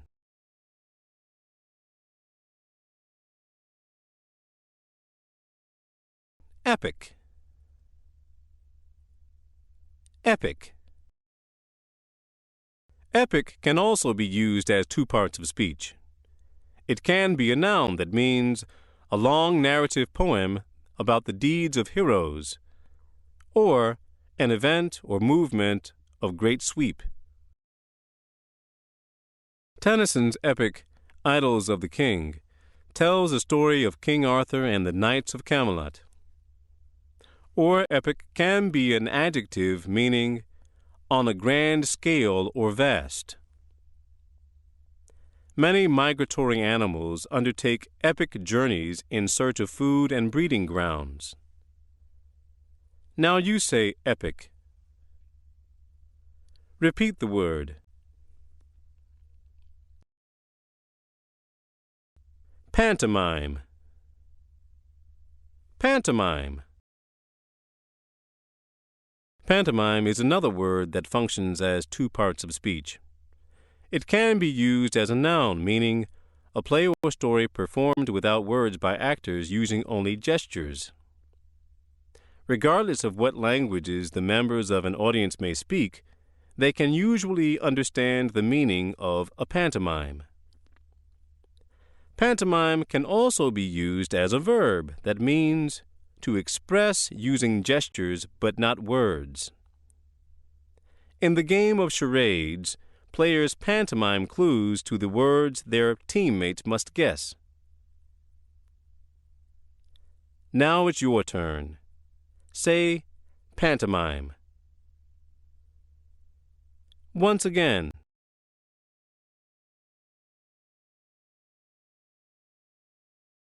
Pessimist. Pessimist. Pessimist is a noun meaning one who believes or expects the worst. A person who is a pessimist may always carry an umbrella, even on a sunny day. Also, repeated failures and unexpected setbacks in life may turn a person into a confirmed pessimist. Now you try the word. Say pessimist. Once more.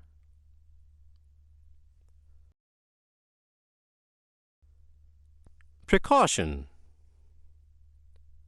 Precaution.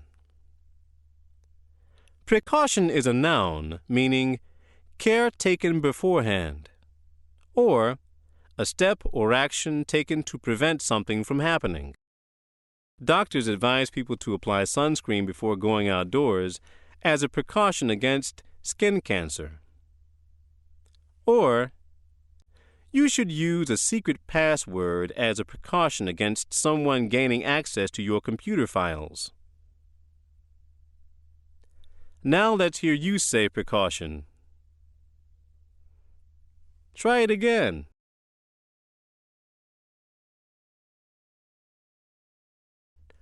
Prosecute. Prosecute. Prosecute is a verb meaning to bring before a court of law for trial, or to carry out. In a state court, assistant district attorneys usually prosecute routine criminal cases. And, as Supreme Commander of the Allied Expeditionary Forces, General Dwight Eisenhower was in charge of prosecuting the invasion of Western Europe. Now you say prosecute. Repeat the word.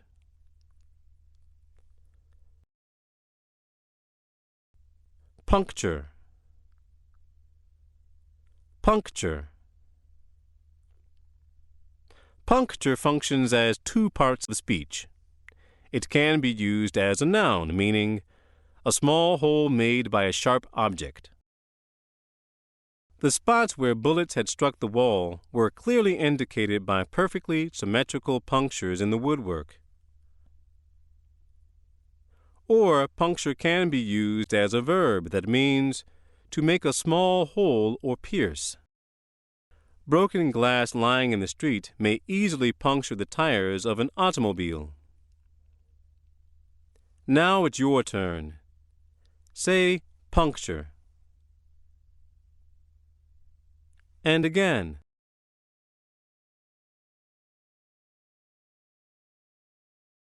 Retaliate. Retaliate. Retaliate is a verb meaning to get revenge, or to strike back for an injury.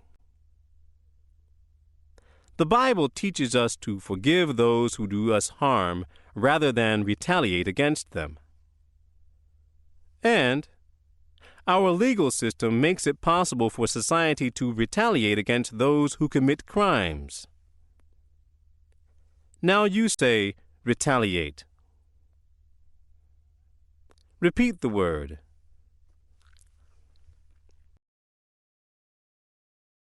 Sham. Sham. Sham functions as three parts of speech. It can be used as an adjective meaning fake or not genuine.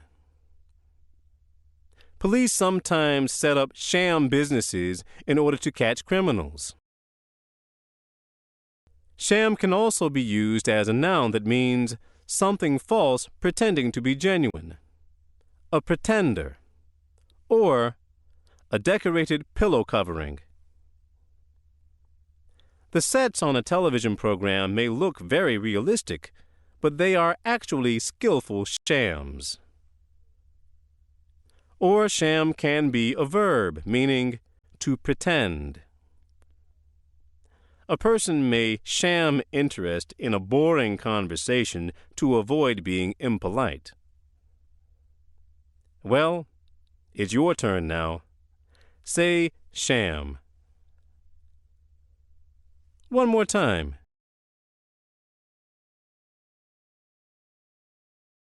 Uncouth. Uncouth. Uncouth is an adjective meaning unrefined or crude, or awkward or clumsy. Behavior that is considered acceptable by one country or culture may be judged uncouth by another. Also, many writers have described the comic misadventures of a naive and uncouth country cousin in the big city. Now you say uncouth. Repeat the word.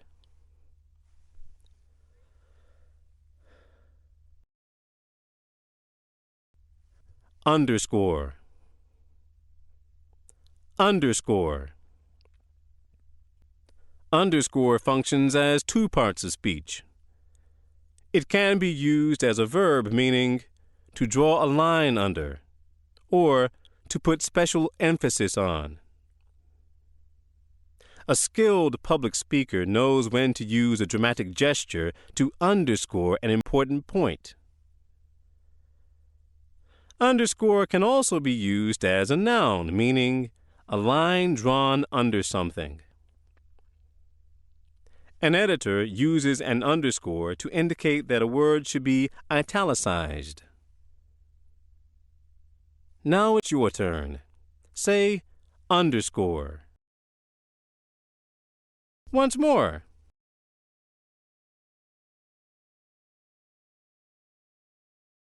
Wholesome. Wholesome. Wholesome is an adjective meaning healthy, morally and socially sound and good, or helping to bring about or preserve good health. A balanced diet and regular exercise are all part and parcel of a wholesome lifestyle. Also, a film that has a G rating should provide wholesome entertainment for the entire family. Now you say wholesome. And again.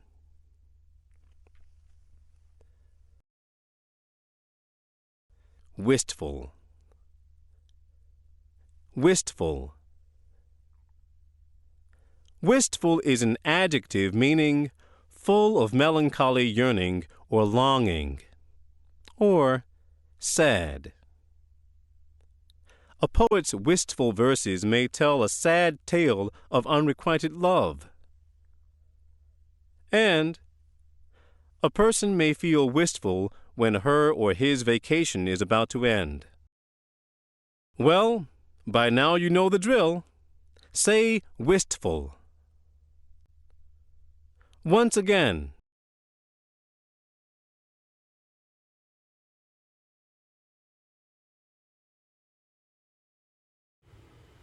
The Times of Zheng He, narrative nonfiction. Zheng He was born in the year 1371 in the Chinese province of Yunnan. He was descended from a Persian who had been governor of Yunnan over a century before in the early days of the Mongol-led Yuan dynasty. The family retained its connections to the Mongol rulers of China through those years. But nothing is interminable in this world. A change was in the wind. About the time Zheng was born, the Ming clan asserted itself as the new ruling dynasty in China. Ming armies pushed the Mongols out of China and back to their homeland in Mongolia, an adjacent country in the north, dry and rather barren. While Zheng was still a boy, pockets of Mongol loyalists remained in certain areas of China, not least in the southern province of Yunnan. Unrest erupted wherever loyalists lived. Zheng was about 10 years old when political turmoil disrupted his life, forever altering its course. His father was killed in 1381 during the Ming army's conquest of Yunnan. Zheng was captured and sent to the court of Prince Zhu Di, son of the Ming emperor. If the boy was sullen and withdrawn at first, he did not remain so for long. He became one of the prince's trusted advisors, gradually insinuating himself into a position of respect. In time, Prince Zhu Di sought to depose his own nephew, who had become the second Ming emperor. When the hour came, he relied on Zheng's assistance. And when the insurrection proved successful, Zhu Di had become the third Ming emperor of China, and Zheng He was now the right hand to the emperor. This adventure was only a foretaste of what lay ahead for Zheng He. The new emperor had ambitious plans to renovate China after years of vicious war had reduced the population and stalled production to a trickle. The emperor planned to restore the economy, promote construction, maintain order and protect the borders, stimulate culture and learning, and extend China's influence throughout the world. As part of his vision, he sponsored a series of massive naval expeditions, appointing Zheng to be chief envoy and leader of the fleet. Zheng led 6 expeditions for the emperor, his own prestige increasing with each notch in his resume. The first expedition set off in 1405 with about 300 huge ships and nearly 30,000 men. At the time, it was the largest fleet ever to have sailed from China. The main purpose of the expeditions was not exploration or conquest or commerce, but diplomacy. Zhang's giant fleet and the soldiers who manned it made a strong impression wherever they went. They projected an image of Chinese wealth and power. The troops were rarely called on for a display of force. The size of the fleet was intimidating enough. Wherever Zhang alighted, he had an opportunity to interrogate the locals for news, meet with local elites to exchange gifts and information, and represent the interests of the Chinese emperor. The emperor died in 1424. His successors did not continue his maritime policy. Zhang He led one more fleet in 1433. He died during this last great expedition and was buried at sea. Seeds of foreign relations planted during his lifetime germinated even after he was gone. Adjacent. Adjacent. Adjacent is an adjective meaning near, next to, or adjoining. It can be used like this. In ranch-style design, a garage is usually adjacent to a one-story house. Or a laundromat may be adjacent to a restaurant. Now let's hear you say adjacent. Try the word again.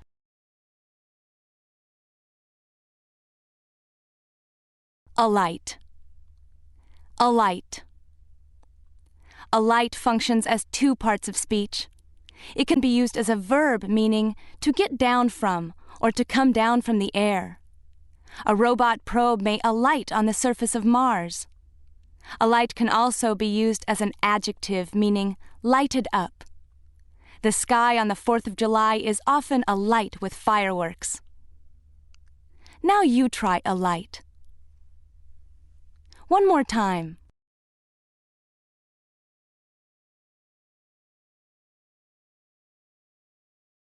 Barren. Barren.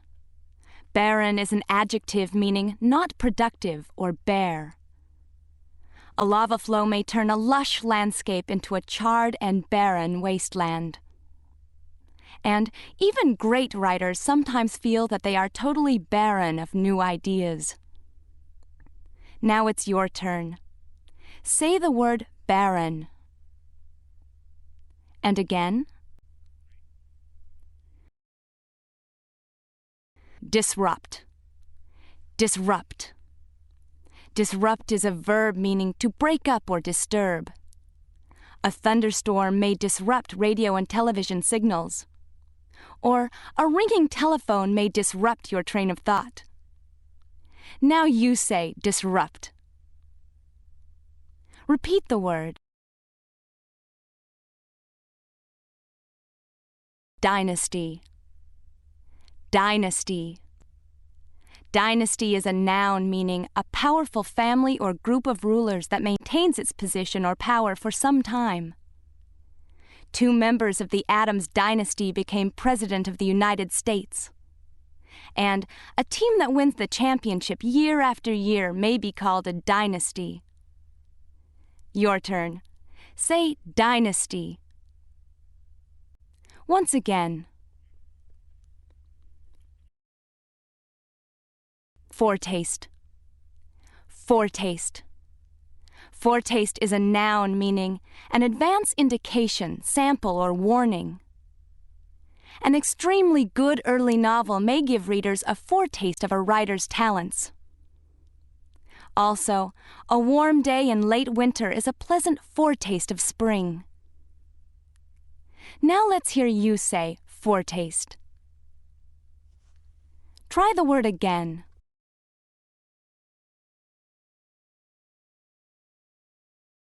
Germinate.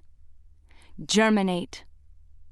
Germinate is a verb meaning to begin to grow or to come into being. With enough sun and water, seeds planted in the spring should germinate by early summer. And rumors sometimes have a way of germinating into facts almost overnight. Your turn. Say germinate. One more time.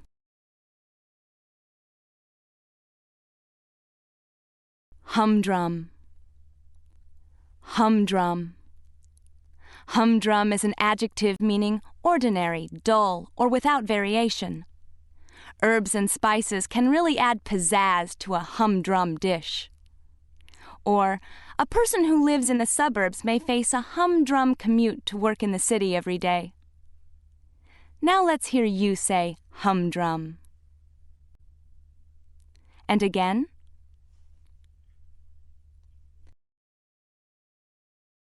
Hurtle. Hurtle. Hurtle is a verb meaning to rush violently or to fling forcefully. People may scream as a roller coaster hurtles around a sharp curve. And some pitchers can hurtle a ball through the air at over 90 miles per hour. Well, it's your turn now. Say hurtle. Once more.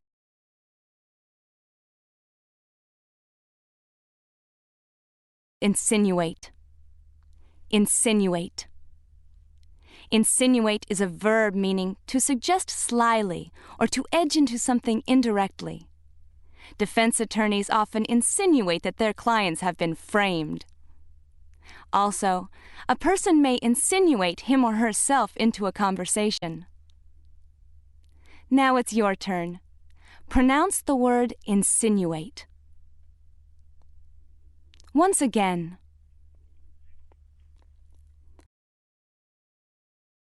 Interminable. Interminable. Interminable is an adjective meaning endless or so long as to seem endless. Sometimes a speech may seem interminable. And the pain of a back or knee injury may prove interminable. Now you try the word. Say interminable. Once more.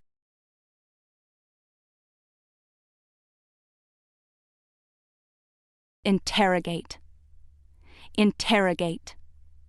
Interrogate is a verb meaning to ask questions or to examine by questioning. Intelligence officers are trained to interrogate captured enemy soldiers.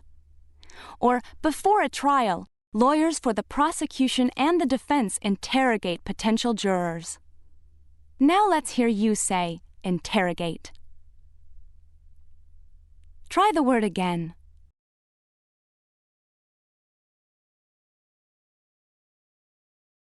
Recompense. Recompense. Recompense functions as two parts of speech.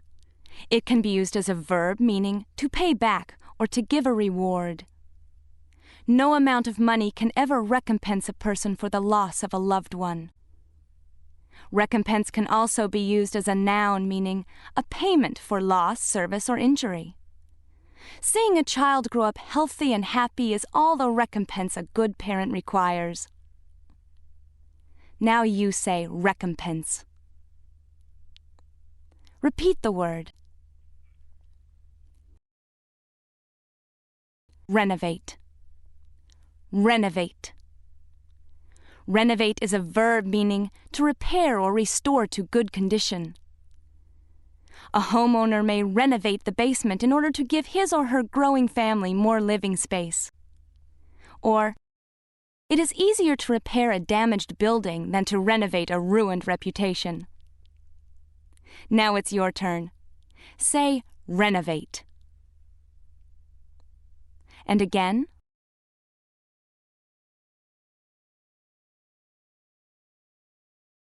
Resume.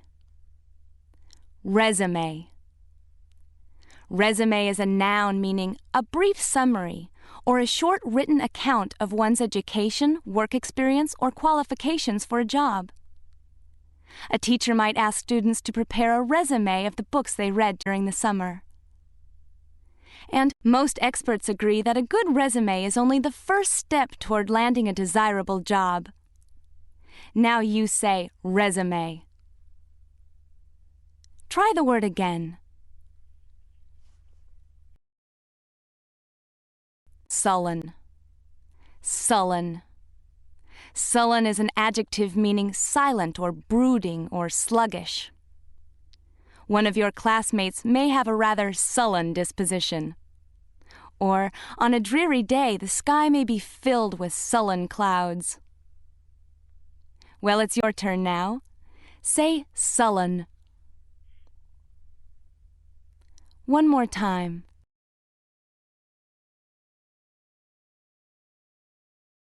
Trickle.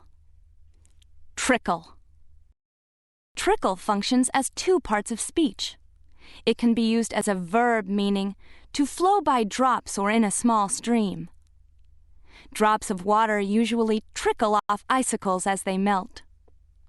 Trickle can also be used as a noun that means a small, irregular quantity. Farmers need more than a trickle of rain if their crops are to survive.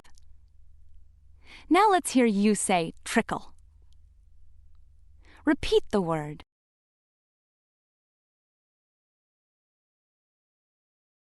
Trivial. Trivial. Trivial is an adjective meaning not important or ordinary. Someone may ask you a trivial question. And a photographer may win praise for capturing the beauty of trivial objects. Now it's your turn. Try to say trivial. Once more. Truce. Truce. Truce is a noun meaning a pause in fighting or a temporary peace. A negotiator may try to arrange a truce between warring factions in a dispute. Or, in 1941, Winston Churchill vowed that England would have no truce or parley with Hitler. Now you say truce. And again. Vicious. Vicious. Vicious is an adjective with several meanings, including spiteful, having bad habits or an ugly disposition, or painfully severe. Today's newspaper may contain an account of a vicious crime. Or, a person may suffer from vicious headaches. Well, by now you know the drill. Let's hear you say vicious. Once again.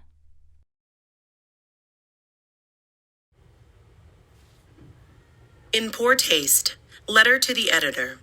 To the editor, regarding fast food ads target kids. Business section, October 29th. Our children are sitting ducks in an advertising war. The combatants are the food and beverage companies, advertising agencies, and media corporations pelting kids with a dangerous diet of junk food and soft drink ads. I am no troublesome firebrand. I am a nurse at a middle school. I am also the mother of 3 school-age children. I am writing to express my indignation and frustration at the indifference of those trying to get one over on the public and specifically our kids. Turn on any children's TV show or visit a website that caters to kids. You'll be bombarded with cute characters proclaiming how cool it is to eat brand X cereal or brand Y convenience food. Websites are full of banner ads and interactive games with commercial content. The problem is, most young children don't have the sophistication to understand the power of persuasive commercials. They think if their favorite animated dragon says eating sugar-laden gooey treats is good for you, it must be so. According to the Centers for Disease Control and Prevention, childhood obesity in the United States has nearly tripled in the past 30 years. Being significantly overweight is a dangerous health hazard. Plus, rates for both diabetes and asthma are soaring. Experts say the rise in both is linked to the rise in childhood obesity. Good health is indispensable for a long and happy life. Our youngest generation is poised to become the unhealthiest in history. Despite these alarming facts, the food industry and their advertisers use every available media outlet to promote and sell their products. Although their marketing techniques don't break any laws, pushing food and drinks low in nutritional value and high in sugar, salt, and fat is unethical. Instead of encouraging kids to make good food choices, most of these companies use misleading tactics that hinder healthy eating goals. In fact, a recent university study found that on any given day, 1/3 of American children and teens eat fast food. In an ideal world, I'd like all food advertisements aimed at kids banned from children's programming. But I know that's not realistic. After all, we're talking about a multi-billion-dollar industry. So I demand that companies involved in the making, marketing, and selling of food be required to be far more transparent in their advertising to children. I also demand that regulating agencies such as the Federal Trade Commission set far tougher policies. It's painfully clear that self-regulating guidelines for the food industry are not working. As a nurse and mom, it is customary for me to be concerned about the health of kids. I will keep doing all I can to dissuade them from choosing junk food over healthy food. I will also continue to plague junk food peddlers and the government officials who mutually benefit from leaving things as they are. Human beings are, after all, just human. We'll always have our bad habits. But cigarette advertising has been banned from the airwaves. Alcohol advertising is strictly regulated. So why do we allow advertising for junk food? KD Nettles, RN, Yarmouth, Maine. Available. Available. Available is an adjective meaning ready for use, or at hand. It is important that we use our available land and water resources wisely. Or, a certain book may no longer be available from the publisher. Now here we go. Let's hear you say available. And again.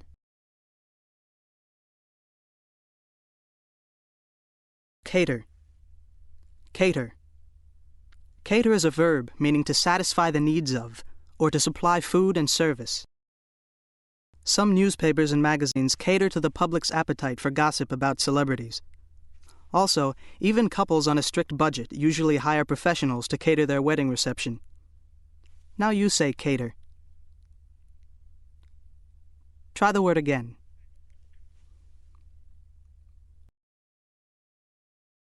Customary.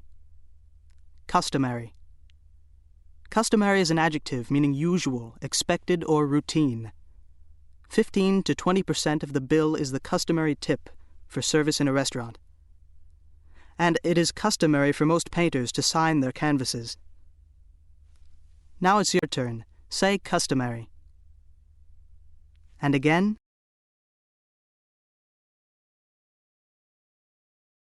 Dissuade. Dissuade.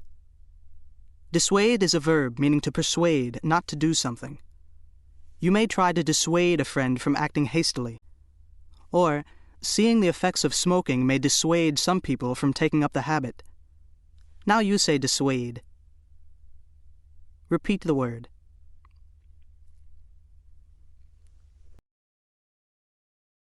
Entrepreneur. Entrepreneur. Entrepreneur is a noun meaning a person who starts up a business. Imagination and determination are characteristics of the entrepreneur.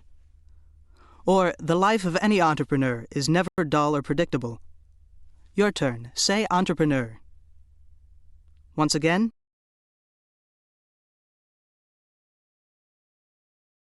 Firebrand. Firebrand. Firebrand is a noun meaning a piece of burning wood, a troublemaker, or an extremely energetic or emotional person.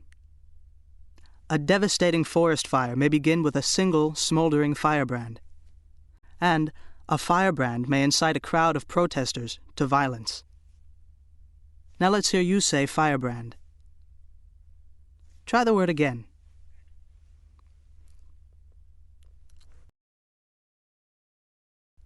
Hazard. Hazard. Hazard functions as two parts of speech. It can be used as a noun that means a risk or peril. A blocked emergency exit in a public building is a fire hazard. Or hazard can be used as a verb meaning to expose to danger or harm, or to gamble. Great explorers have always been willing to hazard all they own in the hope of new discoveries, fame, and fortune. Your turn. Say hazard. One more time.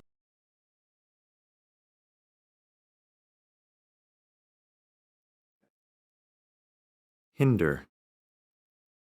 Hinder. Hinder is a verb meaning to delay. Here are a few ways in which hinder can be used. The detour will hinder our efforts to get to the concert on time. Lily's broken leg will hinder her plans to join the track team. Now you say hinder. Try the word again. Hinder. Hinder. Hinder is a verb meaning to stop or prevent from happening. Here are a few ways in which hinder can be used. Walking the dog on a leash will hinder it from running away. James made sure to lock his bedroom door to hinder his brother from going in without permission. Now you say hinder. Try the word again.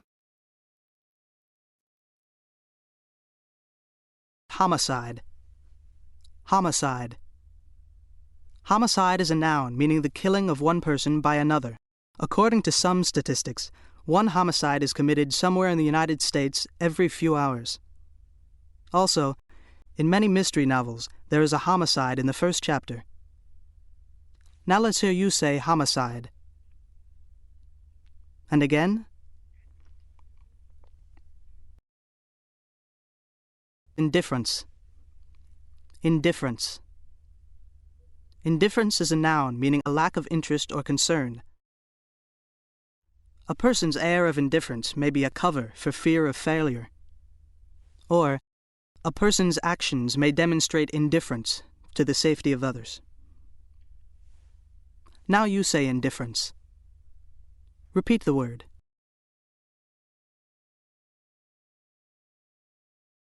Indignant. Indignant. Indignant is an adjective meaning filled with resentment or anger. You might become highly indignant if your reputation were unfairly attacked. And parents often become indignant when the safety of their school-age children is put in danger. Now it's your turn. Say indignant. Try the word again. Indispensable. Indispensable. Indispensable is an adjective meaning absolutely necessary, or not to be neglected. A good dictionary is an indispensable resource for anyone who wants to write well. Also, a reliable supply of clean water is indispensable to good public health. Now let's hear you say indispensable. And again.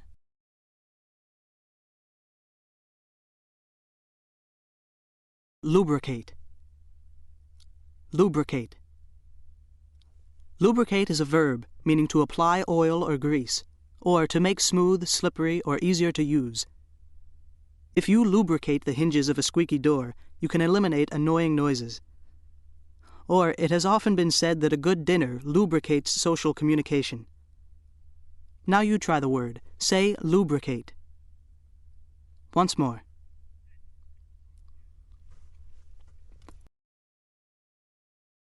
Mutual. Mutual. Mutual is an adjective meaning shared, felt, or shown equally by two or more. A couple may be introduced to each other by mutual friends. Also, good friends usually have mutual interests and common values.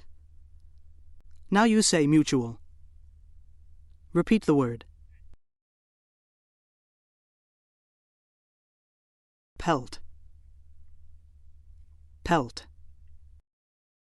Pelt is a verb meaning to throw a stream of things, to strike successively, or to hurry. During the winter, the family car may be pelted by hailstones, and a group of reporters may pelt a mayor with searching questions. Now it's your turn. Say pelt. And again. Plague. Plague. Plague functions as two parts of speech. It can be used as a noun meaning an easily spread disease causing a large number of deaths, or a widespread evil. Noise and air pollution are among the plagues of modern city life. Or plague can be used as a verb that means to annoy or bother. You may have to plague a government agency with telephone calls before you get any action on a problem. Now you say plague. One more time.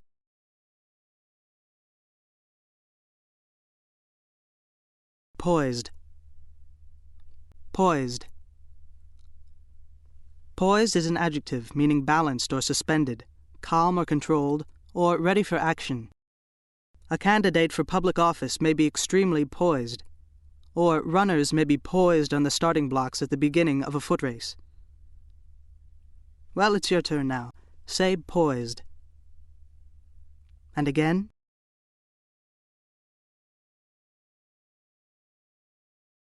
Regime. Regime. Regime is a noun meaning a government in power, a form or system of rule or management, or a period of rule. The British colonial regime in Hong Kong ended in 1997, when the city was returned to Chinese rule. And a doctor may advise a patient to follow a strict regime of diet and exercise. Now you say regime. Repeat the word. Transparent. Transparent. Transparent is an adjective with several meanings, including allowing light to pass through, easily recognized or understood, or easily seen through or detected. Some political ads make transparent appeals to the voters' fears and insecurities.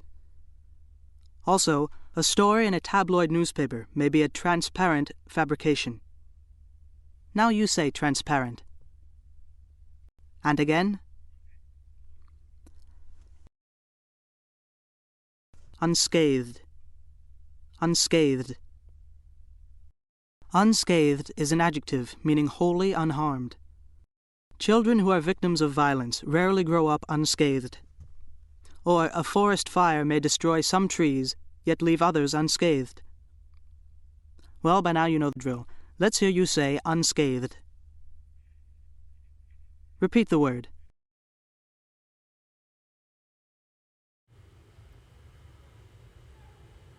Lunch at Delmonico's. Diary entry. October 18th, 1876. I've had little rest since arriving in New York on business. Harriet and I feel at home at the Fifth Avenue Hotel, which has proved a fine and downright respectable establishment. Today she set off early, in a quick and animated spirit, to meet with a certain ladies' group downtown. No doubt the whole brood spent the afternoon discussing women's suffrage. That topic has entirely absorbed my wife's attention of late, whenever she's not been seething with excitement about going to the theater. I've promised Harriet I will indulge myself by joining her along with her sister and Mr. Treadwell at the theater this evening. The food here in New York City is quite good. It seems the art of cooking, and with it the sport of eating, culminates on this very avenue at Delmonico's. Of course, I'd heard it said that Delmonico's is the finest restaurant in the city, or even in the country. But there's no substitute for having a look at the facts yourself. I've been to the Delmonico's at Madison Square 3 times already for business luncheons. I dare say I've managed to verify the rumors. Everything at Delmonico's has the luster of elegance and good taste. The walls are lined with great mirrors. The furnishings are fine mahogany. Silver chandeliers hang from a painted ceiling. In the center of the main dining room, there is a large fountain surrounded by flowers.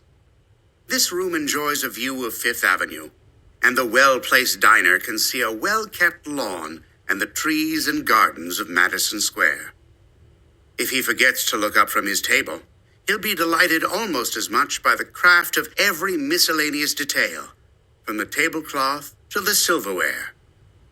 I kept my eye open for an Astor or Vanderbilt to walk in, but I have yet to see one of the many wealthy and powerful men who frequent Delmonico's. The menus are entirely in French. I confess at first I was somewhat peevish and put off at being forced to choose between guessing what I should order and begging the help of some translator. The upright waiters of the establishment have been of some help in this regard, although my New York associates seem almost as well acquainted with the menu. A few constituents of the menu alarmed me.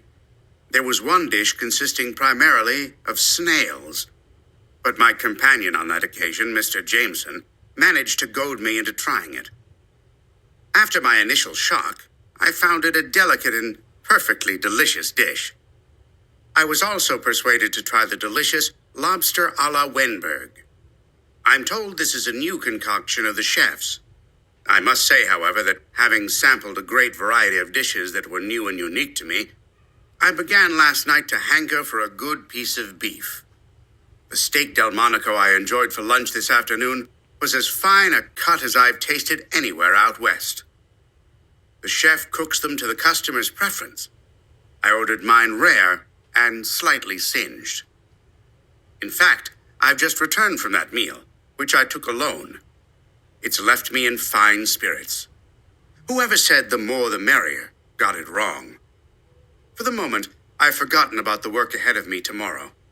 I suppose an evening at the theater with Harriet and the Treadwells will do me some good after all.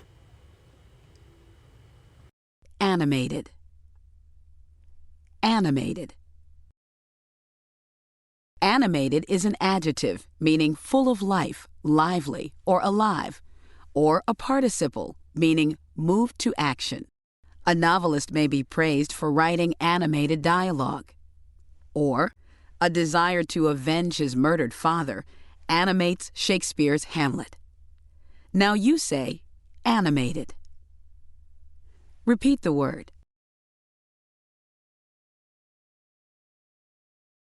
Brood.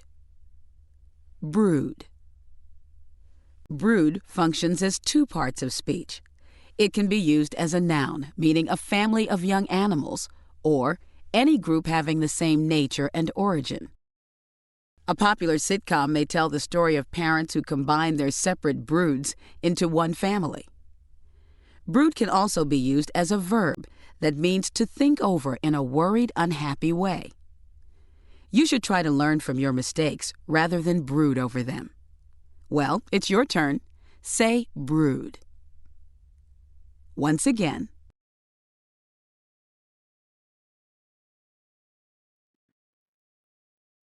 Constituent. Constituent. Constituent is a noun meaning an essential part. Here are a few ways in which constituent can be used. Vinegar is frequently a constituent of salad dressing. One constituent of a healthful meal is protein. Now you say constituent. Try the word again. Constituent. Constituent. Constituent is a noun meaning a voter who elects a representative. Here are a few ways in which constituent can be used. Because I am Senator Douglas's constituent, I sent her an email to encourage her to vote in favor of the new law. Every constituent in the candidate's district was invited to his fundraiser. Now you say constituent. Try the word again. Culminate. Culminate. Culminate is a verb, meaning to reach a high point of development, or to end or climax. Ambitious young athletes hope their years of training will culminate in a trip to the Olympics. And a city's 4th of July celebration may culminate in a spectacular display of fireworks. Now let's hear you say, culminate. And again.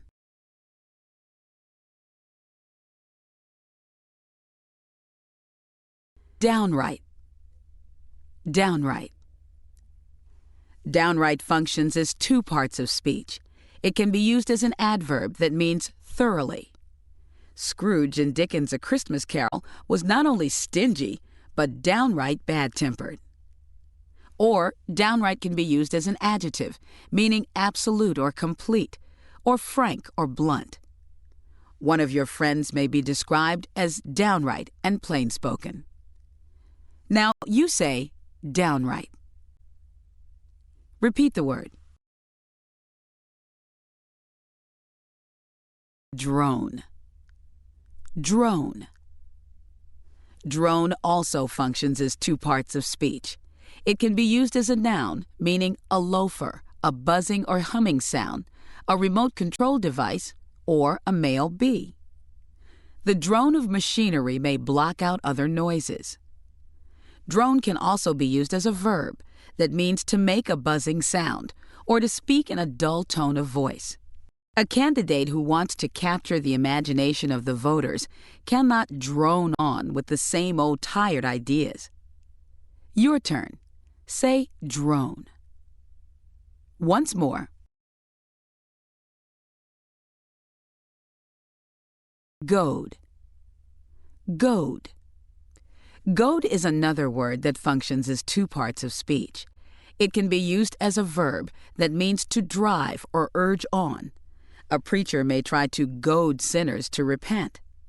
Or goad can be used as a noun, meaning something used to drive or urge on. Cowboys use their spurs as a goad to their horses. Now you say goad. Repeat the word.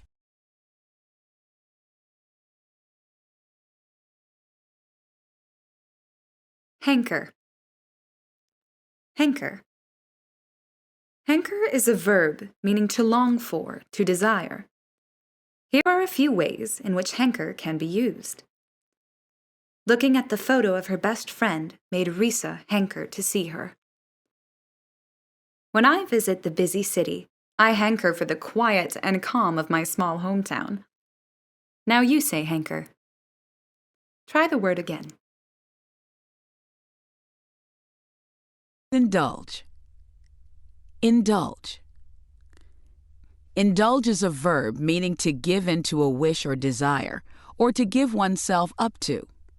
You might indulge your passion for roller coasters by spending a lot of time at amusement parks.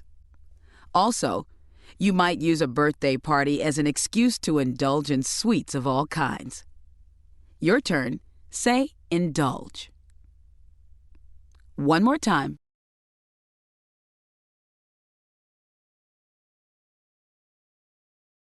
Literate. Literate.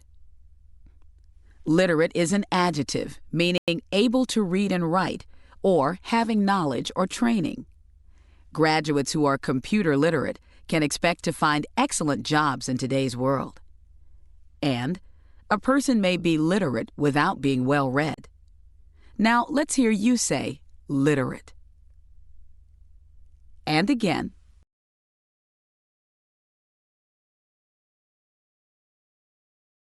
Loom. Loom. Loom functions as two parts of speech. It can be used as a verb, meaning to come into view or to appear in exaggerated form. A sense of alienation looms large in the works of many modern writers. Or, loom can be used as a noun that means a machine for weaving. Navajo rugs are traditionally woven on hand looms. Now it's your turn. Say loom. One more time.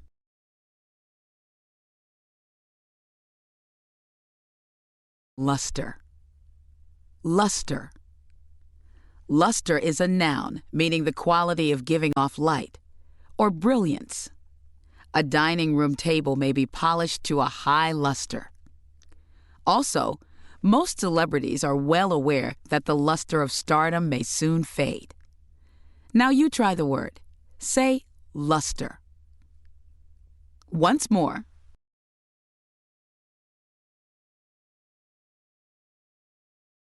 Miscellaneous. Miscellaneous. Miscellaneous is an adjective meaning mixed or of different kinds. Some people record miscellaneous thoughts and feelings in a journal. And the guest at a party may be a truly miscellaneous assortment of the famous and the not-so-famous. Now you say miscellaneous. Repeat the word.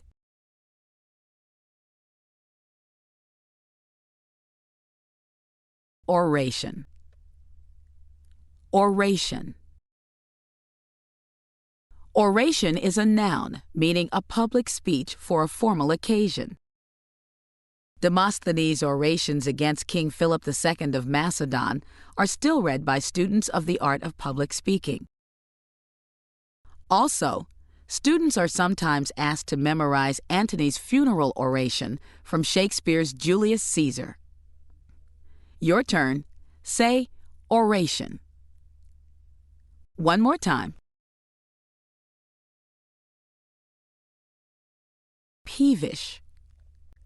Peevish. Peevish is an adjective meaning irritable or contrary. Some children may become peevish when they are overly tired. Or, you may find it very difficult to please a peevish boss. Now it's your turn. Say peevish. And again.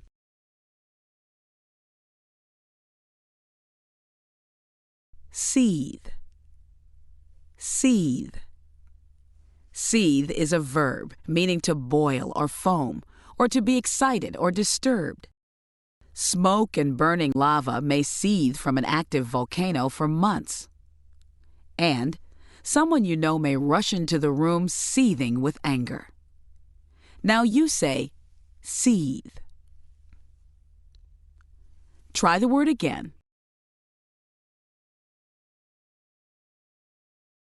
Singe. Singe. Singe functions as two parts of speech. It can be used as a verb, meaning to burn slightly. If you stand too close to an open fire, you may singe your clothing. Singe can also be used as a noun that means a burn at the ends or edges. There may be slight traces of singe on the tiles surrounding a fireplace. Now you try singe. Repeat the word.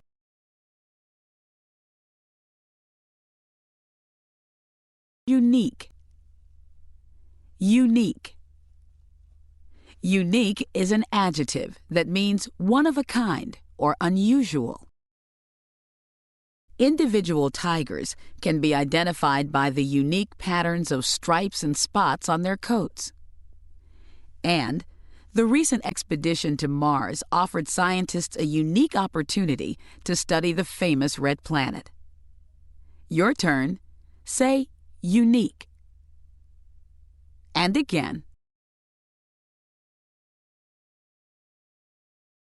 Upright.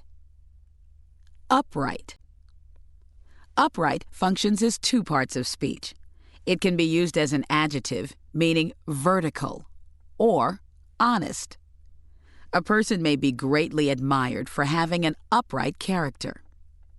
Or, upright can be used as an adverb that means in a vertical position. The Leaning Tower of Pisa has not stood upright for centuries. Now it's your turn. Say upright. Once more.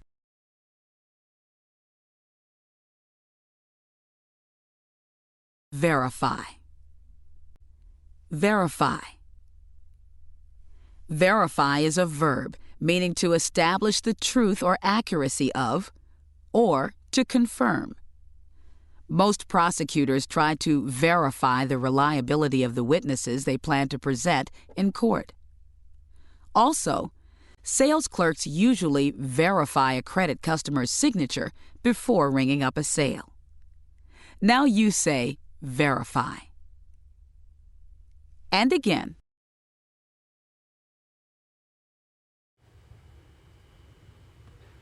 Coyotes in Legend and Myth. Informational essay. In some of the most spirited Native American myths and legends, the main character is a trickster figure named Coyote. In these tales, Coyote is nearly always controversial, inspiring both admiration and disapproval. Sometimes he is wily and ingenious, while at other times he plays the buffoon. At first glance, such paradoxes may seem bewildering. But Coyote's great achievement as a mythical figure is to break the orthodox mold. In the end, he cannot be easily classified. It is usually fruitless to predict how Coyote will behave in any given situation. He is a virtual bundle of contradictions. He is simultaneously a clown, a rebel, and a wayward troublemaker. In myths and legends, the character Coyote displays some clear resemblances to the behavior of the animal known as Canis latrans. Like coyotes in real life, the story character is nearly always hungry. One of his primary concerns is to procure food to fill his belly. To this end, he scurries around, often in disguise and more than willing to cheat others. One amusing tale about Coyote and cheating involves the challenge of a traitor. This man dares Coyote to beat him in a deal. Far from being disheartened, Coyote accepts the challenge.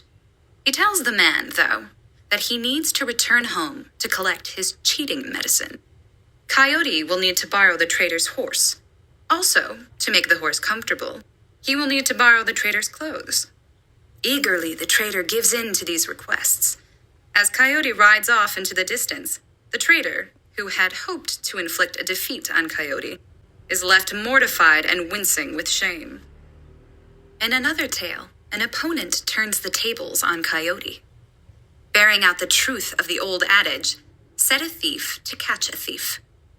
As often in trickster tales, Coyote has forged an alliance with his friend Iktom, or Spider. The two friends admire a beautiful rock named Aya. Coyote places his own blanket on the rock as a gift. When the weather turns colder, however, Coyote reclaims the blanket, despite Iktom's warnings. After Coyote refuses to return the blanket, Aya turns hostile. Rolling through the woods, he pursues the two friends. Finally, Iktom dashes down a hole to escape, abandoning Coyote. Aya then rolls over Coyote, flattening him out like a rug. The trickster has been beaten. At least, so it appears. Coyote is never permanently defeated, however. In Native American legends and myths, he always has the power to return to life. In fact, many of these stories present Coyote as the creator of the world. In these tales, he fashions the universe from the void and makes people out of mud. Coyote is also featured as a culture hero who steals fire and gives it to human beings. This dimension of Coyote parallels the most famous deed of the Greek mythological hero Prometheus, who was punished by the gods for his theft of fire. In fact, Coyote as a trickster resembles many of the best-known figures of world mythology, such as Loki in Northern Europe, the fox Reynard in medieval France, the Japanese kitsune, or seven-tailed fox, and the trickster creator figure of Raven, who is also a hero in many Native American tales. Alliance. Alliance. Alliance is a noun meaning a joining together for some common purpose. The secret alliance between Hitler and Stalin proved short-lived. Or, true welfare reform requires an alliance between government and private industry to create jobs. Now you try to say alliance. Repeat the word.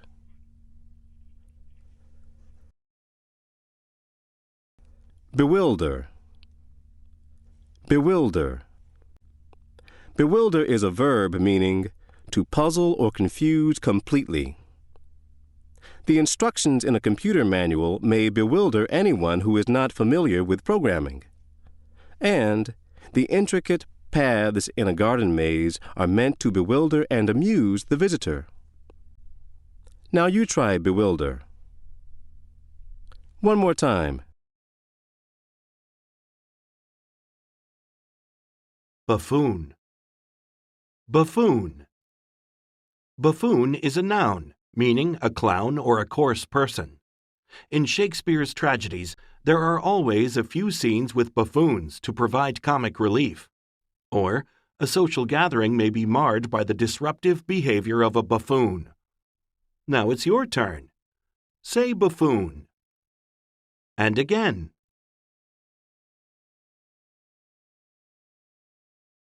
Controversial. Controversial. Controversial is an adjective meaning a rousing argument, dispute, or disagreement. A referee may make a highly controversial call on a key play in a game.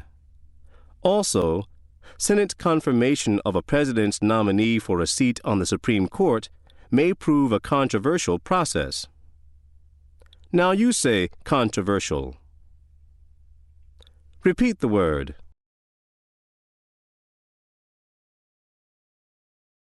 Dishearten. Dishearten. Dishearten is a verb meaning to discourage. A string of bitter defeats is bound to dishearten any fighting force. Or, an athlete may be disheartened by injuries and other unexpected setbacks. Your turn. Say dishearten. Once again.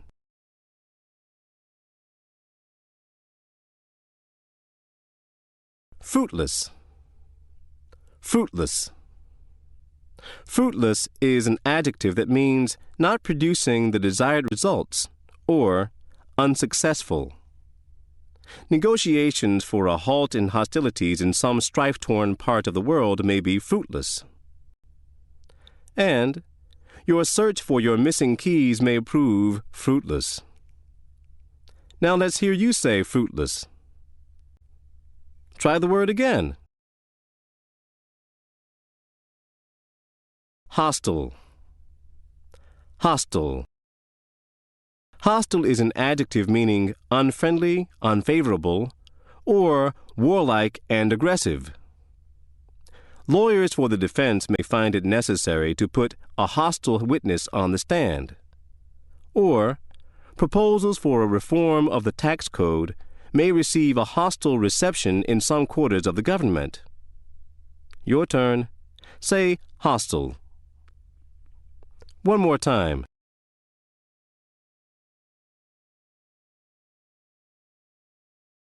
Inflammable. Inflammable. Inflammable is an adjective meaning easily set on fire or easily aroused. Rags stained with cleaning fluids can be highly inflammable. Also, the emotions of a crowd are sometimes inflammable. Now let's hear you say inflammable. And again.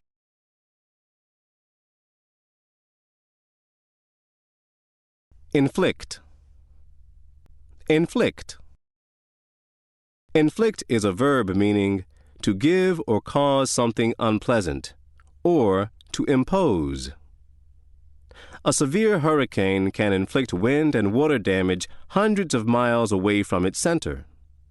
And a city may inflict a heavy fine on anyone who improperly disposes of toxic chemicals.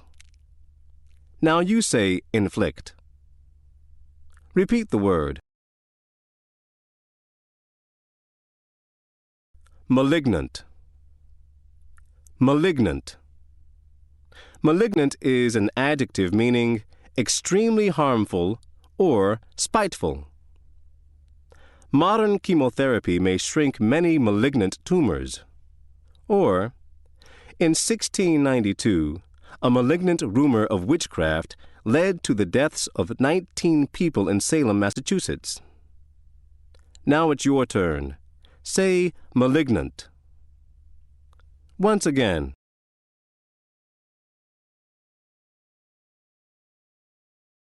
Mortify. Mortify. Mortify is a verb meaning to cause embarrassment or humiliation, or to discipline by self-denial. An adult may mortify a child by scolding him or her in front of other children. And medieval monks sought to mortify the flesh by fasting, hard labor, and prayer. Now you try the word. Say mortify. Once more.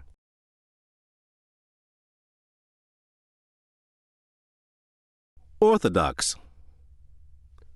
Orthodox. Orthodox is an adjective meaning in agreement with established beliefs or ways of doing things. In recent years, orthodox Western medical opinion has begun to take Eastern medical practices seriously.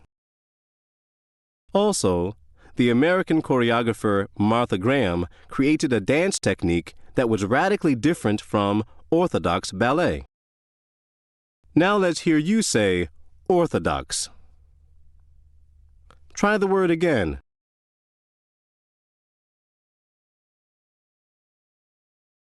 Procure. Procure. Procure is a verb meaning to obtain through special effort or to bring about. A recipe may call for unusual ingredients that must be procured by mail order. Or, the sponsors of a bill may lobby their legislative colleagues tirelessly to procure its passage. Now you say procure. Repeat the word. Scurry. Scurry. Scurry is a verb meaning to run quickly or hurry. Squirrels scurry from branch to branch and tree to tree with remarkable speed and sure-footedness.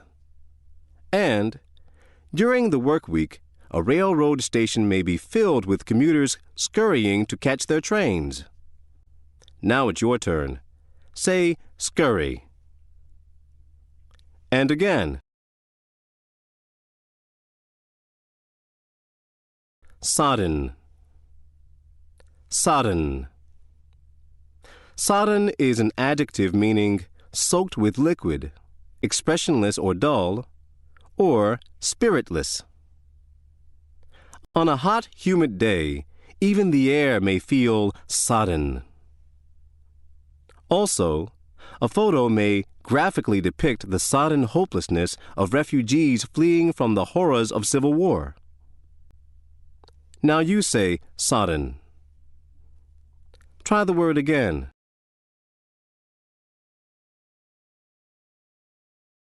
Spirited. Spirited. Spirited is an adjective meaning full of life and vigor or courageous. Most experienced riders prefer a spirited horse, and the spirited play of a football team may elicit cheers from the hometown crowd. Well, it's your turn now. Say spirited. One more time.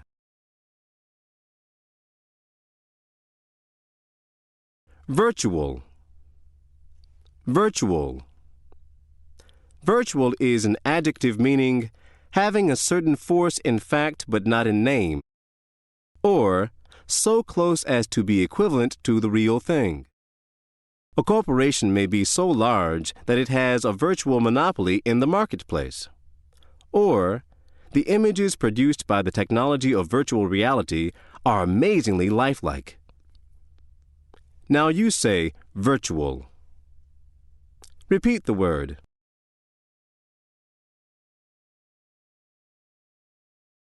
Void. Void. Void functions as three parts of speech. It can be used as an adjective meaning completely empty or having no legal force or effect. A particular conversation may be void of all interest. Or void can be used as a noun meaning an empty or unfilled space. Astronauts have struggled to describe the vast, mysterious void of space. And void can also be used as a verb that means to cancel or nullify. A deed or contract can be voided. Now let's hear you say void. Once more.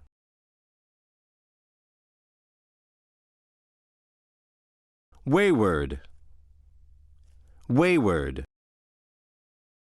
Wayward is an adjective meaning disobedient and willful or unpredictable. A horse may be somewhat wayward and difficult to control. Also, the Greek playwright Sophocles wrote that Of all human ills, the greatest is fortune's wayward tyranny. Now you say wayward. And again.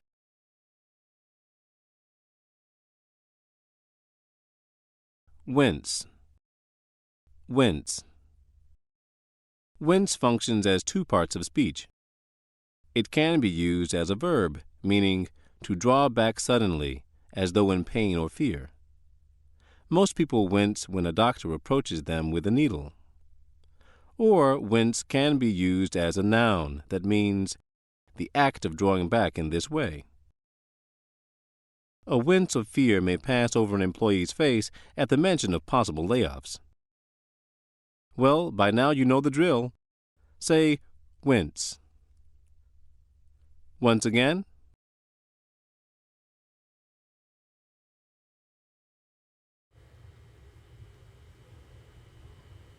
The Elephant Man is dead. Obituary. Joseph Merrick, the Elephant Man, dies at 27. By Archibald Windsor Jorrocks for the Sentinel. Joseph Carey Merrick, known as the Elephant Man, died on April 11, 1890, in the London hospital at age 27. He was cursed with extreme physical deformities caused by an unknown and incurable disease.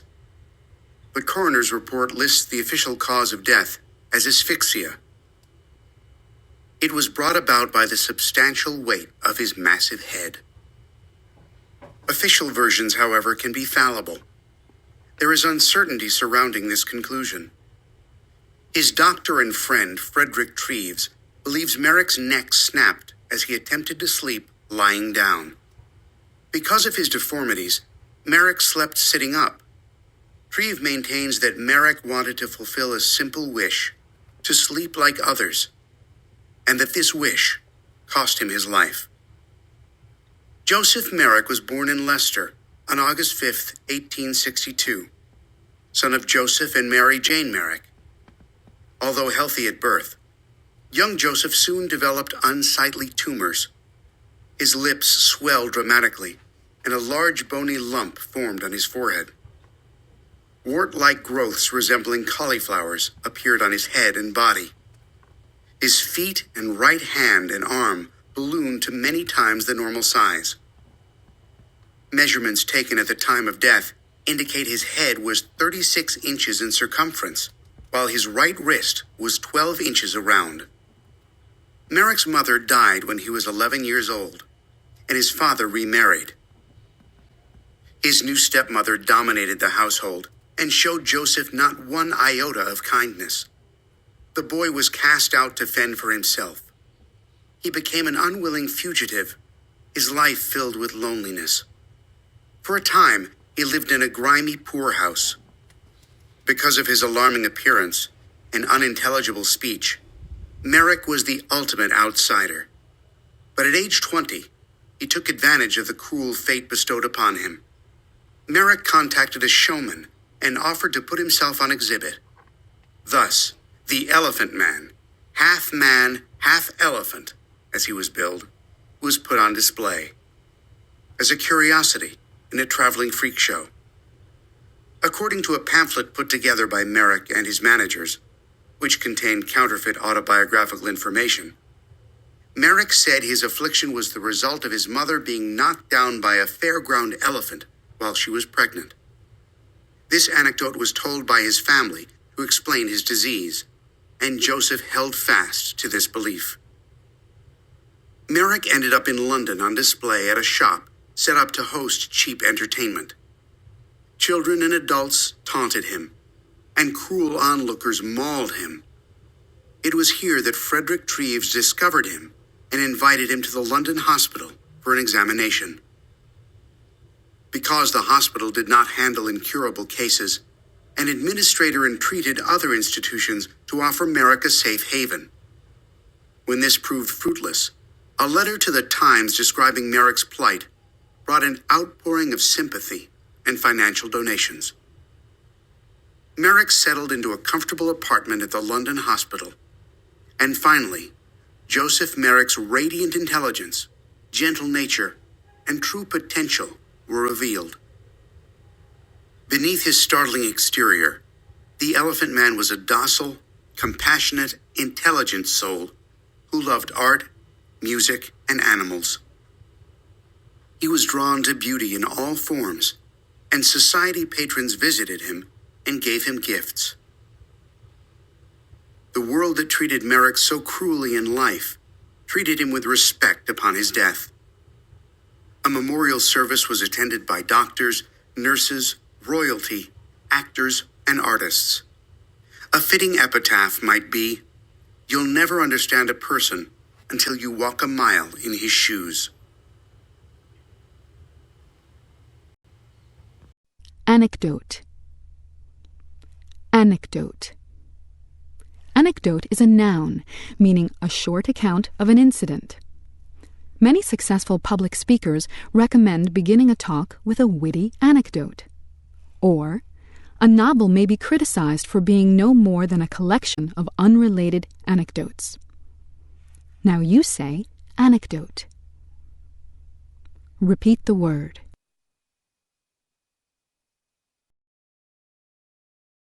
Consolidate.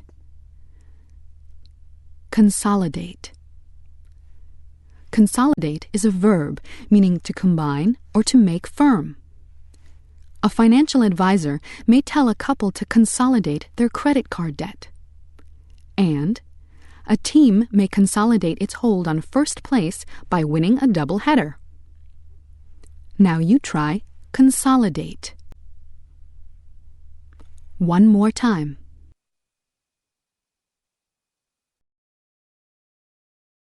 Counterfeit.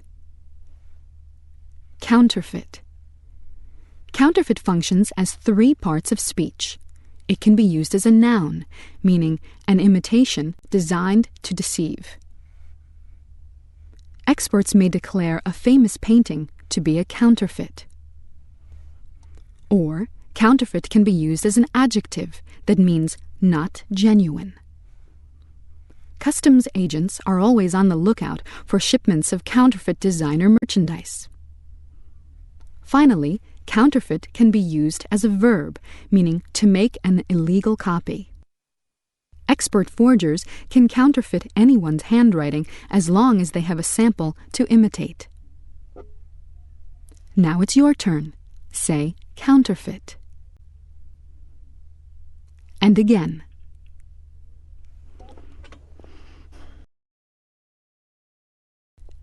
Docile. Docile.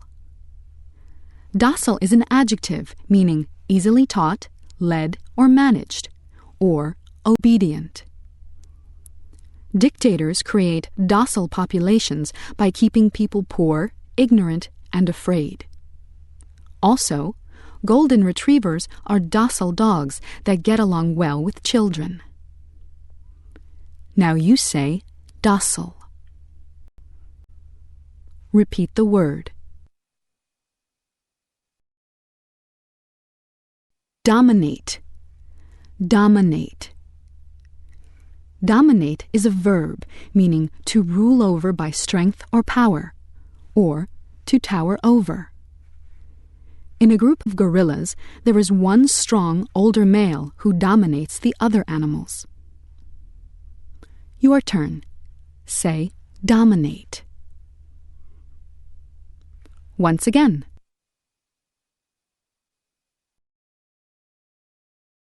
Entreat. Entreat. Entreat is a verb meaning to beg, implore, or ask earnestly. Younger children often entreat their parents for permission to take part in the same activities as their older brothers and sisters. Also, a person who is being sentenced for a crime has the right to entreat the judge for mercy. Now let's hear you say entreat. Try the word again.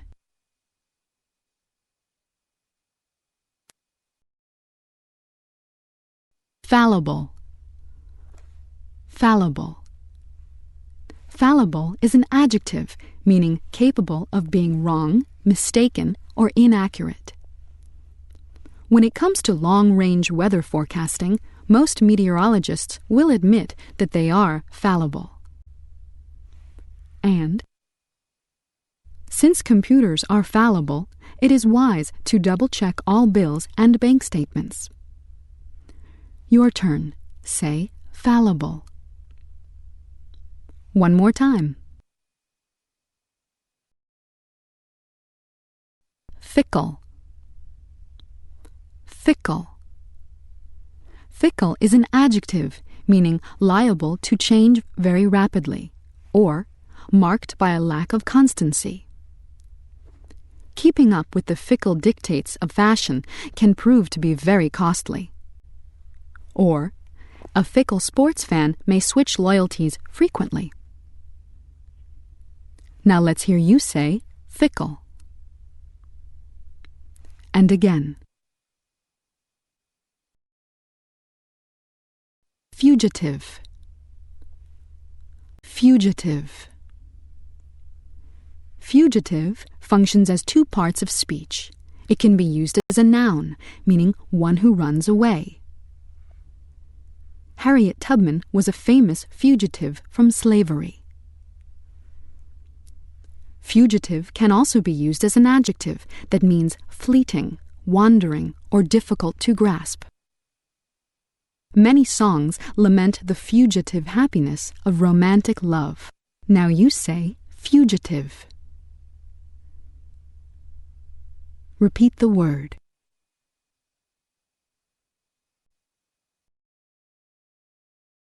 Grimy. Grimy.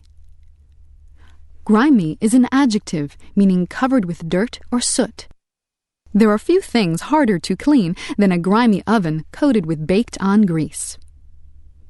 Or, if you do not wear gloves when you work in your garden, your hands will quickly become grimy. Now it's your turn. Say grimy. Once again.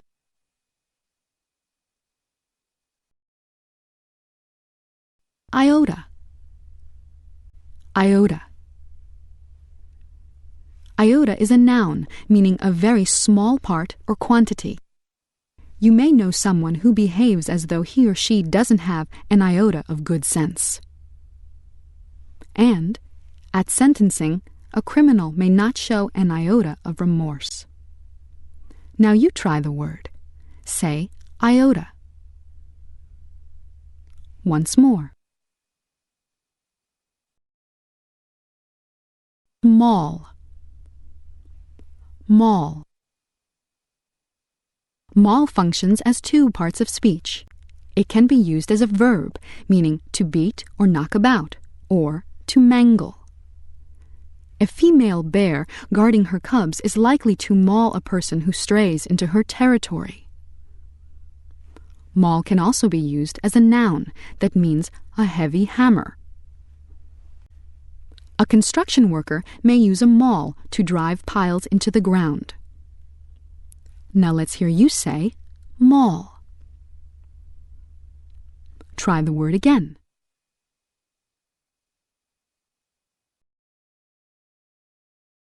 Potential. Potential. Potential also functions as two parts of speech. It can be used as an adjective that means possible or able to happen. Any leader who wants to hold on to power indefinitely is a potential enemy of the democratic process. Or, potential can be used as a noun, meaning something that can develop or become a reality. A child prodigy may never fulfill her or his potential for greatness. Now you say potential. Repeat the word.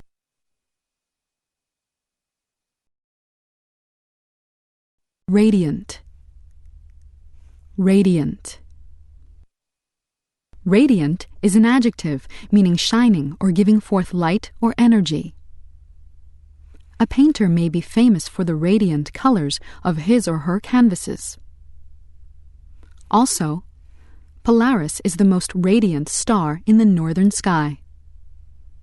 Now it's your turn. Say radiant. and again. Rural. Rural. Rural is an adjective meaning relating to farm areas and life in the country. In the United States, a rural electrification project began in 1935. Or, the changeover from a rural to an urban society is always difficult. Now you say rural. Try the word again.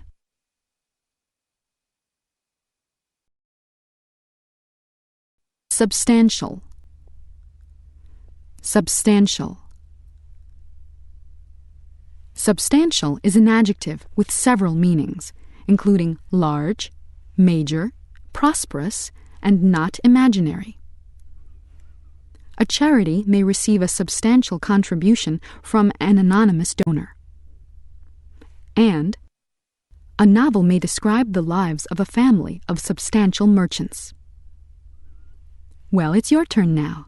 Say substantial. One more time.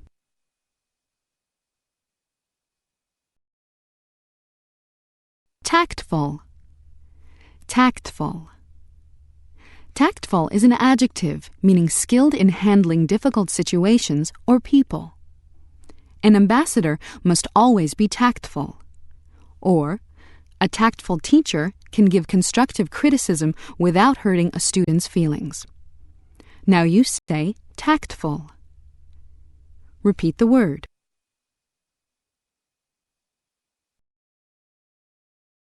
Tamper. Tamper. Tamper is a verb meaning to interfere with or to handle secretly or improperly. The new owner of a business may promise not to tamper with established ways of doing things. Also, it is a crime to tamper with the packaging of food or drugs. Now let's hear you say tamper. Once more.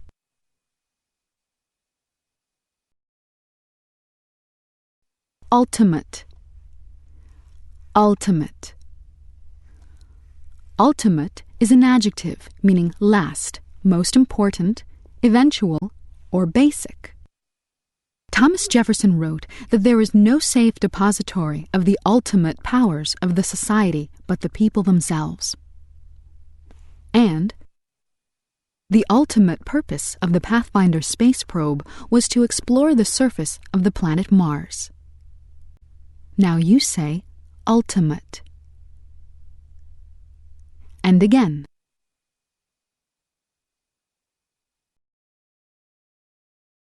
Uncertainty. Uncertainty. Uncertainty is a noun, meaning doubt or the state of being unsure. Californians must live with the uncertainty of when and where the next earthquake will occur. Or, young people often suffer from painful uncertainty about their future careers and relationships. Well, by now you know the drill. Say uncertainty. Once again.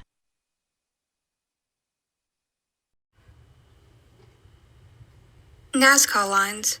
Persuasive essay. If one browses the list of more than 900 locations the United Nations has identified as World Heritage Sites, none remains more mysterious than the Nazca lines of southwest Peru. These lines, sometimes called geoglyphs, are giant ground drawings. They cover an area of nearly 200 square miles in the dry, windless climate of the high desert plain. The drawings have survived for many centuries. The huge shapes, prominent from the air, first attracted world attention in the 1920s when airplane pilots reported these unique and inimitable creations. Some of the lines depict geometric shapes, such as trapezoids, triangles, and spirals. Others show gigantic animals and plants. One monkey, for example, measures 360 feet long, while a bird resembling a condor stretches 440 feet. Who were the anonymous designers of these shapes? How were the geoglyphs made, and why? For nearly a century, experts have been in a lively, dynamic debate. They have done their utmost to explain a phenomenon that still frustrates rational explanation. For many years, the German-born mathematician and archaeologist Maria Ricci prescribed the prevailing view on the Nazca lines. Ricci argued that the lines were a giant sun calendar, an astronomical observatory. Systematic investigation by the British astronomer Gerald Hawkins, however, dislodged this theory, even if it did not thoroughly eradicate it. Critics of Hawkins, in turn, have pointed out that he paid only marginal attention to the cultural context of the Nazca lines. Hawkins has been criticized for employing only a makeshift network of astronomical targets, a selection that would make more sense in England than in the Southern Hemisphere. Thus, Hawkins may have only scratched the surface of the astronomical significance of the Nazca lines. The Ricci-Hawkins debate, at least, has unfolded on a sober playing field. Some theorists of Nazca, however, have not been reluctant to offer explanations that may fairly be described as quaint. Among the most eccentric theories is one that says the lines functioned as actual runways. One imaginative theorist, for example, was convinced that the drawings were meant to be seen from the air. He argued that the creators of the lines also managed to build hot air balloons, which they used to admire their handiwork from aloft. Another, even more imaginative commentator has proposed that the runways of Nazca were not used for takeoffs, but for landings. According to this theory, the inbound passengers were space aliens. After they landed, they intermarried with Earthlings. Was this theory deliberately intended to dupe the public? Perhaps it was, since its principal proponent previewed his ideas in a highly profitable, best-selling book. The puzzles of the Nazca lines are far from being solved. Among the pending theories, perhaps the most persuasive claims that the lines had a religious purpose. According to this theory, ancient people walked the lines as pilgrims. These people worshipped mountain deities, largely because water came down from the mountains. For all cultures, water has a central role. The origin, movement, and function of water were subjects of fundamental importance. It may be, then, that the Nazca lines, which are so much more visible from the air than from ground level, were designed to be pilgrimage routes for people worshipping the water-giving deities of the mountains. This is the most feasible and convincing answer to the puzzles of the Nazca lines. Anonymous. Anonymous. Anonymous is an adjective meaning unnamed, unknown, or lacking individuality and character. Most newspapers and magazines will not print anonymous letters to the editor. Or, some office buildings may be described as anonymous towers of steel and glass. Now you say anonymous. Repeat the word.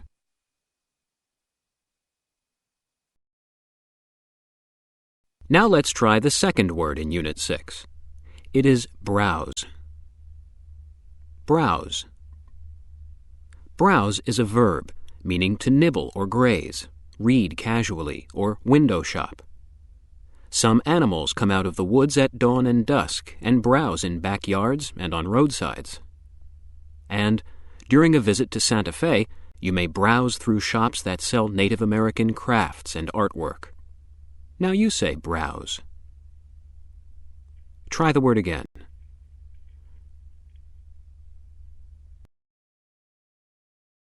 Dupe. Dupe. Dupe functions as two parts of speech. It can be used as a noun, meaning a person who is easily tricked or deceived. Law enforcement experts warn that anyone can become the dupe of a professional con artist. Or, dupe can be used as a verb. That means to deceive. Don't be duped by claims that a particular diet will let you eat all you want and still lose weight. Now you say dupe. Repeat the word. Dynamic. Dynamic. Dynamic is an adjective meaning active, energetic, or forceful. Franklin Delano Roosevelt was a dynamic president, despite the crippling effects of polio. Also, planners usually try to choose a dynamic speaker to give the keynote speech at a political convention. Now it's your turn. Say dynamic. And again.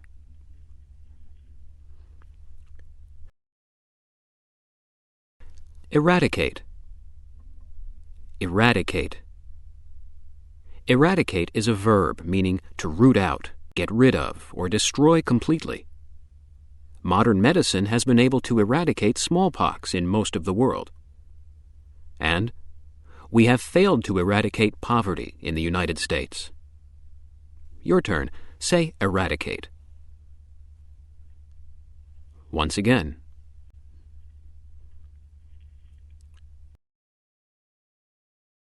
Frustrate. Frustrate. Frustrate is a verb meaning to prevent from accomplishing a purpose or fulfilling a desire, or to cause feelings of discouragement. A junior officer's failure to follow orders may frustrate a well-conceived battle plan. Or, failure to win public office may frustrate an ambitious politician. Now let's hear you say frustrate. Try the word again.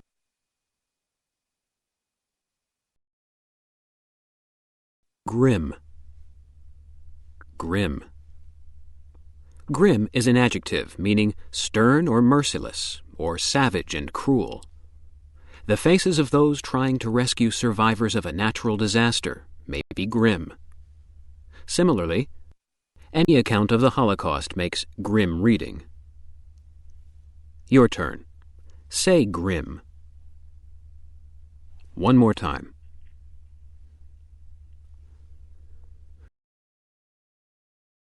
Inimitable.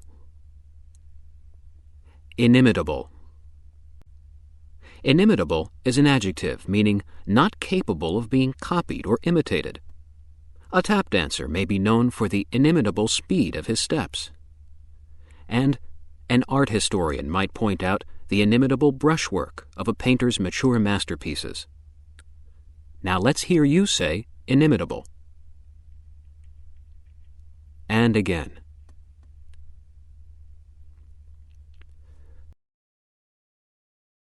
Makeshift. Makeshift. Makeshift functions as two parts of speech.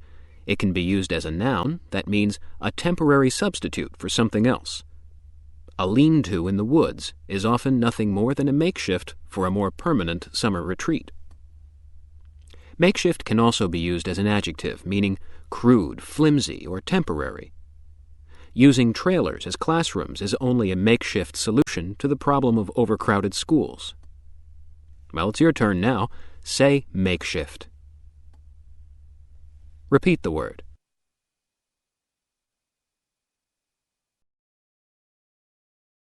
Marginal. Marginal.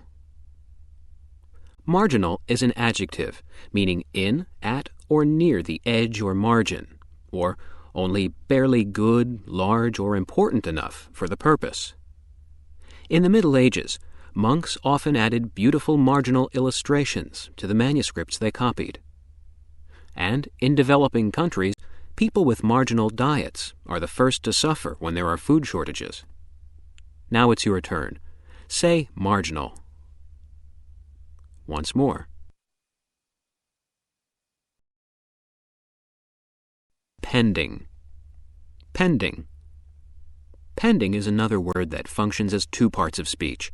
It can be used as an adjective, meaning waiting to be settled. Newspapers routinely report on pending congressional legislation. Or pending can be used as a preposition that means until. The governor may appoint someone to fill a post pending a special election. Now you try the word. Say pending. Once more.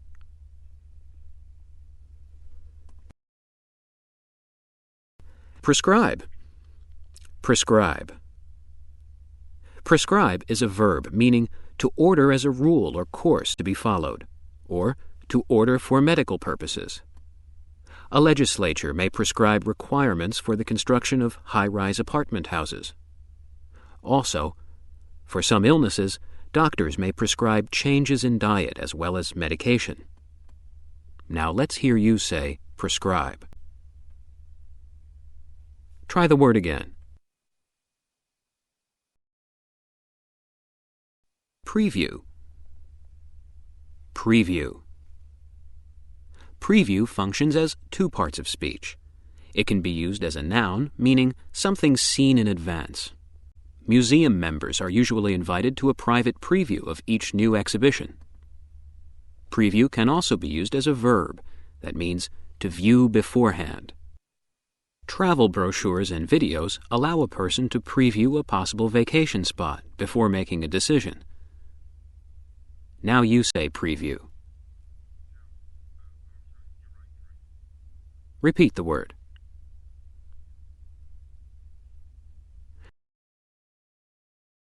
Prominent. Prominent. Prominent is an adjective meaning standing out so as to be easily seen, or important or well known.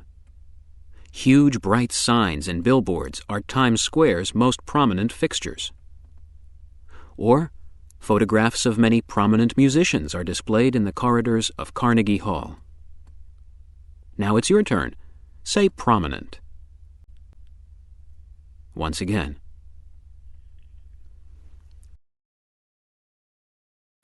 Quaint. Quaint. Quaint is an adjective meaning pleasingly odd or old-fashioned, clever or skillfully made. Actors at the Plymouth Rock Restoration speak in the quaint accents of the first Pilgrim settlers. And a folk art museum may display quaint items from the past. Now you say quaint. Try the word again.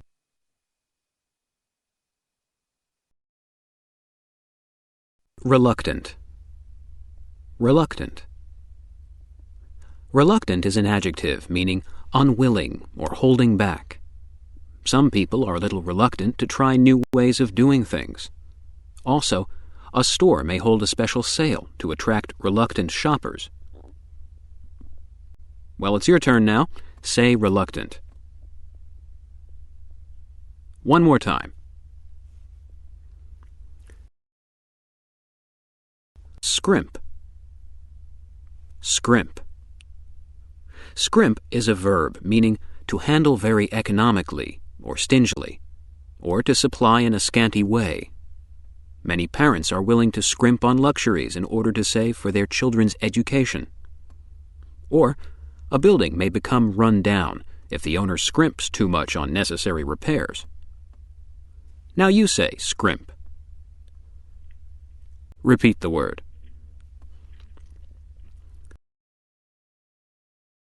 Snare. Snare. Snare functions as two parts of speech. It can be used as a verb, meaning to trap or catch. An FBI sting operation may snare a surprising number of criminals. Or, snare can be used as a noun. That means a trap or entanglement. It isn't all that easy to catch some animals in a snare. Now it's your turn. Try to say snare. Once more. Utmost. Utmost. Utmost can be used as two parts of speech. It can be an adjective, meaning greatest, highest, or furthest. A diplomat may undertake a mission that requires the utmost secrecy. Utmost can also be a noun, that means the extreme limit. Most Olympic athletes do their utmost to win the gold medal for themselves and their countries. Now you say utmost. Once again.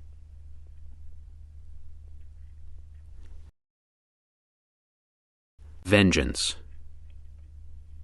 Vengeance. Vengeance is a noun meaning punishment in return for an injury or a wrong, or unusual force or violence. A desire for vengeance motivates many characters in Shakespeare's plays. Or, Settlers on the frontier often fought with a vengeance to protect their homes and families. Now you know the drill by now. Say vengeance. Once again.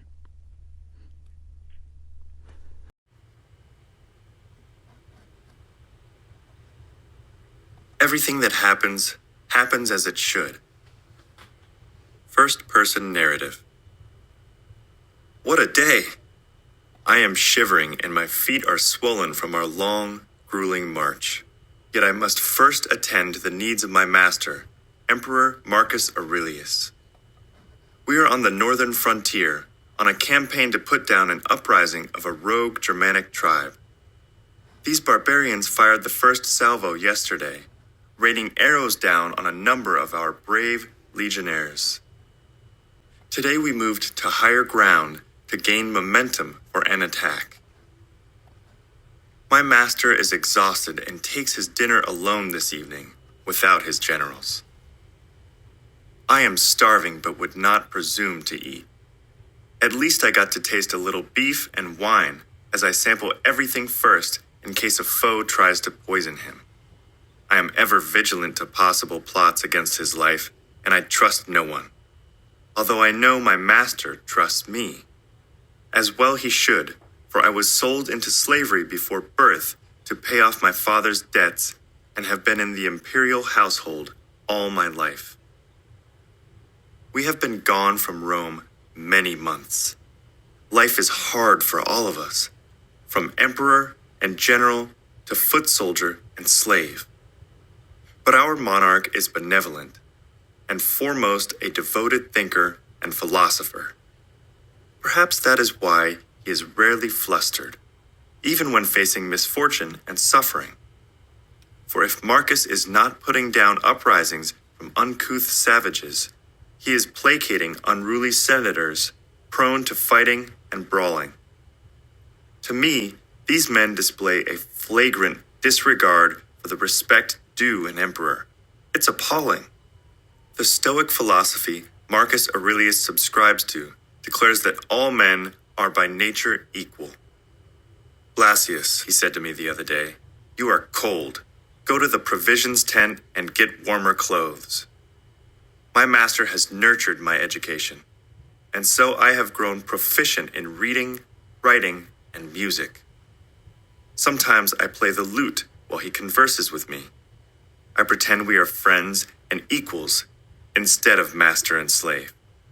I long for our days at the imperial palace or at one of the country villas with the many luxuries.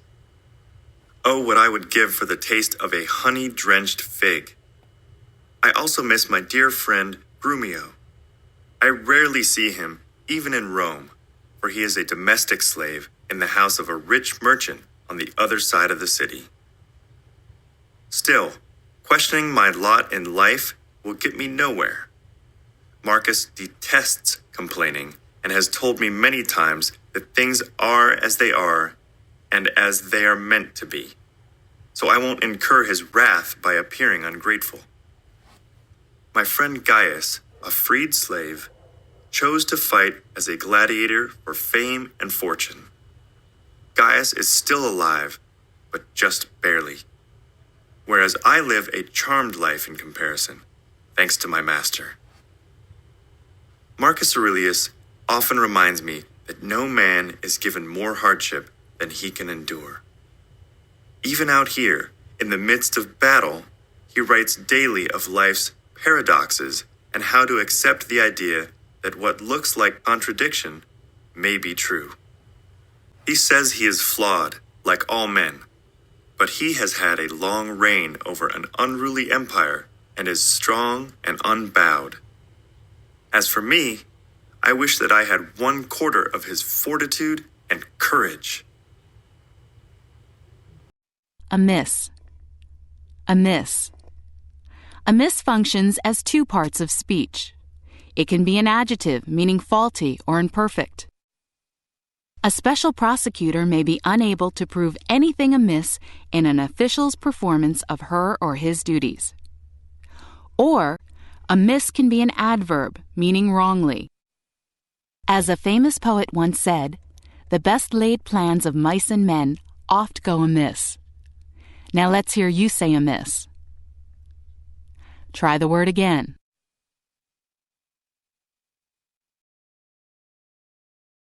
Brawl. Brawl.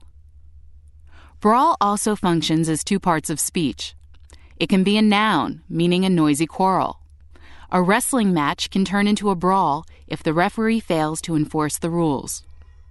Or, brawl can be a verb, meaning to quarrel or fight noisily. Wild animals often brawl over food and territory. Now you try brawl. One more time. Detest. Detest. Detest is a verb, meaning to dislike very much. Types of food some people love, others detest. Or, the Bible teaches us to detest the sin, not the sinner. Now it's your turn. Say detest. And again.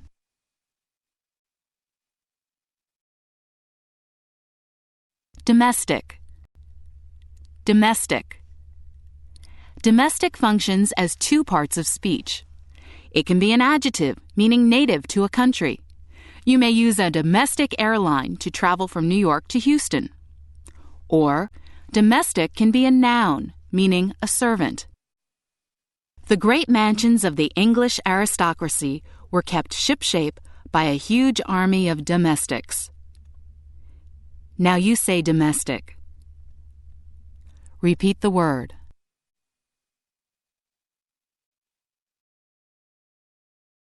Flagrant.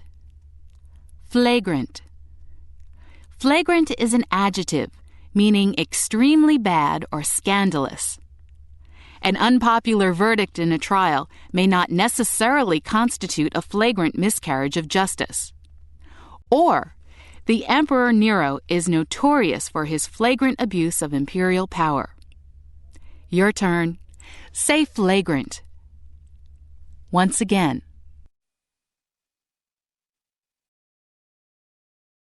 Flaw. Flaw. Flaw is a noun, meaning a slight fault or defect. The value of an antique will decrease if there are noticeable flaws in its construction. Or, Congress may pass legislation to correct flaws in the justice system. Now let's hear you say flaw. Try the word again. Fledgling. Fledgling. Fledgling functions as two parts of speech. It can be a noun, meaning an inexperienced person or a young bird. Many a fledgling has some difficulty learning to fly. Or, fledgling can be an adjective, meaning inexperienced. Fledgling pilots spend many hours preparing for their first solo flight. Your turn. Say fledgling. One more time.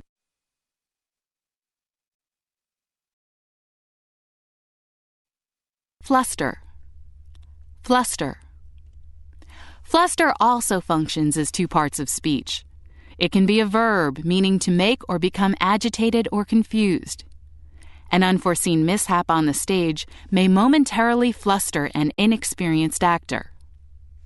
Or, fluster can be a noun, meaning a state of agitation or confusion. Your sister may suddenly rush into the room all in a fluster. Now let's hear you say fluster. And again.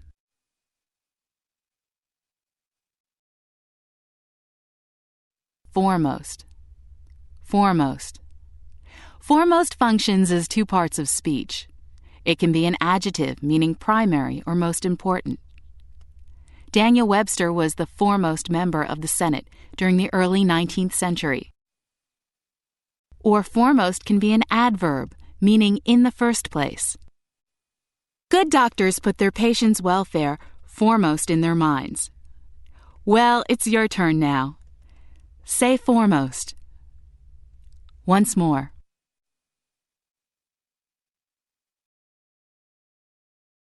Momentum. Momentum. Momentum is a noun meaning the force or speed with which something moves. A vehicle moving downhill will gain momentum unless the brakes are applied. Or, any cowboy knows that a stampeding herd of cattle has a momentum all its own. Now it's your turn. Pronounce the word momentum. Once again.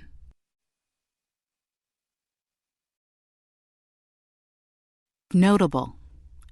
Notable. Notable functions as two parts of speech. It can be an adjective meaning striking or remarkable. Television shows like 60 Minutes broadcast a few notable comments from viewers every week. Or notable can be a noun, meaning a distinguished person. A special Lifetime Achievement Award is given to a notable of the entertainment industry on Academy Awards night. Now you try the word.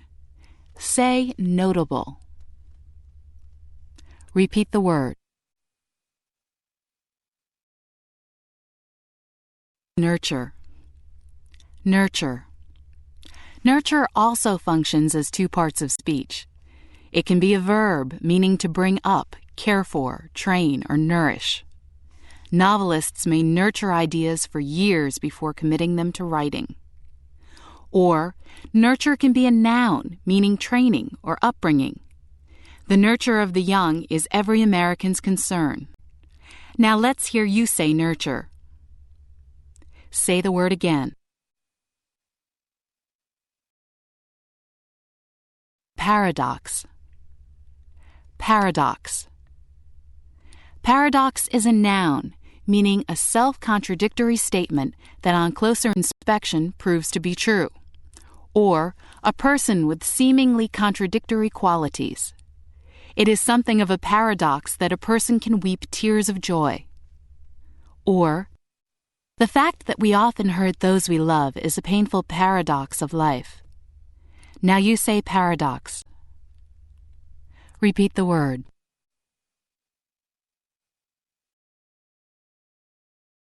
Perjury. Perjury. Perjury is a noun, meaning the act of swearing to a lie. Judges often remind witnesses that perjury is a criminal offense. Or, at lovers' perjuries, they say, Jove laughs. Now it's your turn. Say perjury. And again.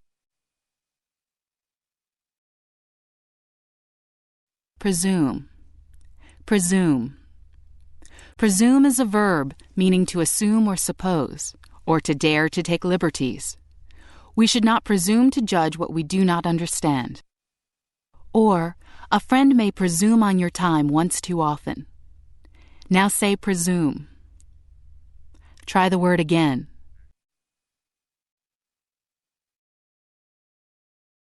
Prior.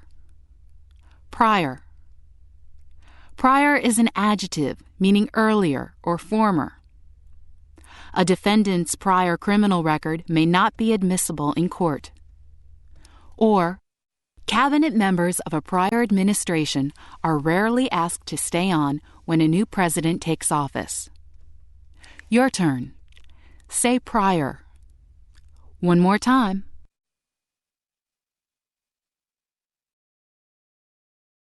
Proficient. Proficient.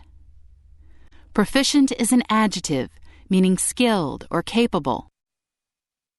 Athletes who compete in the triathlon are proficient in 3 sports. Or, your mom may be a proficient seamstress. Now you say proficient. Repeat the word. Salvo. Salvo. Salvo is a noun meaning a sudden burst of anything, especially gunfire, or a spirited verbal attack. The beginning of the new year is traditionally greeted with salvos of fireworks. Or, a talk show host may shower a guest with a salvo of abuse. Now it's your turn. Say salvo. One more time.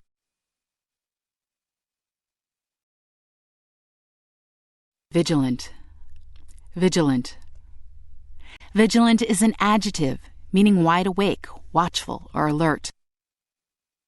A babysitter must always be vigilant. Or, a vigilant night watchman may prevent an attempted burglary. Now you say vigilant. And again.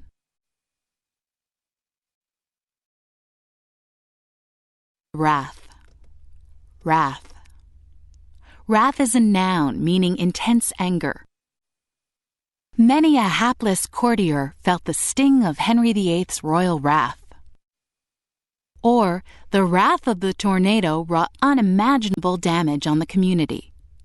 Well, by now you know the drill. Say wrath. And again.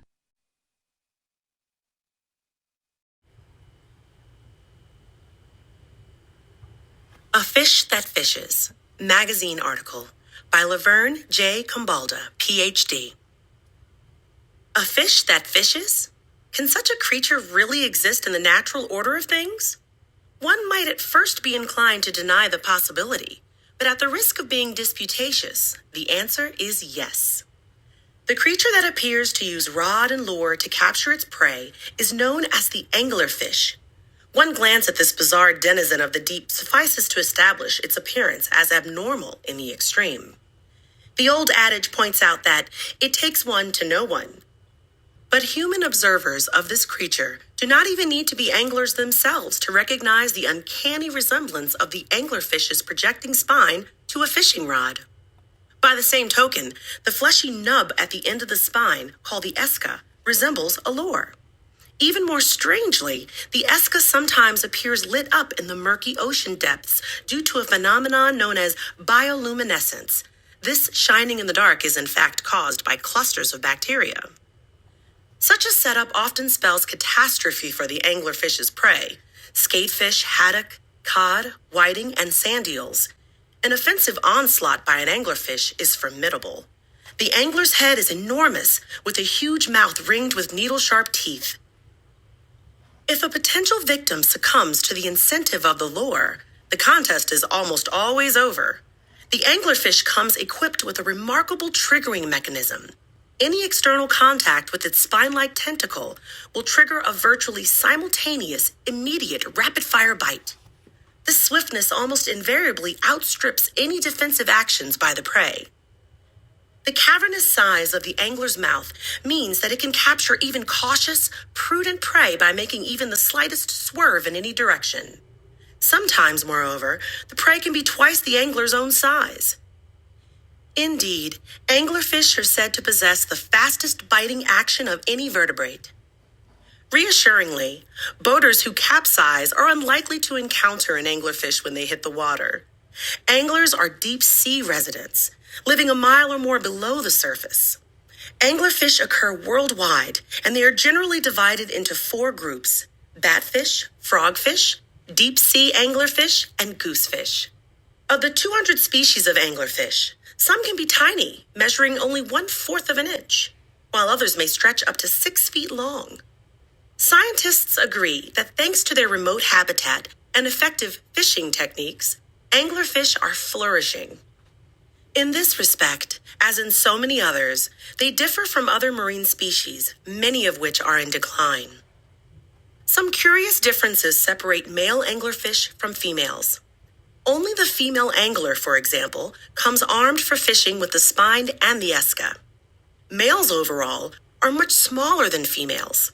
In fact, throughout their lives, males actually decrease in size. A male attaches itself to a female's body, becoming completely dependent on her. One can only imagine the consequences of any insubordination on his part. Ultimately, the male's body dwindles to a mere remnant. He has become merely a fertilizing mechanism for the female. Such is the remarkable world of the anglerfish, both intriguing and demanding, but perfectly suited for the anglerfish. Abnormal. Abnormal. Abnormal is an adjective meaning not usual or not typical. It is abnormal for children to lose their hair suddenly. Or, you might be puzzled by a friend's abnormal reaction to bad news. Now you try abnormal. One more time.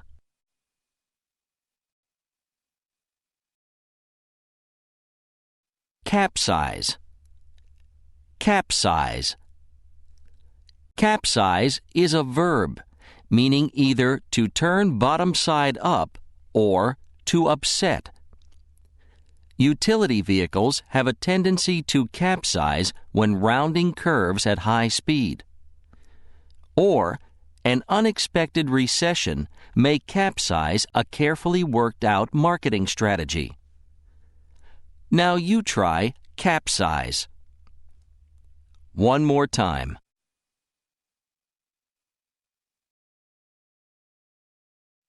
Catastrophe.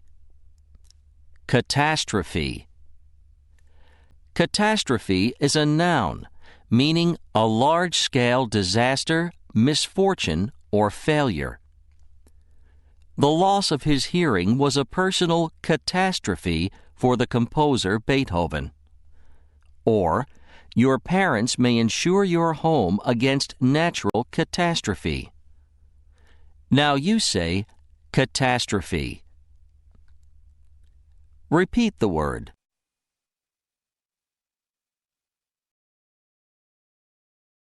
Decrease and decrease. Which pronunciation you use depends on how the word is used in a sentence. Let's see how this works. If word for is being used as a verb, meaning to become or make less, it is pronounced decrease. Decrease. During the summer months, local governments often ask citizens to decrease their use of water. Or, a downturn in the economy may cause the ranks of the employed to decrease. Now let's hear you say decrease. And again. The other pronunciation of word for is decrease. Decrease. This pronunciation is used when word for functions as a noun, meaning a lessening. Inflation may cause a decrease in the purchasing power of the dollar. Or, a high rate of infant mortality may slowly cause a decrease in the population. Now you say decrease. Once more. Let's recap. Word for has two pronunciations. When it's used as a verb, it's pronounced decrease. When it's used as a noun, it's pronounced decrease. Disputatious. Disputatious. Disputatious is an adjective meaning inclined to argue or provoking debate. A friend of yours may be in a decidedly disputatious frame of mind. Or, an irate customer may tend to become overly disputatious. Your turn. Say disputatious. Once again.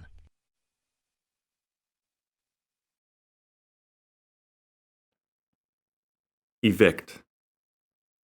Evict.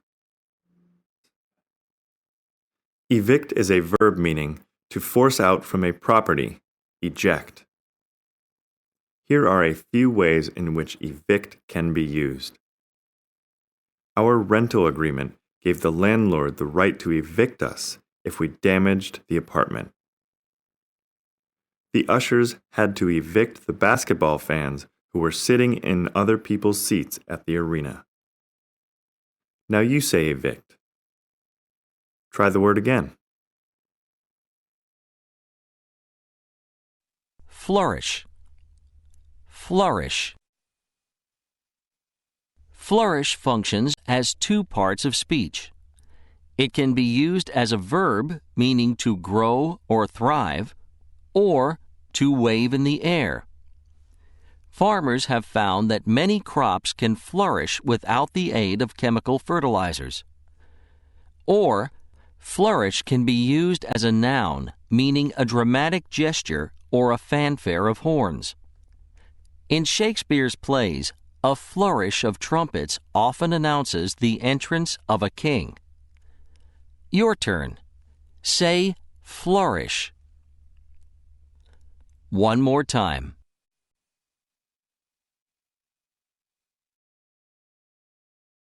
Incentive. Incentive. Incentive is a noun, meaning a reason for doing something or something that stimulates action. Many corporations offer employees financial incentives to work harder. Or, a personal experience of injustice often provides the incentive for joining a social action group. Now let's hear you say incentive. And again.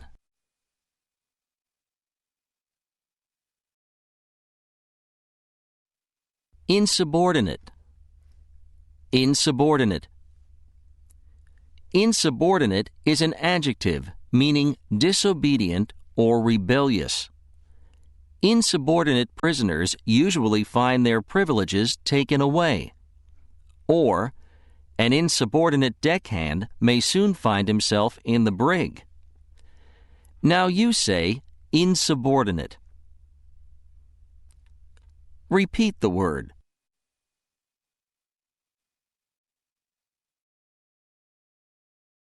Legible. Legible. Legible is an adjective meaning easily read. Though faded, the signatures on the original Declaration of Independence are still legible. Or, the inscription on an old tombstone may be so damaged that it is no longer legible. Now it's your turn. Say legible. Once again.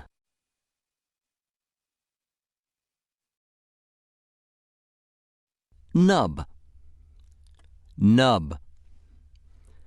Nub is a noun, meaning the central point or heart of a matter, or a kernel or lump. Mistaken identity may be at the nub of an intriguing detective story. Or you may hear someone complain that his or her fingers have been worn to a nub by hard work. Now you try nub. Once more.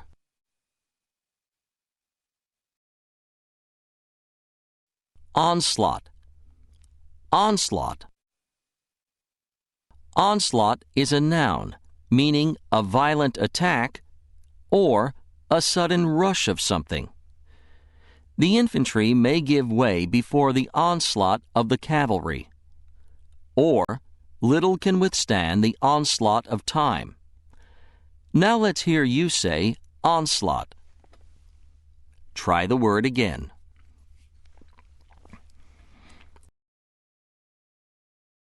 Ordain.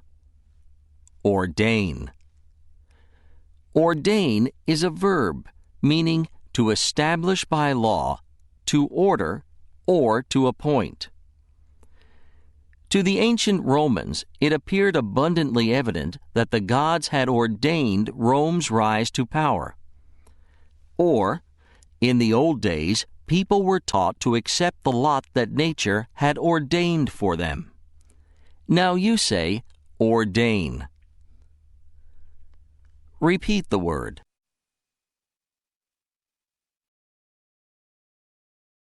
Outstrip. Outstrip. Outstrip is a verb meaning to do better than or to exceed. Japanese students continue to outstrip their American counterparts in math and science. Or, a well-maintained used car can sometimes outstrip a new automobile in performance and reliability. Your turn. Say, outstrip. And again.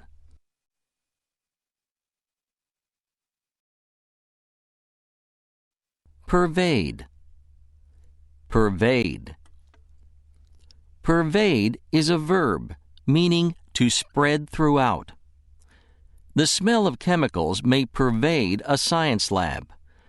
Or, a sense of doom pervaded the city just before it fell to the enemy.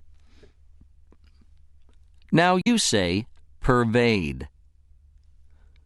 Try the word again.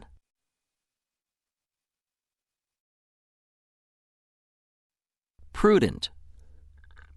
Prudent. Prudent is an adjective meaning cautious or careful. It is always prudent to warm up before strenuous exercise. Or, money managers are expected to give their clients prudent investment advice. Now it's your turn. Try the word prudent.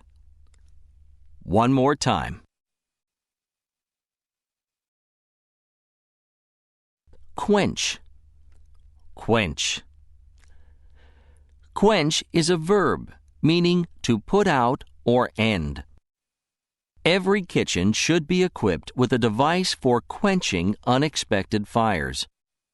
Or, the hard realities of life can often quench a person's youthful aspirations. Now you say quench. Repeat the word.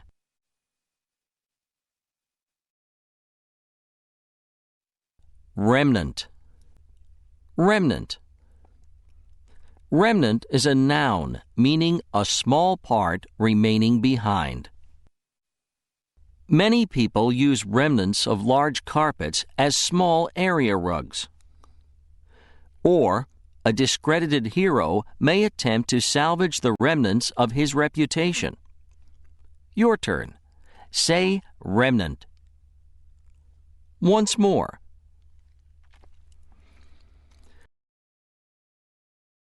Simultaneous. Simultaneous. Simultaneous is an adjective meaning happening or existing at the same time. An entire audience may rise to its feet in a simultaneous show of appreciation for a great artist. Or, promoters may arrange for the simultaneous release of a new film and a recording of its soundtrack. Now you say simultaneous. And again.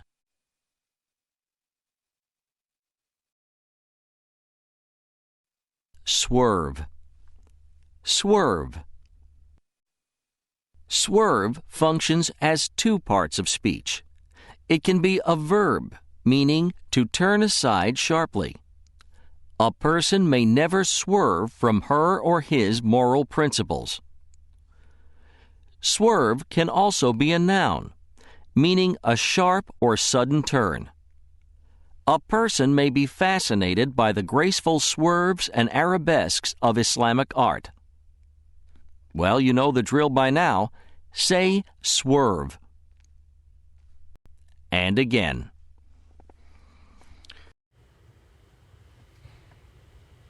Marc Chagall, biographical sketch. Marc Chagall, 1887 to 1985, was one of the most celebrated and prolific artists of the 20th century. He was born Moishe Chagall, eldest of 9 children, to an oppressed and downtrodden but proud Orthodox Jewish family. In Vitebsk, a port city in Russia, his father, Catskol, labored in a herring factory. His mother, Fega Ita, ran a small grocery shop. Chagall exhibited impressive artistic talent early on, but money was tight, and his father tried to stifle his son's ambition. Why couldn't his son devote himself fully to his faith and family? And how could he support himself on an artist's puny income? But Chagall had far-reaching dreams. He was not going to be a humble bystander in the world. He believed he saw things that regular people did not see. He represented people, animals, flowers, religious symbols, and his own dreams in vital, lively paintings. People flew in the sky, and size and scale were often ignored. Chagall persisted with his dreams, and in 1907, with his mother's help, he went to St. Petersburg, then the capital of Russia and a cultural center, to study art.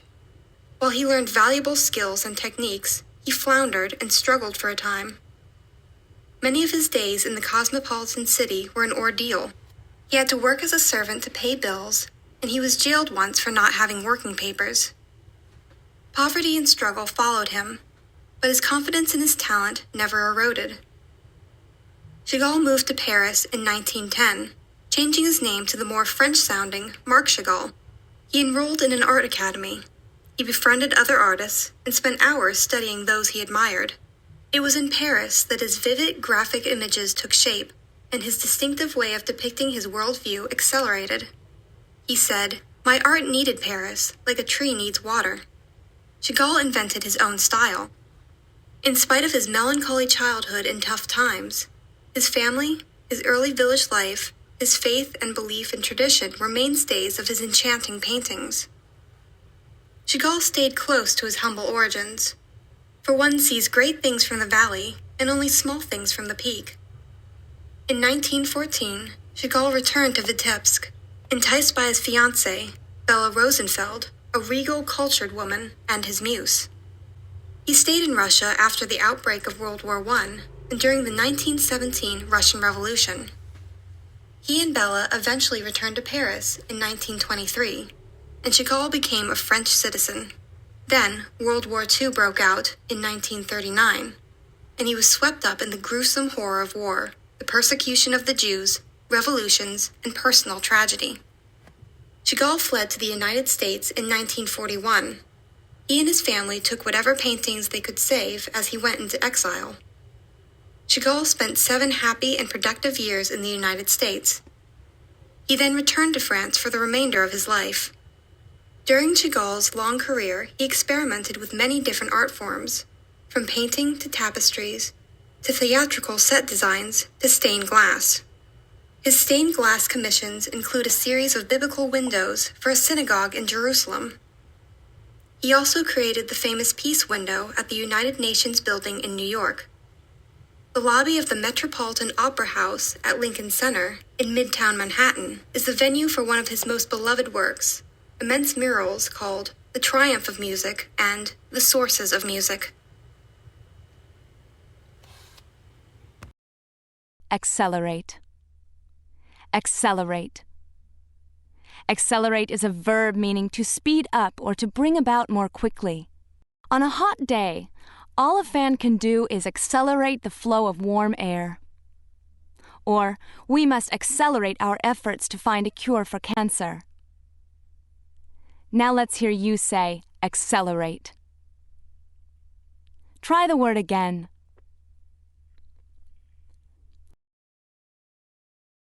Bystander. Bystander. Bystander is a noun meaning one who looks on but does not take part in something. Bystanders may be able to help the police sort out the details of a traffic accident. Similarly, a person should never allow him or herself to remain a bystander in the great game of life. Now you try bystander. One more time.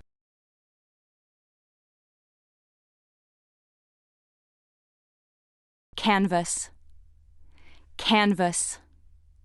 Canvas is a verb meaning to go through an area in order to procure votes, sales, or opinions. Pollsters may canvass the same target groups many times during an election. Or, detectives regularly canvass a crime scene in search of clues or evidence.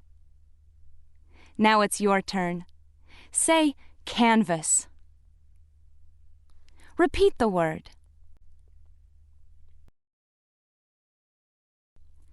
Casual. Casual. Casual is an adjective meaning happening by chance, showing little concern or informal. Many people enjoy a casual visit from a friend. Or, a particular restaurant may provide a casual atmosphere in which children are welcome. Now you say casual. Repeat the word.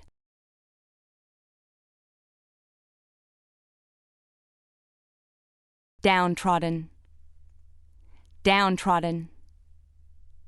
Downtrodden is an adjective meaning treated cruelly and unfairly, or oppressed. In the past, unions provided downtrodden workers with a means of bettering their lot. Or, the novels of Charles Dickens provide a graphic portrait of the lives of the downtrodden poor of Victorian London. Your turn. Say downtrodden. Once again. Entice. Entice. Entice is a verb meaning to attract or tempt. Advertising is a good way to entice customers into a shop. Or, the desire for financial security may entice the unwary into fraudulent get-rich-quick schemes. Now let's hear you say entice. Try the word again. Erode. Erode. Erode is a verb meaning to wear or eat away gradually. Wind and water can erode an extremely hard rock such as granite. Or age, misfortune, and ill health may slowly erode a person's love of life. Your turn. Say erode. One more time.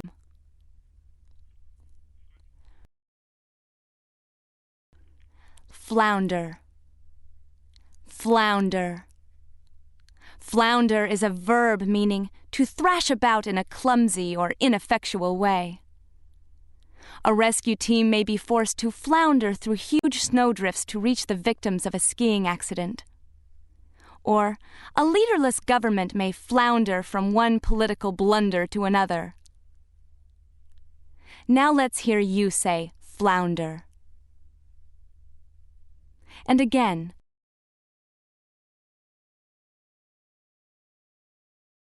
Graphic. Graphic. Graphic is an adjective meaning vivid or relating to the pictorial arts. Tabloid newspapers attract readers with graphic photos and sensational headlines. Or, you may know someone who earns a living as a graphic designer. Well, it's your turn now. Say graphic. Once more.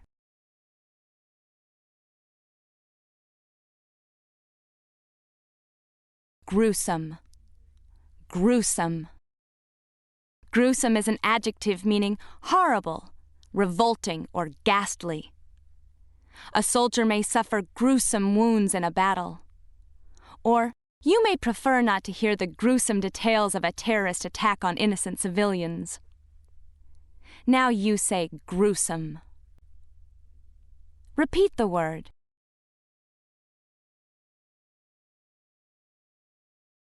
Melancholy. Melancholy. Melancholy functions as two parts of speech. It can be an adjective meaning sad or unhappy. Some people become extremely melancholy on or around their birthdays. Or melancholy can be a noun meaning sadness or gloominess. A doctor might recommend exercise and sunlight as a treatment for melancholy. Now you try melancholy. Once more.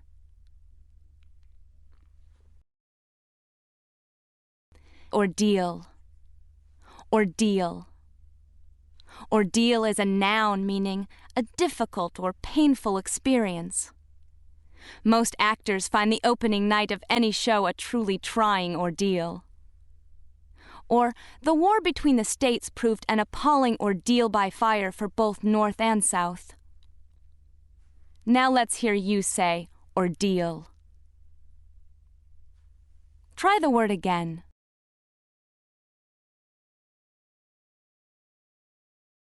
Parch. Parch. Parch is a verb meaning to make dry and thirsty, or to shrivel with heat. Farmers cannot afford to let their crops parch in the sun. Or, a person's skin may become parched and wrinkled with age. Now you say parch. Repeat the word.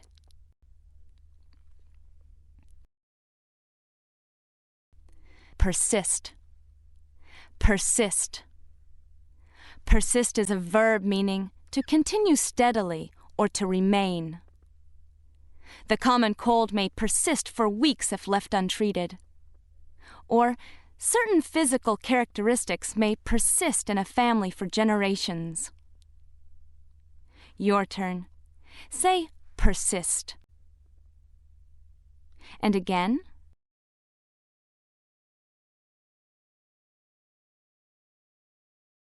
Puny. Puny. Puny is an adjective that means of less than normal strength or size, weak or sickly, or of no importance. A child may be a bit puny for his or her age.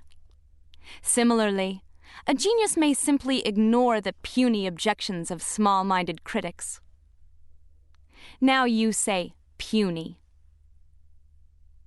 Try the word again.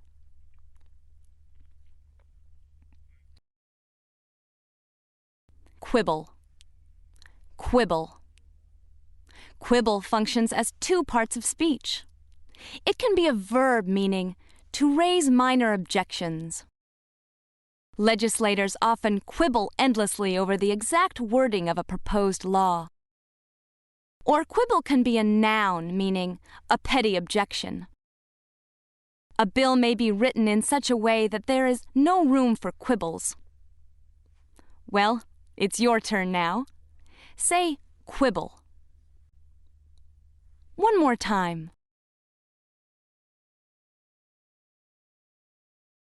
Ratify. Ratify.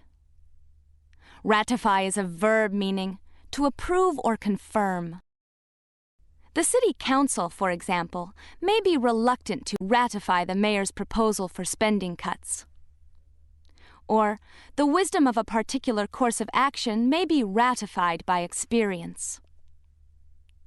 Now you say ratify. Repeat the word.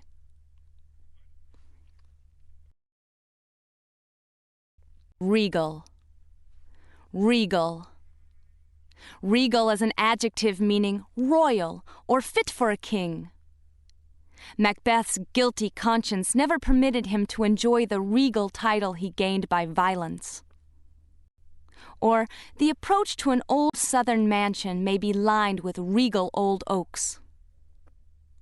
Your turn. Say regal.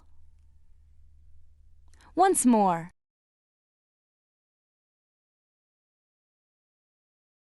Stifle. Stifle. Stifle is a verb meaning to smother or choke off. It is often hard to stifle a yawn when you are bored or tired. Similarly, a supervisor who tries to micromanage a department may stifle individual initiative. Now you say stifle. And again. Vital. Vital. Vital is an adjective meaning having life, necessary to life, or crucial. A patient's vital signs are carefully monitored during surgery. Or tons of vital supplies may be donated to victims of a natural disaster. Well, by now you know the drill. Say vital. Once again.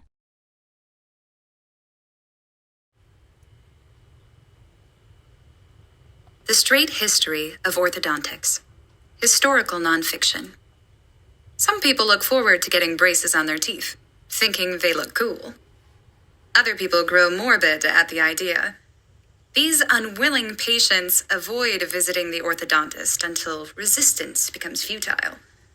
But anyone who benefits from the orthodontist's trade today should be thankful for the progress this science has made over the centuries.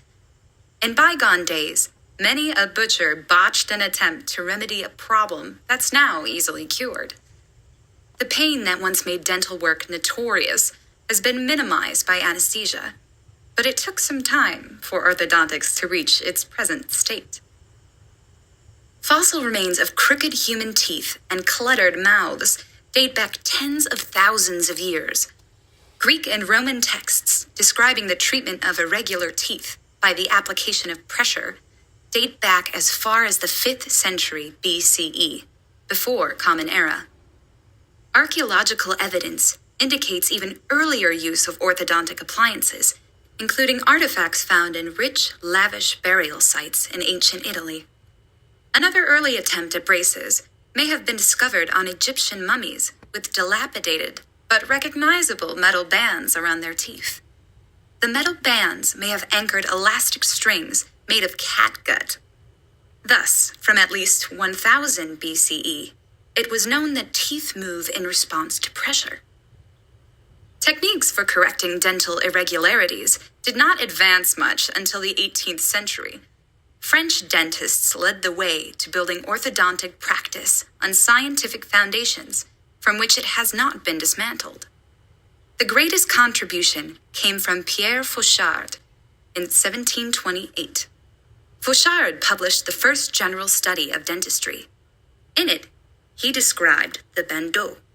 It was used to expand the arch and correct crowded and crooked teeth. Fauchard described another process of straightening. He filed down a crooked tooth to create surplus space around it.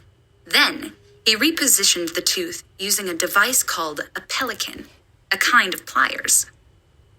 With the tooth in its proper position, he bound it to its neighbors and let it set. French and English dentists improved on Fauchard's work through the 18th century. Beneficiaries of Fauchard's treatment may have been grateful when the work was complete, but no doubt many of them faced the prospect of treatment with fearful timidity and bellowed during the procedures. Indeed, these treatments must have been grueling without anesthesia. But evidently, there were many Frenchmen who knew that you can't make an omelet without breaking some eggs. Hundreds of patients flocked to Fauchard to pamper themselves and improve their looks with dental work. Pioneering European orthodontists introduced new techniques and instruments in the 19th century. Among them were the wire crib, the lever and screw, the chin strap, the use of rubber bands, and plaster models of patients' teeth. By mid-century, the American economy was quite hospitable to innovation. American dentists began to take the lead in research and invention. Electricity revolutionized the operating room, and anesthesia made surgery less painful. Norman Kingsley pioneered treatments for crossbites and cleft palates. John Farrar developed guidelines for using screws to move teeth by applying force in short doses at regular intervals. The 20th century saw refinement in the materials and methods of orthodontics, but the fundamental principles of the science were developed during the days of Fauchard. The research performed between then and now has established orthodontics as a profession and opened the way for everyone to benefit from straighter teeth. Bellow. Bellow. Bellow functions as two parts of speech. It can be a verb meaning to make a sound similar to that of a bull. Cannons may bellow out a royal salute. Or bellow can be used as a noun, meaning a loud, angry roar. When struck, a kettle drum emits a sort of low bellow, like the distant peal of thunder. Now you say bellow. Repeat the word.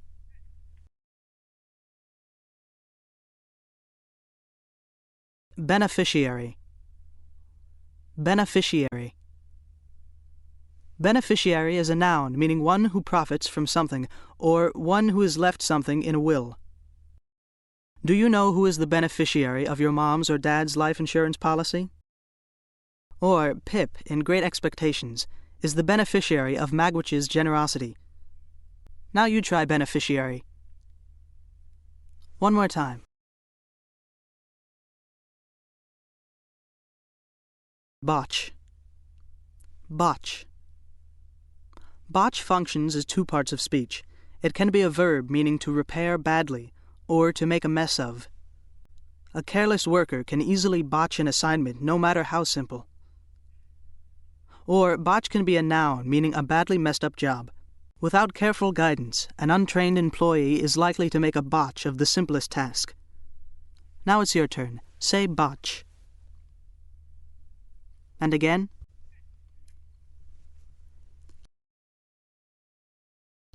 Clutter. Clutter.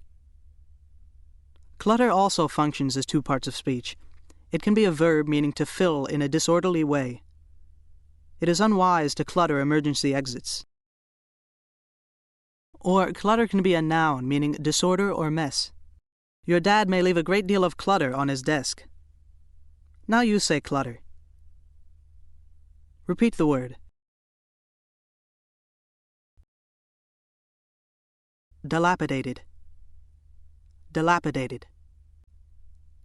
Dilapidated is an adjective meaning run down or falling apart. New plaster and a fresh coat of paint can do wonders for dilapidated walls and ceilings. Similarly, flea markets offer prospective customers dilapidated furniture at bargain prices. Your turn. Say dilapidated. Once again.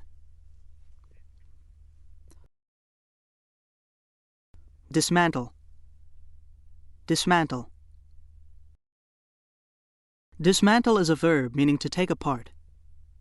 Only a qualified mechanic should attempt to dismantle the engine of an expensive foreign car. Or idle gossip and unfounded rumors can do much to dismantle a person's reputation. Now let's hear you say dismantle.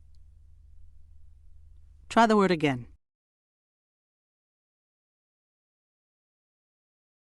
Farce. Farce. Farce is a noun meaning a broadly humorous play, or a ridiculous sham. Mistaken identity and slapstick comedy are essential ingredients in French farce. Or, the writers of several classic TV sitcoms turn the realities of military life into memorable farce. Your turn. Say farce. One more time. Futile. Futile. Futile is an adjective meaning unsuccessful or useless. Opposition to the proposed merger of two companies may prove futile. Or a convicted criminal may make a futile appeal for mercy. Now let's hear you say futile. And again.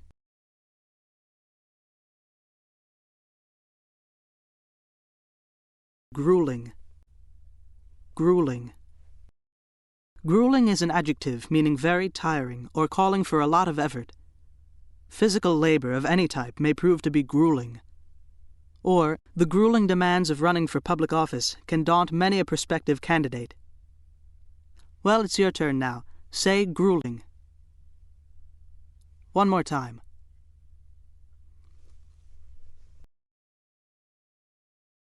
Hospitable. Hospitable. Hospitable is an adjective meaning friendly or generous, or open to anything new. Intimate bed and breakfasts offer a hospitable alternative to expensive luxury hotels. Or, the climate of a certain monarch's court may not be hospitable to criticism. Now it's your turn. Say hospitable.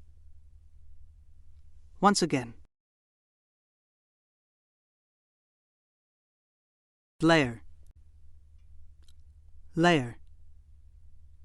Lair is a noun meaning a wild animal's den, or any hideout. The hero of a fairy tale may surprise a dragon in its lair. Or passing bird watchers may startle a rabbit from its lair. Now you try the word lair. Once more.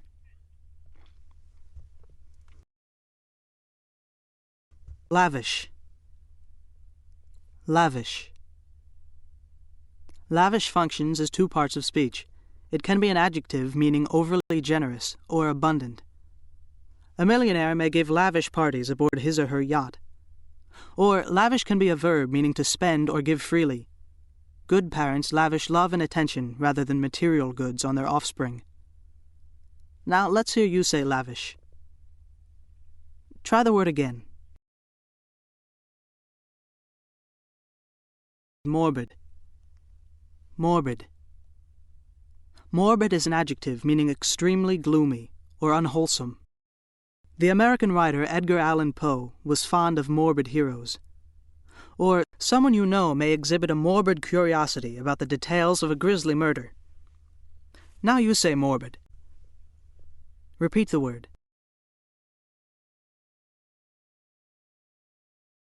Notorious. Notorious. Notorious is an adjective meaning widely known for bad conduct. Bonnie and Clyde were a notorious pair of bank robbers during the 1930s. Or Bedlam was a notorious insane asylum in 18th century London. Now it's your turn. Say notorious. And again. Pamper. Pamper. Pamper is a verb meaning to be too generous or easygoing toward. Everyone usually wants to pamper a newborn baby. Or, observers of the American scene might criticize a growing tendency to pamper criminals. Now you say pamper. Try the word again.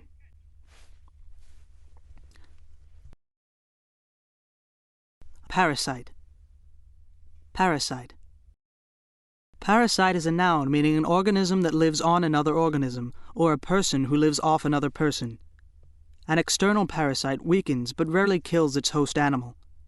Or, many people consider professional beggars and panhandlers to be social parasites. Well, it's your turn now. Say parasite. One more time.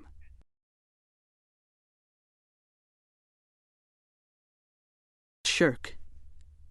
Shirk. Shirk is a verb meaning to avoid or get out of doing work, or to neglect a duty. We all have a tendency to shirk tasks that are boring or unpleasant. Or, at first, Hamlet tries to shirk the ghost's request for vengeance. Now you say shirk.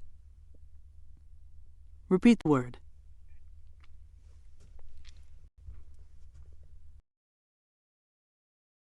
Surplus. Surplus. Surplus functions as two parts of speech. It can be a noun meaning an excess. A surplus of goods will usually cause market prices to fall. Or surplus can be an adjective meaning more than what is needed. What to do with surplus revenues often becomes a matter of sharp debate in state legislatures. Now it's your turn. Say surplus. Once more.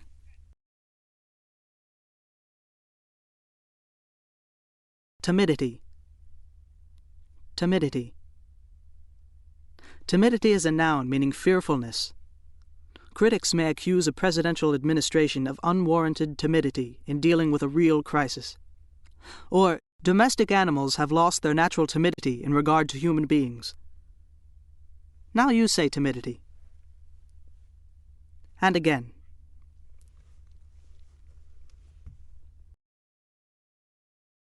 Veto. Veto. Veto functions as two parts of speech. It can be a noun meaning the power to forbid or prevent. Many governors block legislation they dislike by the use of the pocket veto. Or veto can be a verb meaning to forbid. Your parents may veto your plans for the weekend. Well, by now you know the drill. Say veto. Once again.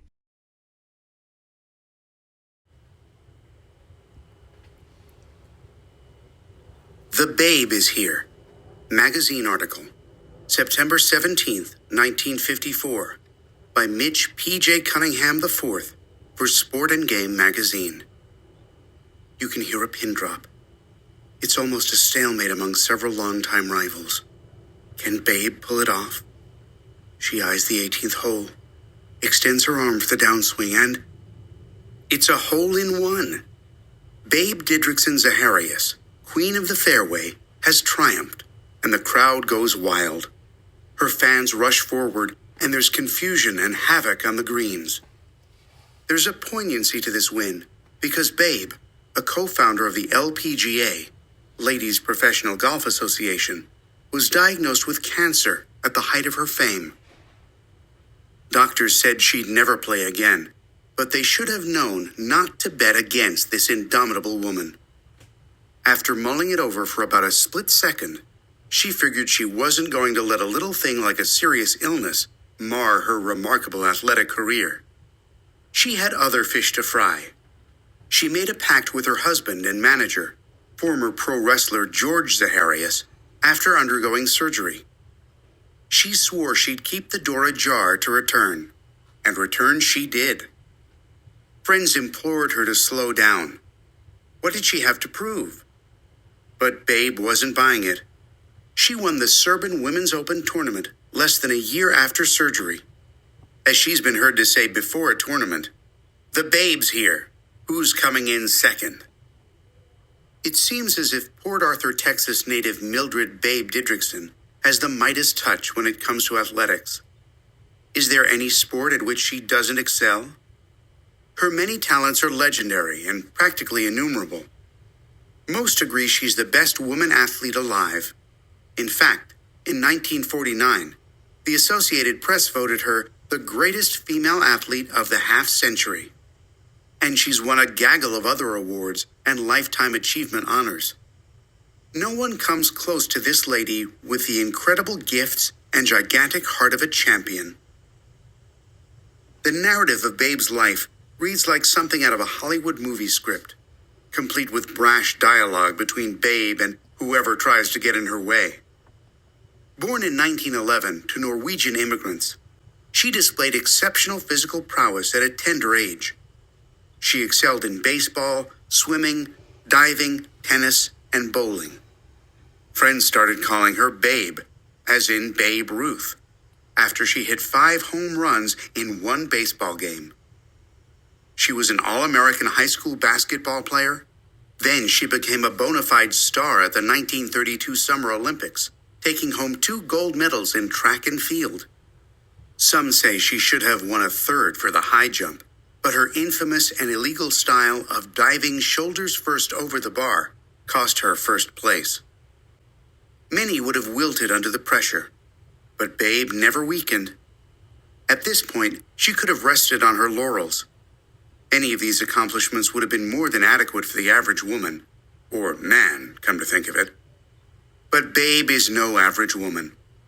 She was introduced to golf in 1935, and golf has never been the same since. She started winning titles in 1940, continued her unparalleled run, and completed the Grand Slam for women's golf in 1950, winning the U.S. Open, the Title Holders Championship, and the Women's Western Open. We'd be lax if we didn't mention that Babe is working on her autobiography, due out next year. The little girl from Port Arthur has done plenty to advance the ideals of women's sports and win the admiration of millions. Adequate. Adequate. Adequate is an adjective, meaning sufficient. A high school education alone is no longer adequate in today's highly technological job market. Or, troops sent into battle without adequate training may falter in the face of the enemy. Now let's hear you say, adequate. Try the word again.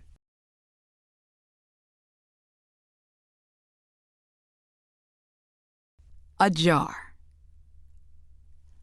Ajar. Ajar may be used as an adjective or adverb, meaning partly open.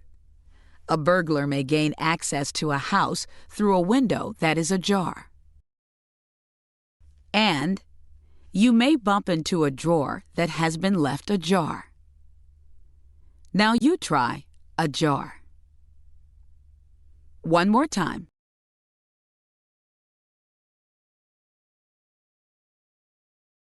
Dialogue. Dialogue. Dialogue is a noun meaning a conversation or an interchange of opinions and ideas. A novelist may be criticized for writing wooden dialogue. Also, an editorial writer may complain that the quality of political dialogue has declined in recent years. Now it's your turn. Say dialogue. And again.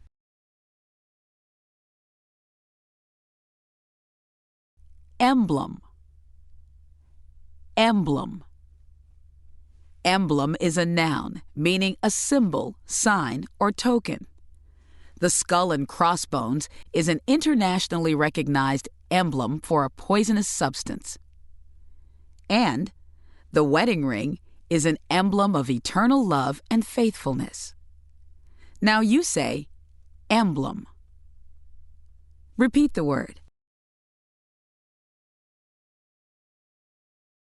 Gigantic. Gigantic. Gigantic is an adjective, meaning huge, giant, or immense.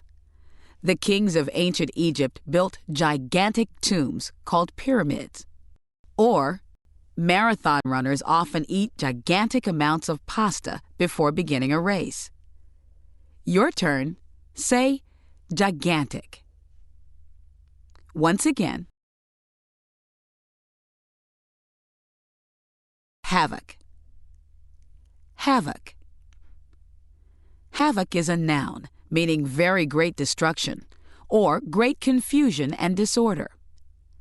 A historian might describe the havoc caused by the French Revolution. Also, a power failure may cause havoc in a large city. Now let's hear you say havoc. Try the word again.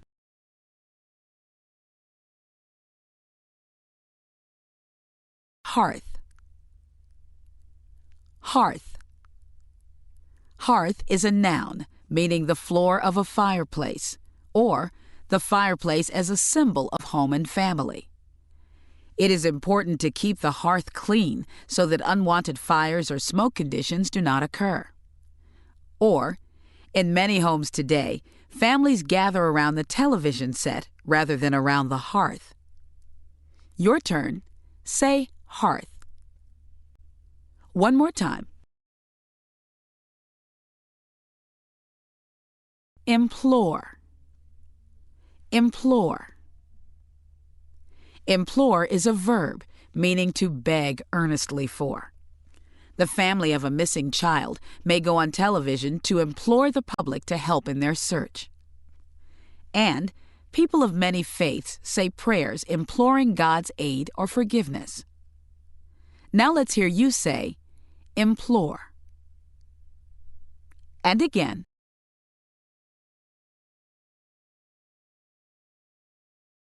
Infamous. Infamous. Infamous is an adjective, meaning very wicked or shameful. Many movies have told the stories of infamous outlaws of the Old West. Or, a burglary at the Watergate Hotel was the beginning of one of the most infamous political scandals in our history. Well, it's your turn now. Say infamous. Once more.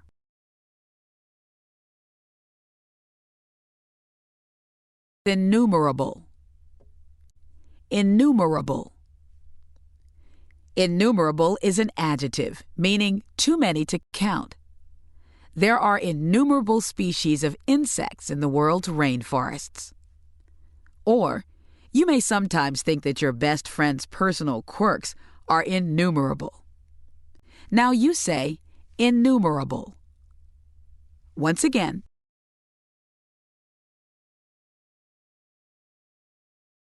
Lax. Lax. Lax is an adjective, meaning not strict, lacking discipline, or relaxed. A union leader might complain of lax enforcement of health and safety laws in the workplace. Also, a person may speak in a lax tone of voice. Now you try lax. And again.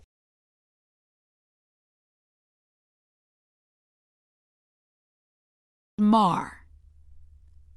Mar.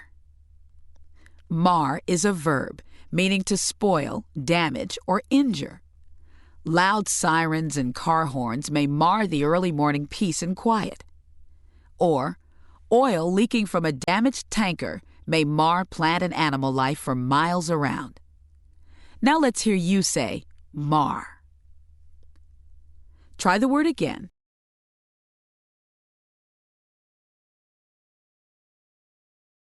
Misdemeanor. Misdemeanor. Misdemeanor is a noun, meaning a crime less serious than a felony, or any minor misbehavior. Judges seldom jail those who plead guilty to a misdemeanor. And a defendant's record of youthful misdemeanors may not be admissible as evidence in a criminal trial. Well, it's your turn now. Say misdemeanor. Once more.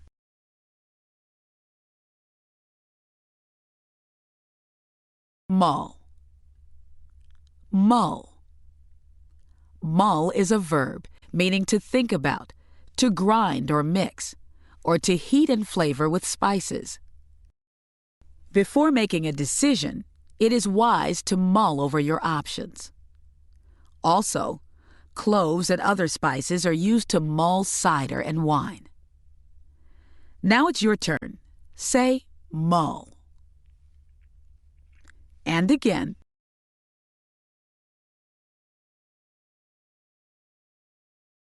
Narrative. Narrative. Narrative functions as two parts of speech. It can be a noun, meaning a story or detailed report. Life on the Mississippi is a narrative of Mark Twain's experiences on the Great River. Or, narrative can be used as an adjective that means having the quality of a story. An orchestral composition called a tone poem may have a narrative theme. Now you say narrative. Try the word again.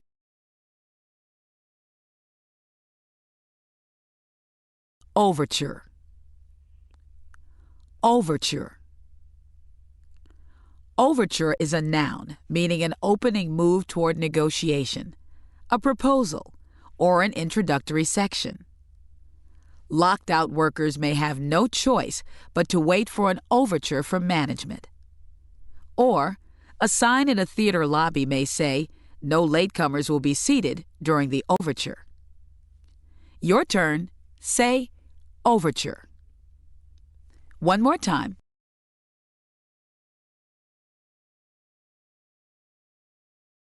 Pact. Pact. Pact is a noun, meaning an agreement or treaty. American history is full of examples of pacts made with Native Americans and then broken. And the pact signed at Versailles at the end of World War I has been cited as a cause of World War II. Now you say pact. Repeat the word.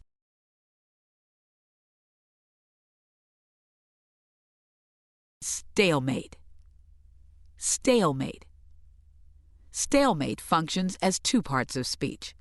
It can be used as a noun, meaning a situation in which further action by either of two opponents is impossible. In chess, a stalemate occurs when each player successfully counters the other's strategy. Or, stalemate can be used as a verb that means to bring to a standstill. Either side in a dispute can stalemate negotiations by refusing to make concessions. Now it's your turn. Say stalemate. Once more.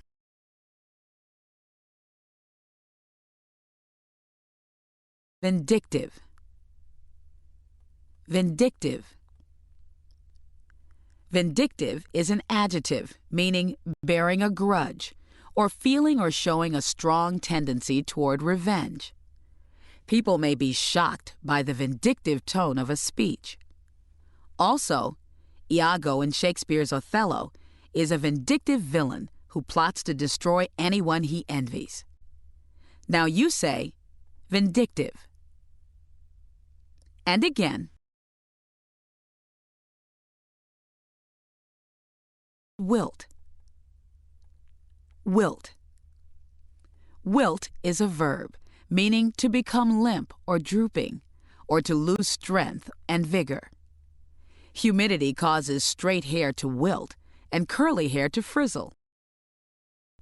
Or, A prolonged period of bad luck may cause a person's spirits to wilt. Well, you know the drill by now. Say wilt. Once again. Hero from the wrong side of the track retires.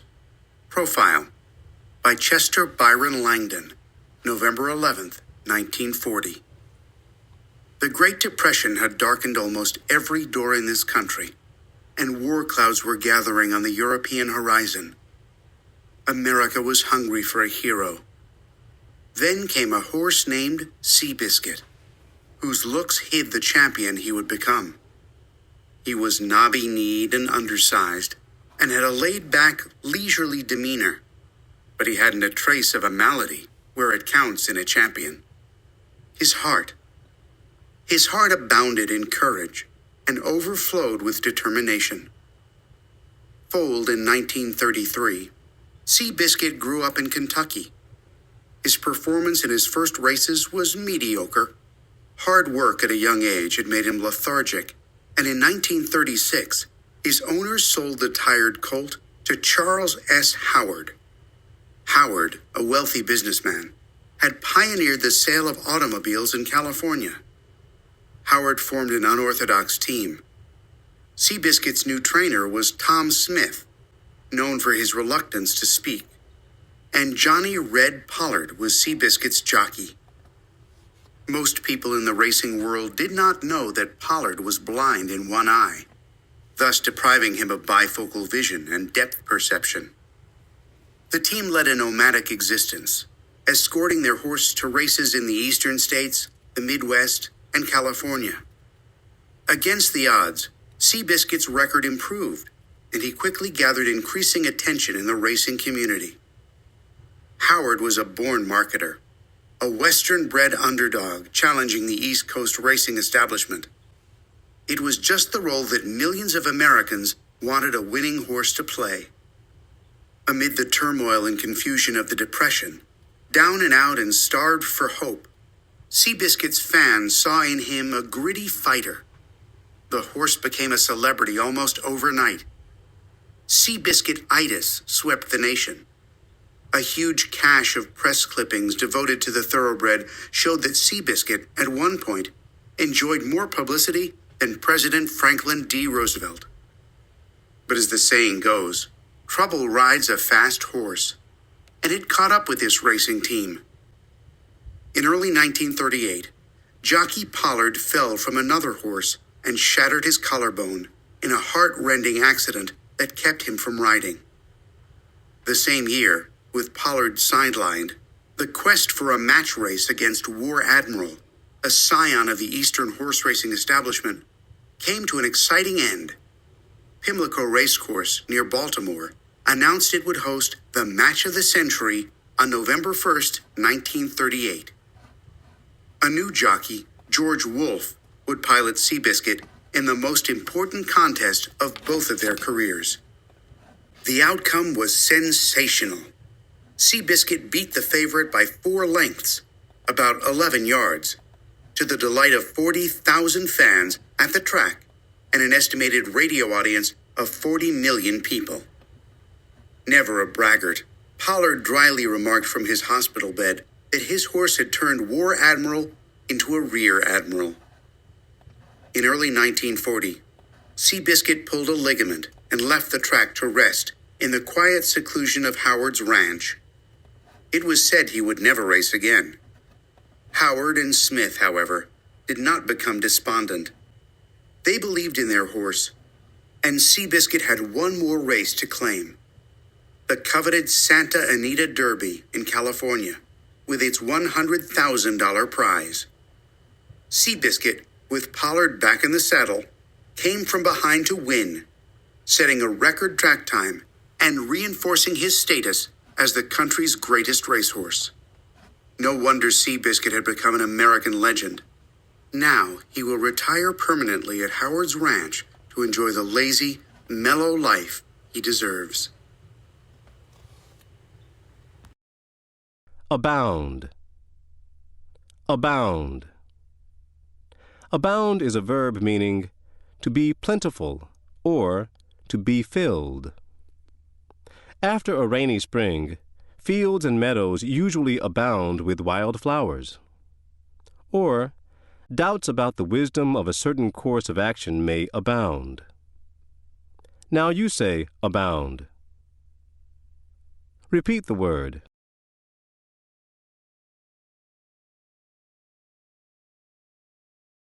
Braggart. Braggart. Braggart functions as two parts of speech. It can be a noun meaning a boaster.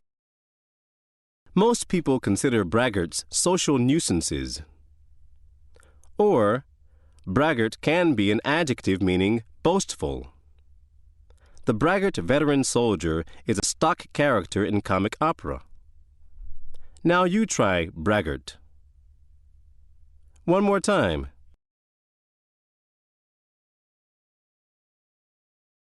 Cache. Cache. Cache is a noun meaning a hiding place or something hidden or stored. Treasure hunters hope to find a cache of gold or other valuables in every sunken ship they explore.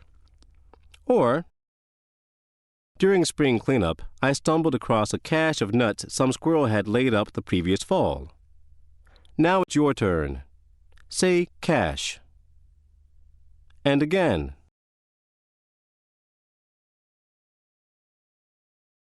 Clarification. Clarification. Clarification is a noun meaning the act of making clear, or an explanation. If you don't understand the instructions for a test, ask your teacher for a clarification. Or, at a press conference, the president sometimes offers a clarification of his administration's foreign policy. Now you say clarification.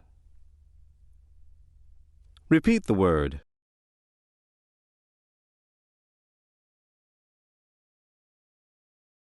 Despondent. Despondent. Despondent is an adjective meaning without hope or discouraged.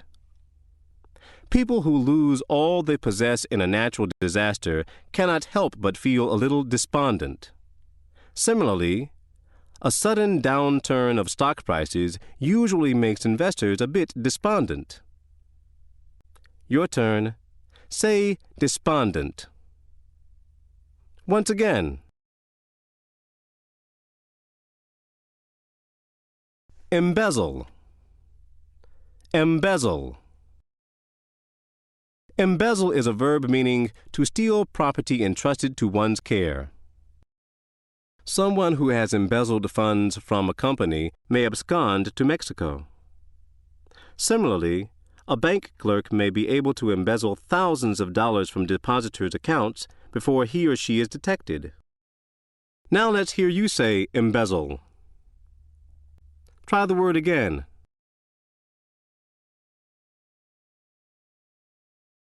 Heartrending. Heartrending. Heartrending is an adjective meaning causing mental pain or grief. Seeing innocent children suffer is a heartrending experience. Or, the tragedy of the Vietnamese boat people was a heartrending reminder of the price many are willing to pay for freedom. Your turn. Say heartrending. One more time. Leisurely. Leisurely. Leisurely functions as two parts of speech. It can be an adjective meaning unhurried. Taking a leisurely bath in warm water will sometimes help sore muscles relax. Or leisurely can be an adverb meaning in an unhurried way. You may browse leisurely through the newspaper on Sunday morning. Now let's hear you say leisurely. And again.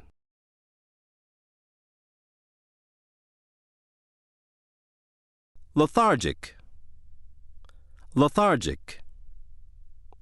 Lethargic is an adjective meaning unnaturally sleepy or dull and slow-moving. In hot climates, most animals grow lethargic during the middle of the day. Or, I usually become rather lethargic in an overheated room. Well, it's your turn now. Say lethargic. Once more.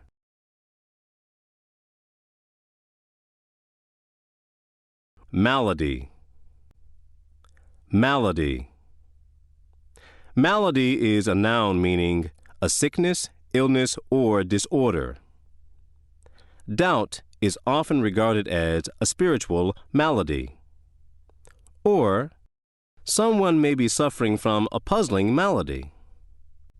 Now let's hear you say malady. Again.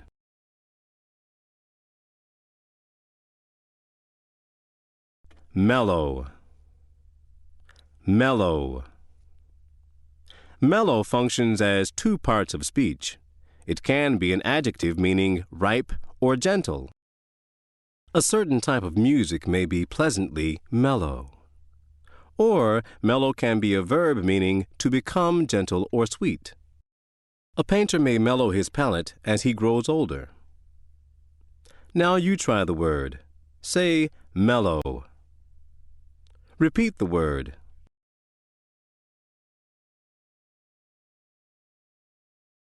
Nomadic. Nomadic. Nomadic is an adjective meaning wandering. Persian rugs were originally made by nomadic sheep herders using portable looms. Or, all over Europe, gypsies are being urged to give up their nomadic habits and settle down in one place. Your turn. Say nomadic. Once more.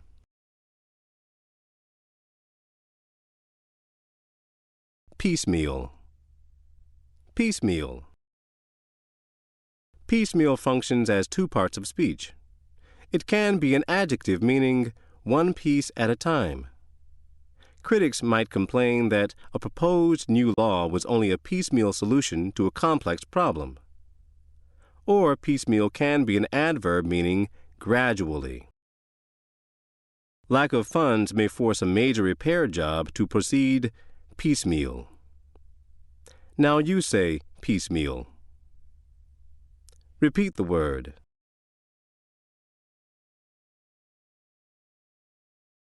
Quest. Quest. Quest is a noun meaning a search or hunt.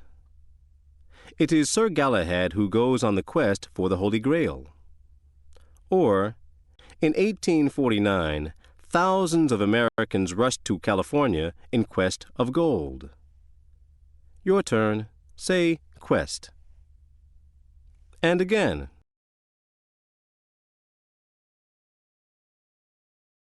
Random. Random. Random is an adjective that means by chance or irregular. The names of the winners of a raffle are usually selected at random. Or, during an election year, pollsters may take a random sampling of voters' opinions. Now you say random. Try the word again.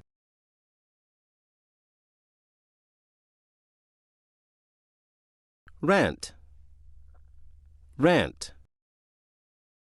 Rant is a verb that means to speak wildly or noisily. A disgruntled employee may rant on endlessly about company policies and conditions. Or, you may sometimes feel like ranting at the injustices of life. Well, it's your turn now. Say rant. One more time.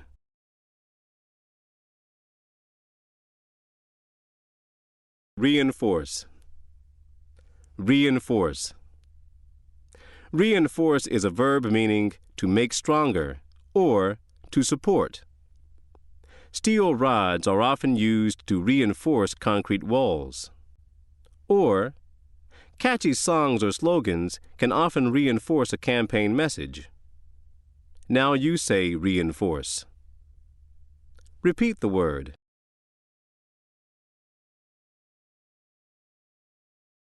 Seclusion. Seclusion. Seclusion is a noun meaning isolation or solitude.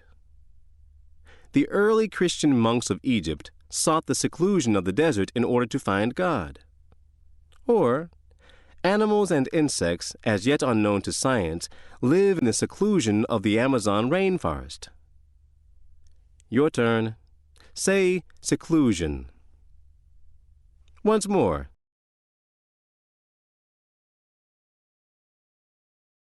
Status. Status. Status functions as two parts of speech. It can be a noun meaning relative rank or position. Among Native Americans of the Pacific Northwest, status is conferred by giving gifts to one's neighbors. Or status can be an adjective meaning revealing rank.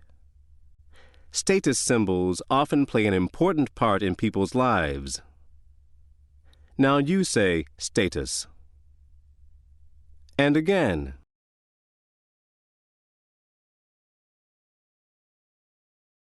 Turmoil. Turmoil.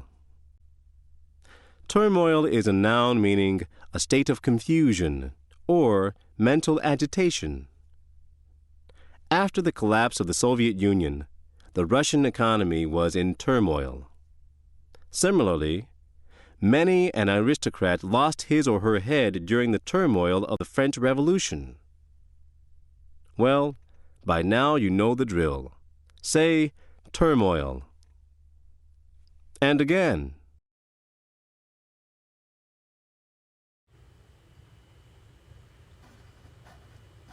The Last Flight of the Hindenburg. Radio broadcast transcript. In 1936, the biggest airship, also called a dirigible or Zeppelin, the world has ever seen, took to the skies. The German Hindenburg could cross the Atlantic in just 2 days. It was filled with highly flammable, lighter-than-air hydrogen gas. The following transcript describes the events of May 6, 1937. Harold Bickerson for WLEN in Springfield. Hello, everyone. This is Harold Bickerson speaking to you from the Naval Air Base at Lakehurst, New Jersey, where the giant Hindenburg airship is about to land. While the great dirigible circles overhead, I'll recount the chronological sequence of its travels. After departing from Frankfurt, Germany, the airship spent 2 days speeding over miles of ocean. Though the Hindenburg was scheduled to land at dawn, its travel time fluctuates with wind conditions.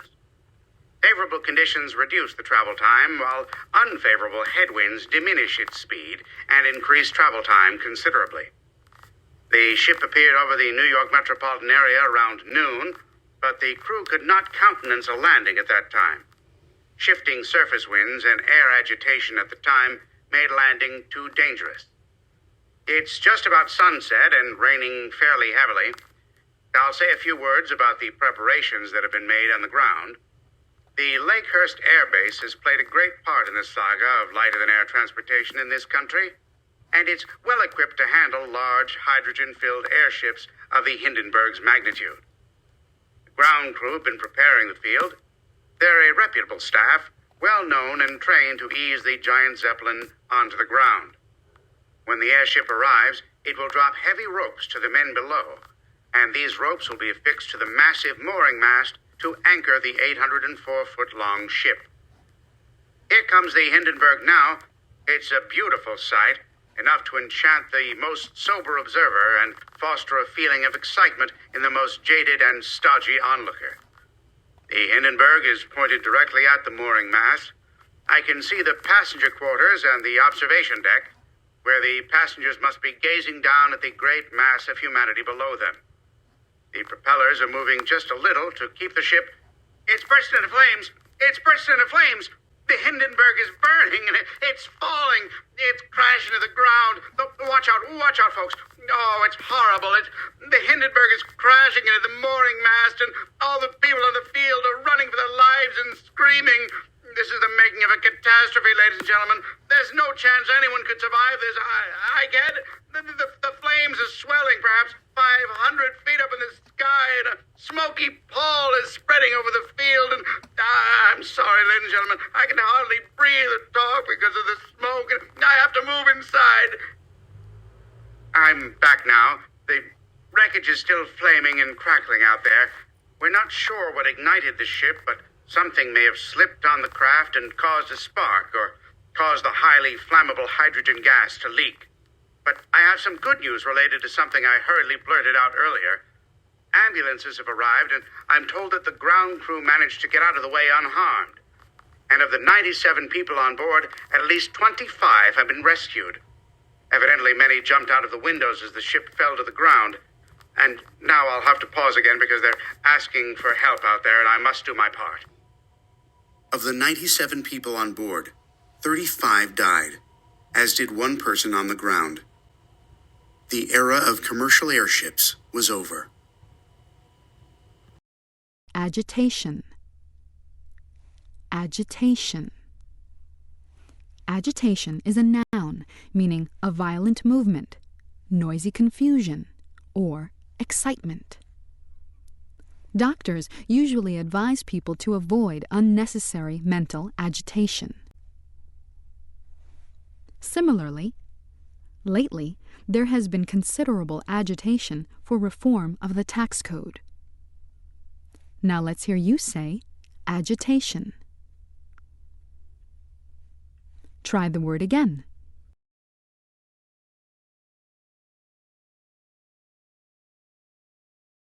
Blurt. Blurt. Blurt is a verb meaning to say suddenly or without thinking. Young children are liable to blurt out anything they have heard. Or, most teachers expect students not to blurt out answers, but to wait to be called on. Now you try blurt. One more time.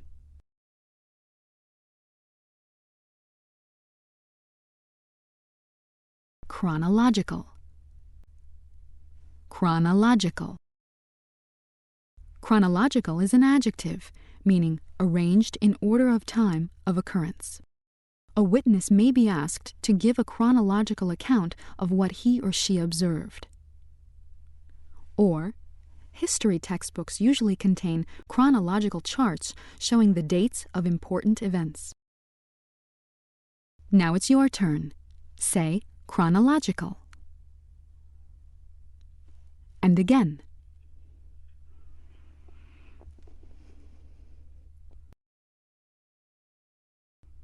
Countenance. Countenance. Countenance functions as two parts of speech. It can be a noun, meaning face or facial expression. Abraham Lincoln's countenance appears on a $5 bill. Or, countenance can be a verb, meaning to tolerate or approve. Most businesses no longer countenance smoking in the workplace. Now you say countenance. Repeat the word.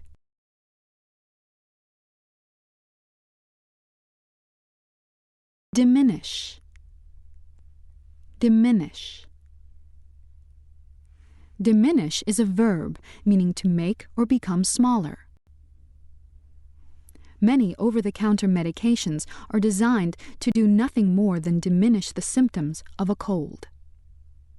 Or, psychologists agree that constant criticism tends to diminish a child's self-esteem. Your turn.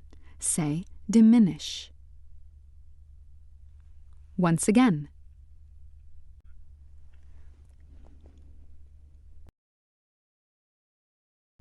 Enchant. Enchant. Enchant is a verb meaning to charm or to please greatly. The evil sorceress Morgana attempted to enchant more than one of Arthur's knights with her magic spells. Or, moonlight and soft music usually have the power to enchant even the least romantic of us. Now let's hear you say enchant. Try the word again. Fluctuate. Fluctuate. Fluctuate is a verb meaning to change continuously or to move up and down. The water level in a reservoir will fluctuate over the course of a year. Or, free market economists point out that prices fluctuate in response to the forces of supply and demand. Your turn. Say fluctuate. One more time.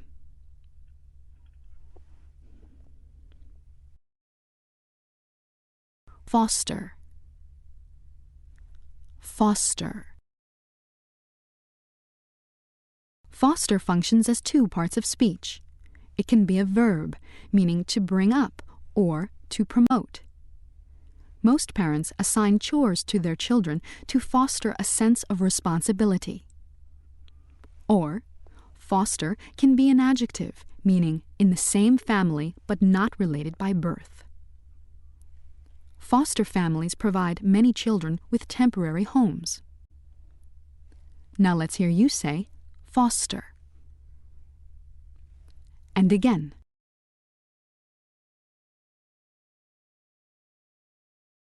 Grovel. Grovel. Grovel is a verb meaning to humble oneself or to lie face down. In ancient China, everyone was expected to grovel before the throne of the emperor. Or, most workers don't have to grovel before their bosses in order to get a raise. Well, it's your turn now. Say grovel. Once more.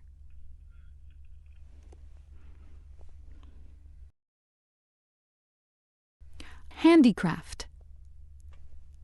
Handicraft. Handicraft functions as two parts of speech. It can be a noun, meaning work done by hand, or a trade requiring manual skills. Quilting is a handicraft that has seen a resurgence of interest in recent years. Or, handicraft can be an adjective, meaning relating to skilled work done by hand. Souvenir shops often feature handicraft items made by local craftsmen. Now you say handicraft. Repeat the word.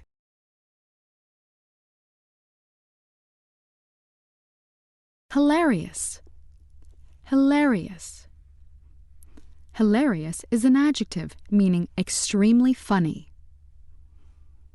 A story may recount a hilarious series of family mishaps. Or, a play may contain some hilarious bits of stage business. Now you try the word. Say hilarious. Once more.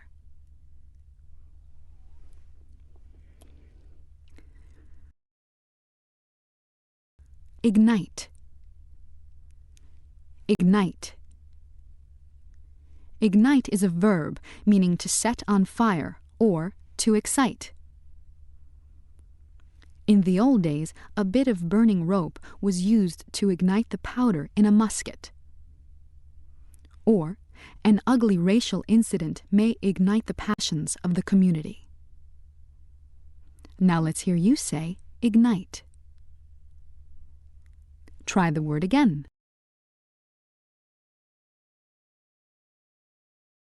Magnitude. Magnitude.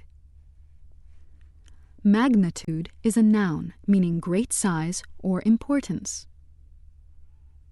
The magnitude of a certain writer's literary output may be truly astonishing. Or, few people realize the magnitude of the changes brought about by the computer revolution. Now you say magnitude. Repeat the word.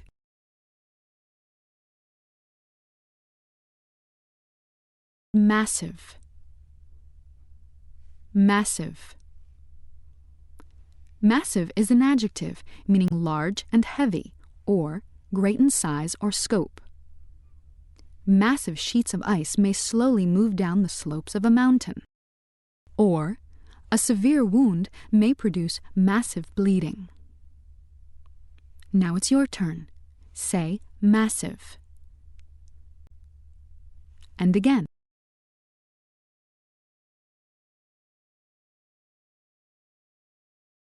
Maternal. Maternal. Maternal is an adjective meaning of or like a mother. Your maternal grandmother may have come to this country from Italy or Sweden or Poland. Similarly, Da Vinci's portraits of the Virgin Mary are famous for their warm maternal expressions. Now you say maternal. Try the word again. Paul. Paul. Paul functions as two parts of speech. It can be a verb, meaning to lose an interest, or become tiresome. Your enthusiasm for outdoor sports may pall as you grow older. Or, Paul can be a noun, meaning a dark covering.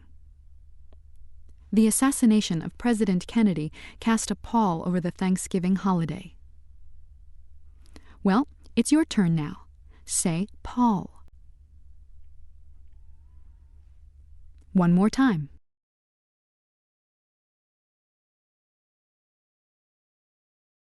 Reputable.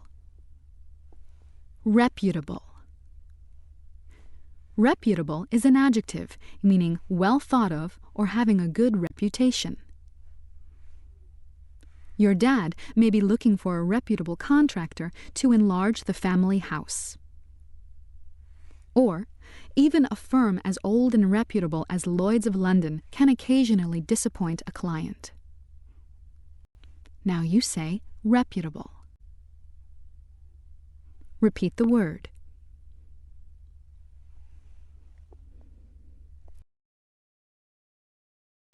Revere. Revere. Revere is a verb meaning to love, respect, and honor greatly. Many Native Americans revere their ancestral burial grounds. Similarly, you may revere the memory of your grandfather or grandmother. Now it's your turn. Say revere. Once more.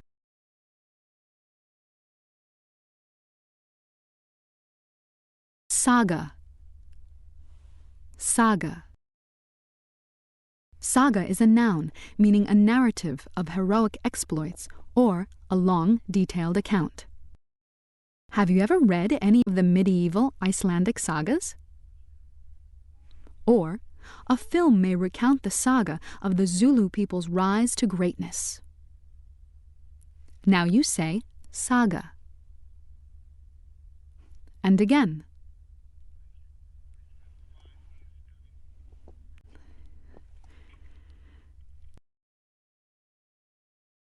Stodgy. Stodgy. Stodgy is an adjective meaning dull or hidebound or lumpy.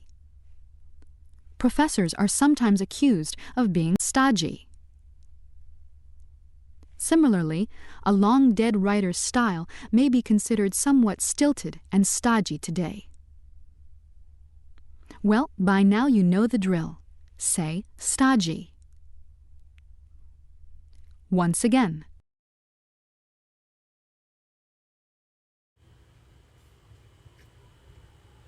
Celebrating the Death of a Killer online article by Aisha B. Boulos. Geneva, Switzerland. The year 2012 marks the 35th anniversary of the last naturally occurring case of the highly contagious smallpox virus on the planet. The victim of the disfiguring and sometimes deadly affliction was a young man in the East African country of Somalia. Fortunately, after prompt treatment, the patient survived this deadly disease that has plagued humanity for centuries. 2.5 years later, at a gala celebration at its headquarters in Geneva, Switzerland, the World Health Organization, WHO, officially declared that the disease had finally been eradicated. The history of smallpox stretches back over 3,500 years. The peoples of the world owe a debt of gratitude to WHO. How did a single agency of the United Nations, with very little money and only a limited, meager staff, vanquish this killer disease in only a decade, 1967 to 1977? The story of the eradication of smallpox might seem like a hoax, if it were not for the fact that it is entirely true.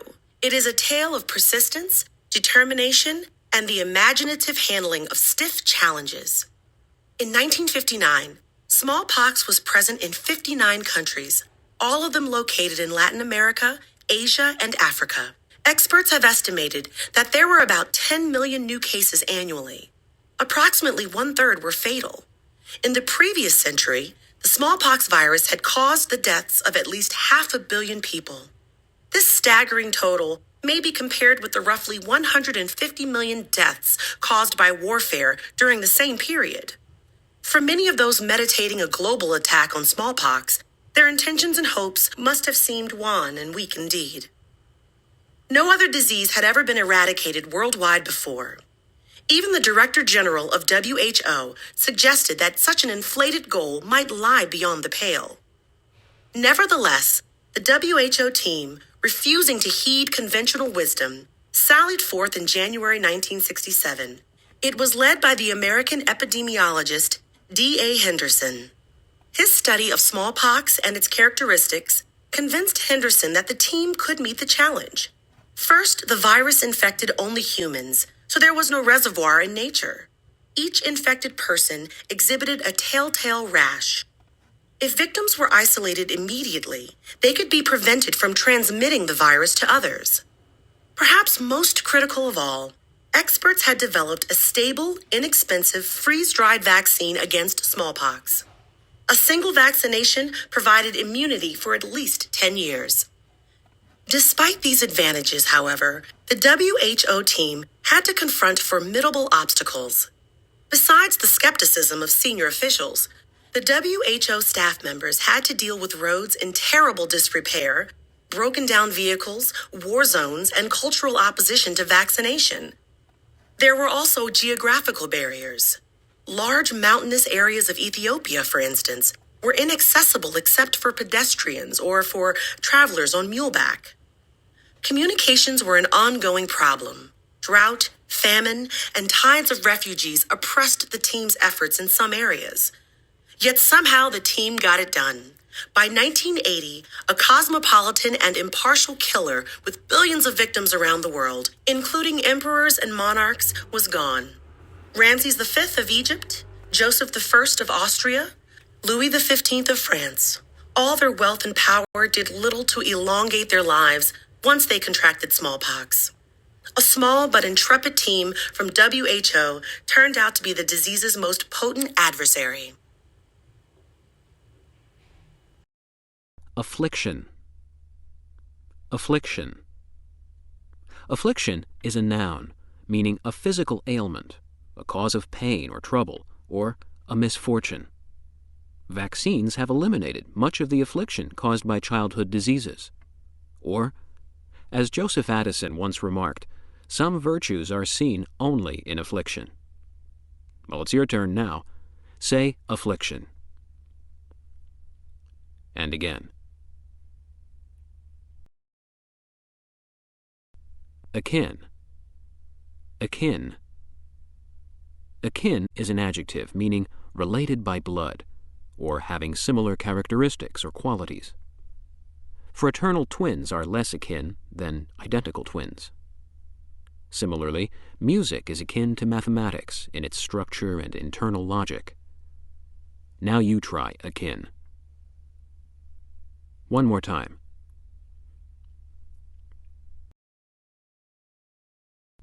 Cosmopolitan. Cosmopolitan. Cosmopolitan is an adjective meaning found in most parts of the world, or having many interests, or sophisticated. London and Paris are among the most cosmopolitan cities in the world. Or, the cosmopolitan character of the population of ancient Alexandria was truly remarkable. Now it's your turn. Say cosmopolitan.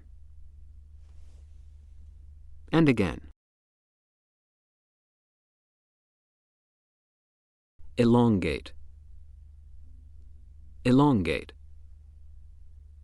Elongate is a verb meaning to grow or extend in length. The painter El Greco had a tendency to elongate the arms and legs of the figures in his paintings. Similarly, during the 18th century, one wing of a famous old mansion may have been elongated.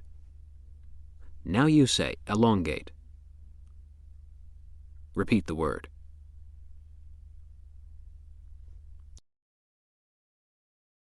Gala. Gala. Gala functions as two parts of speech. It can be a noun, meaning a festive occasion. The President and First Lady may host a gala honoring a visiting head of state. Or, gala can be an adjective, meaning festive. Your parents may be invited to the gala opening of a new restaurant. Your turn. Say gala.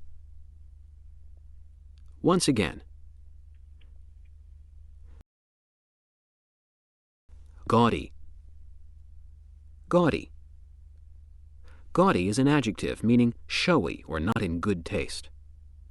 Children attending street fairs like to have their faces painted in gaudy colors. Or, most parades feature gaudy, eye-catching floats. Now let's hear you say gaudy. Try the word again.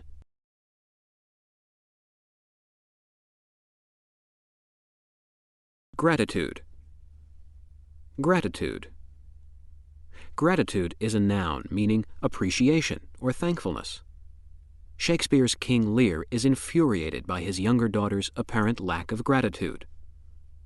Or, a brief thank you note is an easy way to express gratitude for a gift. Your turn. Say gratitude.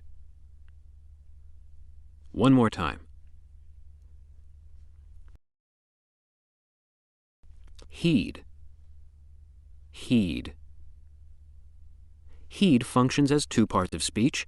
It can be a verb, meaning to pay careful attention to. Historians often warn us to heed the lessons of the past. Or, heed can be a noun, meaning close attention. It would be a mistake to pay no heed to a doctor's advice. Now you say heed. And again.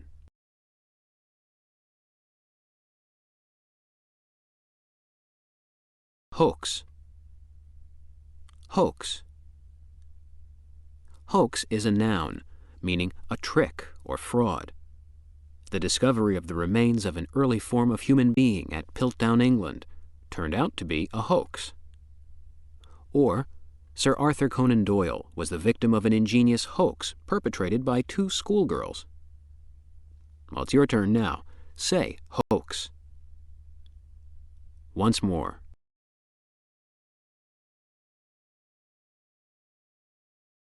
Impartial. Impartial. Impartial is an adjective, meaning fair or unbiased.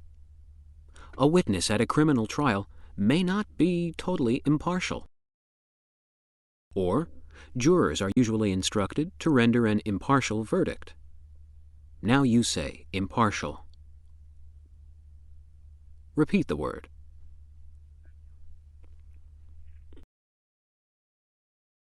Imposter. Imposter. Imposter is a noun meaning a swindler or deceiver. Young boys claiming to be the son of the last Tsar of Russia invariably proved to be imposters. Or, some imposters truly believe that they are the people they claim to be. Now you try imposter. Once more.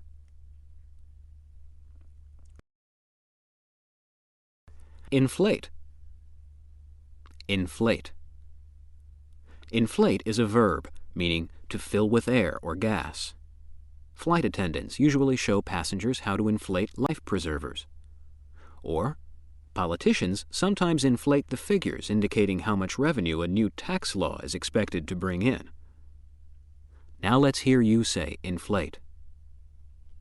Try the word again.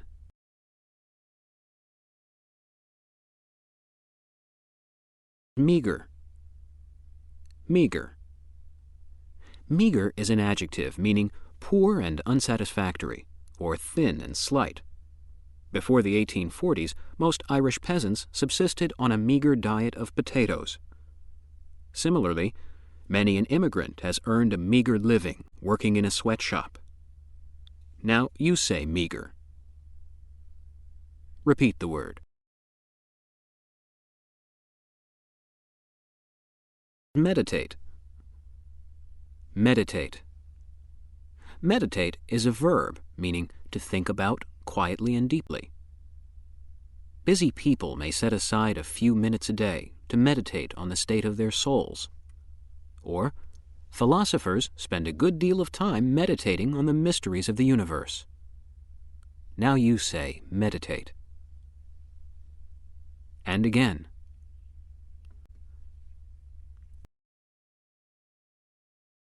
Nutritious. Nutritious. Nutritious is an adjective meaning nourishing. The American diet has been enriched by many nutritious dishes from other countries. Or, reading a comic book may be fun, but it is rarely spiritually nutritious. Now you say nutritious. Try the word again.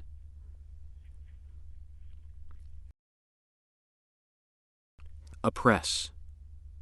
Oppress. Oppress is a verb meaning to govern cruelly and unjustly, or to weigh heavily on. A tyrant is usually more interested in oppressing his subjects than in governing them. Or, a strong sense of foreboding may oppress your spirit for days. Well, it's your turn now. Say oppress. One more time.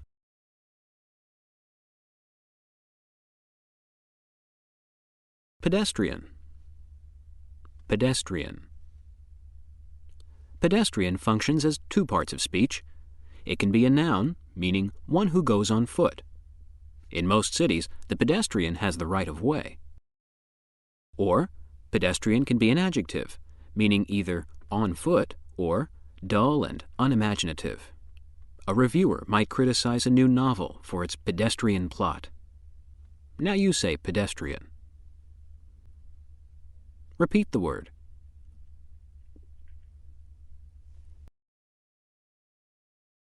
Transmit. Transmit. Transmit is a verb meaning to send on, pass along, or send out. The Pope's Christmas greetings are usually transmitted across the globe. Similarly, email is a quick way to transmit information electronically. Your turn. Say transmit. Once more.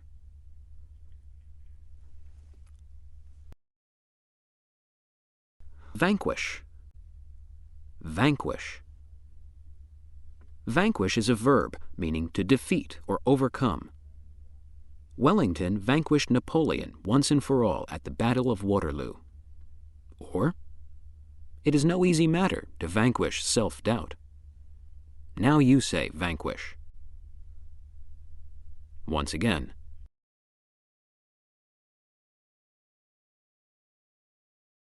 Wan. Wan. Wan is an adjective meaning unnaturally pale, lacking vitality, or ineffectual. A person's face may appear haggard and wan, or the stars may appear wan and lusterless on an overcast night. Well, by now you know the drill. Say won. Once again.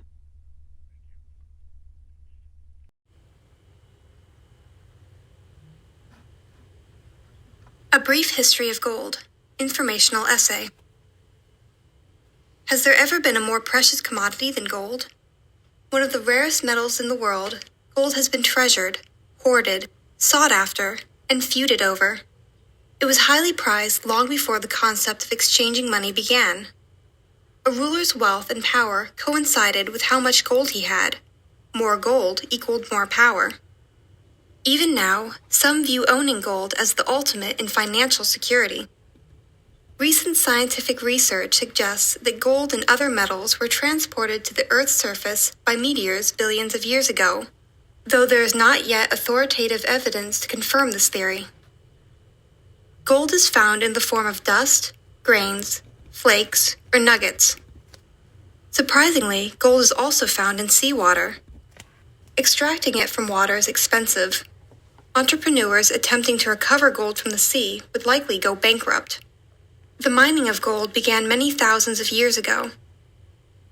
Some of the oldest gold artifacts have been unearthed in the Varna necropolis. This ancient burial site is near Varna, Bulgaria. It contained an astounding cache of treasures. Skilled goldsmiths of that era hammered gold into exquisite pieces, including solid gold masks, goblets, and jewelry. The world's oldest known geological map, the Turin Papyrus map, created circa 1150 BCE, or before the Common Era, indicates where the early Egyptians excavated their gold mines. Egyptians were so enamored of gold that they believed it to be a physical manifestation of the sun and the flesh of the gods. Their pharaohs' coffins were made out of solid gold. Because of its beauty and indestructible nature, it was valued by numerous other early civilizations, from the ancient Mediterranean civilizations of the Minoans and Etruscans to the ancient American Aztecs and Incas. Gold was also used in religious rites. The legacy of age-old folk and fairy tales from around the world is full of wishes and dreams for gold. But how did gold change from an object of beauty and worship to a legitimate official form of currency? Early on, people used the barter system to get most goods and services they needed. When haggling proved less than harmonious, people moved on to primitive forms of payment, such as shells, stones, beads, and fur. This system evolved over time, and many societies switched to using pieces of gold. The pieces were marked with weight and then turned into coins. The first gold coins were minted around 640 BCE in the ancient Roman province of Lydia. The Greeks also used gold coins. Goldsmith Ephraim Brasher created the first United States gold coin in 1784. Man's greed for gold inspired European explorations and violent conquests in Central and South America. Despots and tyrants on all sides had gold fever, clamoring loudly for more and more riches. Fortunes were quickly made, and even more quickly lost. The discovery of gold around the world led to gold rushes, including the famous California gold rush of the 1840s. The wild outpost of Sutter's Mill attracted more than 40,000 hardy prospectors. Few found the mother lode. Those who did were indisposed to share it. Many failed prospectors returned home cynical, sadder, and wiser, no doubt appreciating the saying, "Better an ounce of happiness than a pound of gold." Authoritative. Authoritative. Authoritative is an adjective meaning official or dictatorial. A book by a famous expert may be considered authoritative in its field. Or, the chief operating officer of a large corporation may have an authoritative manner. Now let's hear you say authoritative. Try the word again.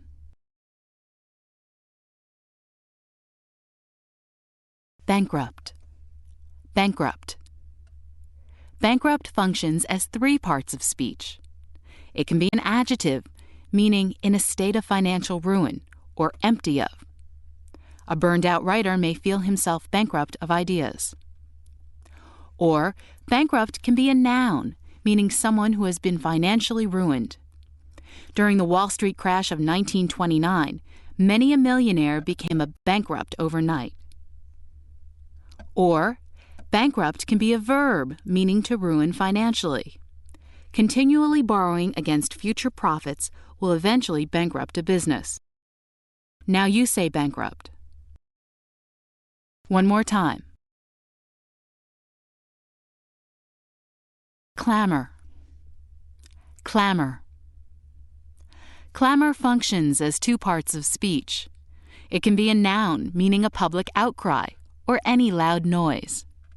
At a rock concert, you may barely be able to hear the music over the clamor of the audience.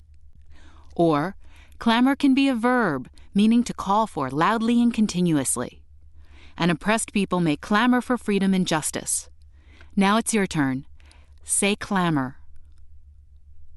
And again. Coincide. Coincide. Coincide is a verb meaning to be in agreement or to happen at the same time.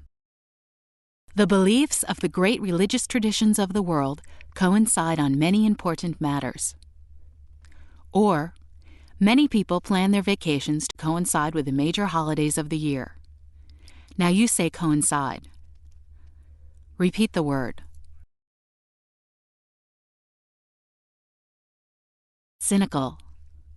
Cynical. Cynical is an adjective meaning inclined to believe the worst or sneering. The cynical detective is a stock character in pulp fiction and murder mysteries. Or, some of P.T. Barnum's remarks were truly cynical. Your turn. Say cynical. Once again. Despot. Despot. Despot is a noun meaning a tyrant. The U.S. Constitution is so framed that the president can never become a despot. Or, many post-colonial African nations have endured the rule of corrupt and brutal despots. Now let's hear you say despot. Try the word again. Feud. Feud. Feud functions as two parts of speech. It can be a noun, meaning a long, bitter quarrel. A feud between members of a ruling family may lead to the outbreak of civil war. Or, feud can be a verb, meaning to quarrel bitterly. Neighbors sometimes feud about the exact boundaries of their properties. Your turn. Say feud. One more time. Haggle. Haggle. Haggle is a verb meaning to argue in a petty way. In many countries, street vendors expect customers to haggle with them over the price of an article. Or, labor and management may spend a lot of time haggling over the exact terms of a new contract. Now, let's hear you say haggle. And again. Hardy. Hardy. Hardy is an adjective meaning tough and brave. The Inuit are a hardy people who have adapted to a harsh climate. Or, Willie Mays was a hardy athlete who rarely missed a game. Now you say hardy. Repeat the word. Harmonious. Harmonious. Harmonious is an adjective that means able to get along well together, or melodious. Relations between the races may not always be harmonious in your community. Or, the harmonious sound of church bells may be heard at noon. Now it's your turn. Say harmonious. Once again. Hoard. Hoard. Hoard functions as two parts of speech. It can be a verb, meaning to store up. A miser is a person who hoards his or her wealth. Or, hoard can be a noun, meaning a hidden store or supply. The dragon in a fairy tale usually has a hoard of treasure hidden in its den. Now you try the word. Say hoard. Once more. Indisposed. Indisposed. Indisposed is an adjective that means slightly ill or disinclined to do something. A servant may inform a gentleman caller that the lady of the house is indisposed and cannot see him. Or, Queen Victoria was indisposed to resume her royal duties after the sudden death of her husband. Now let's hear you say indisposed. Try it again. Legacy. Legacy. Legacy is a noun, meaning an inheritance, or something handed down from the past. Your grandfather may have left you a handsome legacy in his will. Or, unfortunately, racism is part and parcel of slavery's dark and disturbing legacy. Now you say legacy. Repeat the word. Legitimate. Legitimate. Legitimate is an adjective meaning lawful or justifiable. A disagreement about the legitimate heir to the English throne led to the outbreak of the Wars of the Roses. Or, figures in organized crime often set up legitimate businesses as fronts for their illegal activities. Now it's your turn. Say legitimate. And again. Mirth. Mirth. Mirth is a noun meaning merry fun or laughter. Santa Claus is a traditional symbol of Yuletide mirth and jollity. Or, F. Scott Fitzgerald set out to capture both the mirth and the despair of the Roaring Twenties. Now you say mirth. Repeat the word. Officiate. Officiate. Officiate is a verb meaning to perform or to referee. According to the U.S. Constitution, the Vice President is to officiate over the Senate. Or, the captain traditionally officiates at shipboard weddings and funerals. Well, it's your turn now. Say officiate. One more time. Partial. Partial. Partial is an adjective meaning not complete or biased. A compromise is a partial victory for both sides in a dispute. Or, a legislator is bound to be partial to bills that bring jobs or money into his or her district. Now you say partial. Repeat the word. Patronize. Patronize. Patronize is a verb that means to be a regular customer or to treat as an inferior. Many Americans refuse to patronize businesses that sell items produced by foreign child labor. Or, most women in the workplace refuse to be patronized by male supervisors. Now it's your turn. Say patronize. Once more. Rite. Rite. Rite is a noun meaning a ceremony, the customary form of a ceremony, or any formal custom or practice. Several of the Christian sacraments are considered rites of initiation. Or, giving gifts on birthdays is an age-old rite practiced by all cultures. Now you say rite. And again. Sagacious. Sagacious. Sagacious is an adjective meaning shrewd or wise in a practical way. Solomon is the prototype of the sagacious ruler in the Judeo-Christian tradition. Or, someone with a personal problem may seek sagacious advice from a trained counselor. Well, by now you know the drill. Say sagacious. Once again.